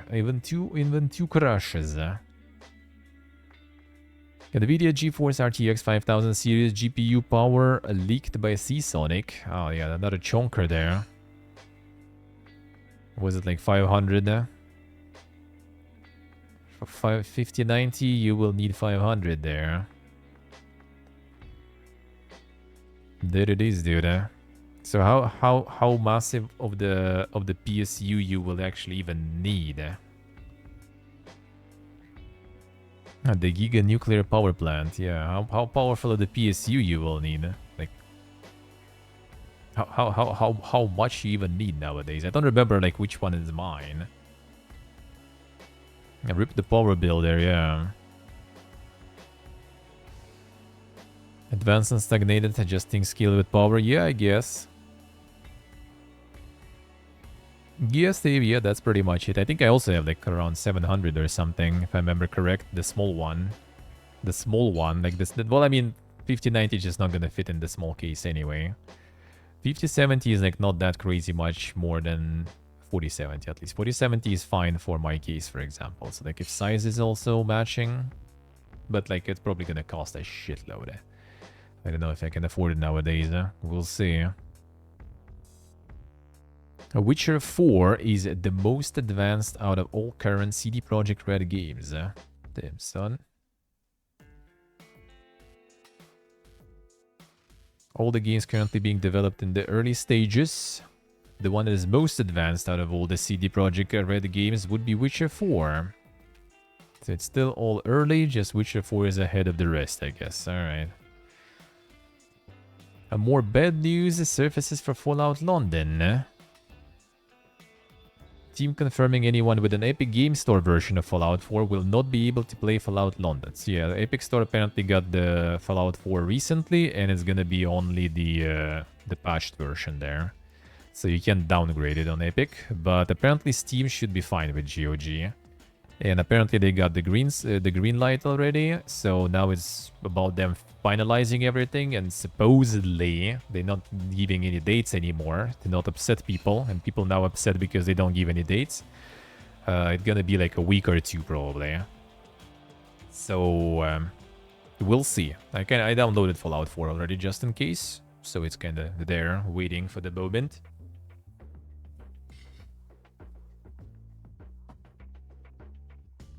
As soon as there is the mod is out, and yeah, I have time and stuff, I'll be on it. I'll be on it. Imagine time. Yeah, I know the feel, man. I know the feel. At least I kind of like, you know, like moved through already all the kind of stuff I had, more or less. There are gonna be some new releases, but I think I'm gonna just like, you know, review them, and just kind of like ditch. Baby Space Prison I'm gonna finish, and obviously Dragon's Dogma is still going. Other than that, I am just gonna be hoping on that Fallout then. When it's out. I don't think like the mod's gonna be like that crazy super massive anyway, so... Yeah, 500, yeah. That's the thing. It's unreal, dude. And like if you also pick like live service, like when I was playing Fallout 76, it's just like you literally like don't have time. Like with 76 it was like wake up, you know, like shower, all that stuff, coffee, breakfast, preparing for stream, going to swim sometimes when the weather is good also.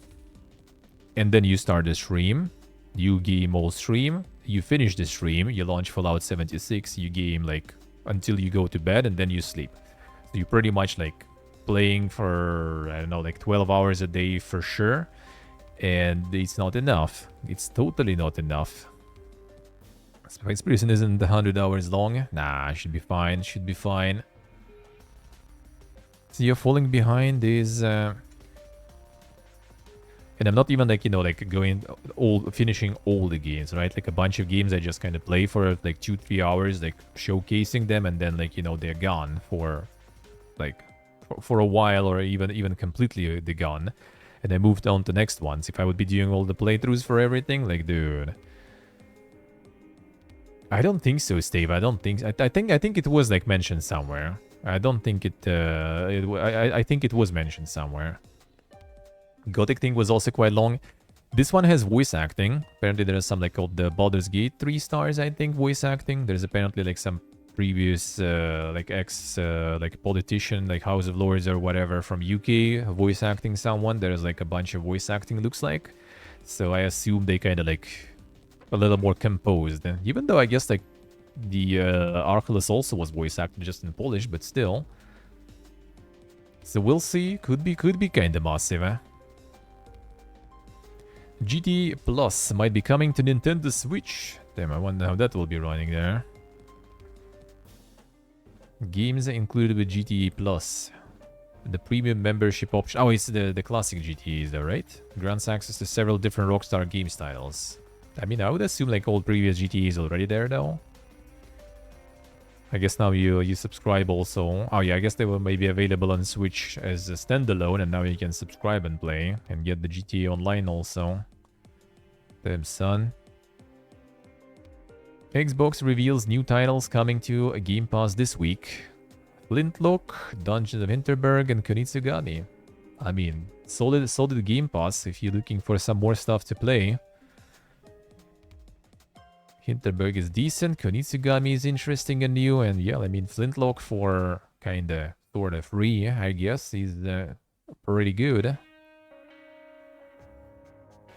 A Gears of War E-Day job listing hints at possible PlayStation release. Help build the multiplayer and online experience of the game, including in-game economies and commerce, session management, and player statistics, user-generated content, and matchmaking. Part of preferred qualifications for the job listing mentions a prior experience working with online platforms such as Xbox Live, Steam, and yes, PlayStation Network. Well, to be honest, it might be just, you know, them kind of like looking, so you know analogs, you know, like, alright, you don't know like Photoshop, at least you know like GIMP, you know, this kind of stuff. Might be that. But, I mean, I would be surprised. They try to port everything nowadays to all the platforms, so could make sense.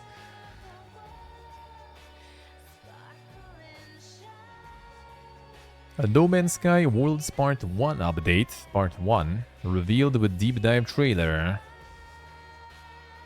Worlds Part 1, there's gonna be even more. Stay by, 14th Community Expedition, Liquidators must hunt down bugs spreading across the universe. Then the Helldivers there. They got everything in No Man's Sky. Including Helldivers. Planets transform due to gravitational distortions, find floating islands and can build bases in the sky. Solar-class starships find unusual new creatures and join new interaction labels. Between living, walk-in planetary buildings and a host of engine improvements, the World's Part 1 is one of the game's most ambitious updates yet. DLSS 3 support, fresh biomes and extensive quality of life improvements. And all that for free still. Insane, dude. Bandai Namco announces Gamescom 2024 lineup. So what we're gonna get there? Little Nightmares 3. Unknown 9 Awakening, Dragon Ball Sparking Zero. So that's what they're gonna bring, eh? But you'll see. Xbox releases new controller with Deadpool's butt. Well, that's the news, I guess. Don't need to comment on that. Yeah, quality controllers, man. Goes with your, like, the Booba mousepad or something, I guess, in combination, too. Just you wait until they start making somebody anime Booba and bot controllers too. But now London devs will vanish from society if the launch fails. Damn son. If it's an awful launch, then we'll probably all just go to sleep and vanish from society. Also mentioned what the plan is post-launch, suggesting that the core team will move into indie development and create their own games rather than piggybacking off Fallout 4 and simply creating mods. I mean, to be honest, why not? A lot of people already were headhunted to Bethesda and stuff, so I guess the rest who is working still is either those who kinda didn't want to go Corpa mode, or those who got unlucky and didn't get headhunted, I guess. Ninja speaks the truth about the state of streaming and cancel culture. Damn, son. Epic. Suggested that cancel culture has run wild and that every day it's something new. Someone else is getting cancelled with each a new day. Comments surfaced following the recent sketch scandal that saw explicit images of the streamer posted on social media. It just seems like people are literally looking to cancel anyone and everyone at all times, and literally it's every day. Every day it is something, it is someone. Someone's getting cancelled or trying to for something. Social media and Twitch right now is just so stupid, I'm so over it.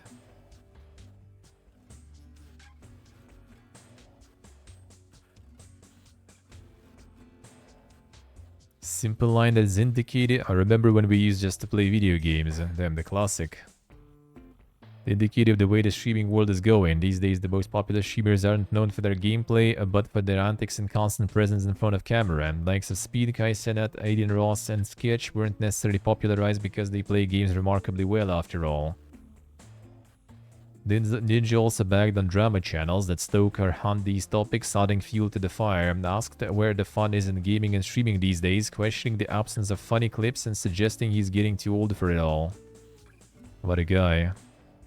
What a guy. Well, I would say that's kind of like a really cool take, though.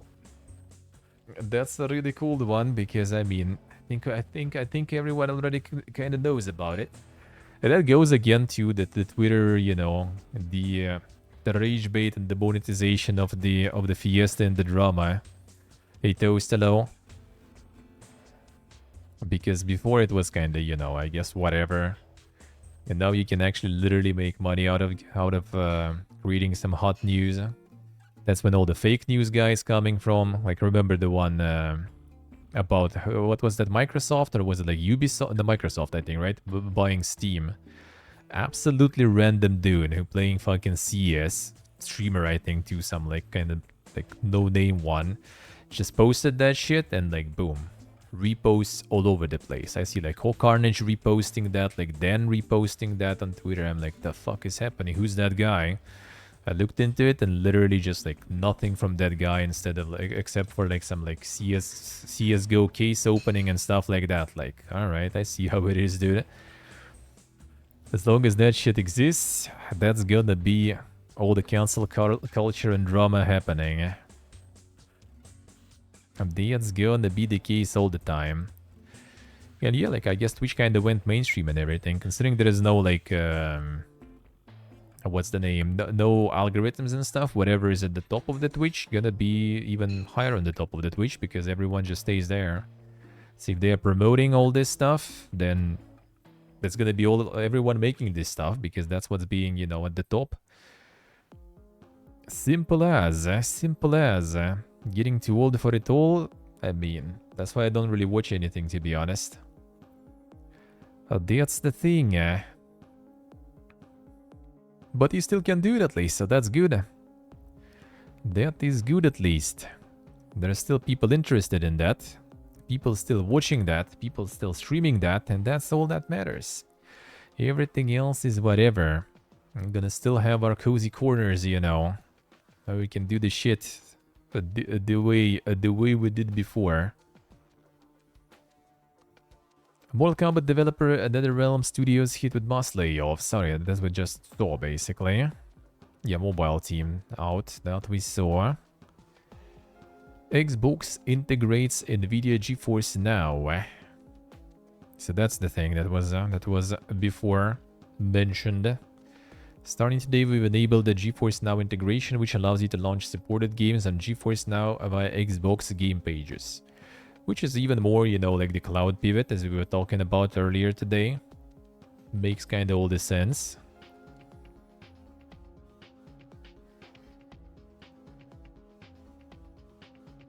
Xbox isn't blessed with large budget. EMEA, a marketing director, says. There it goes.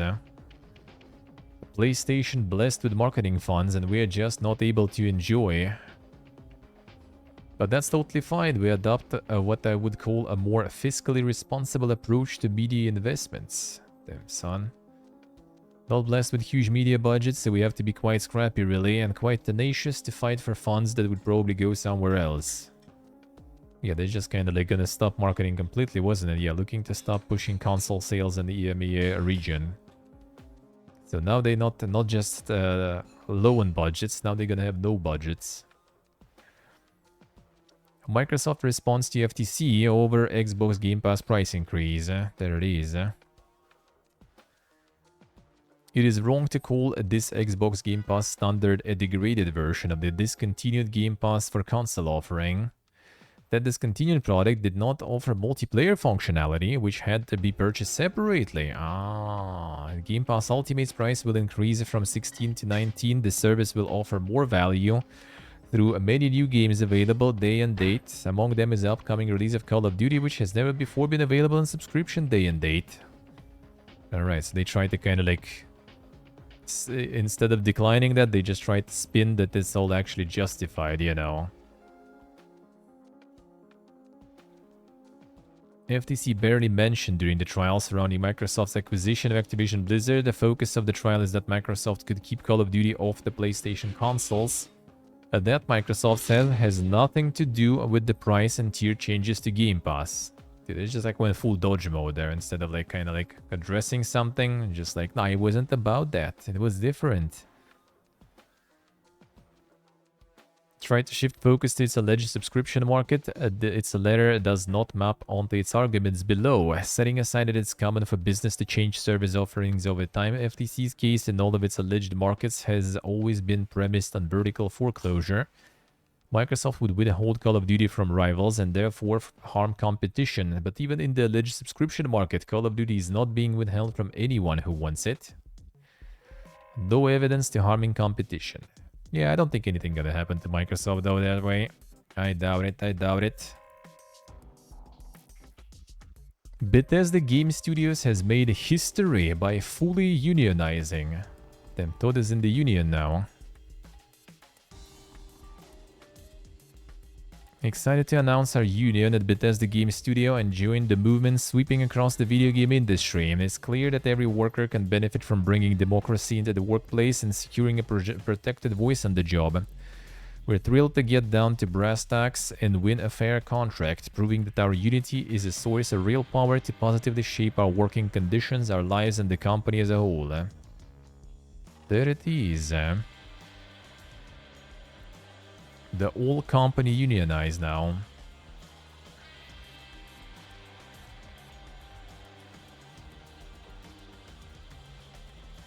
Sounds kinda corporate there. No, I mean, gotta be corporate to fight the corporate, I guess.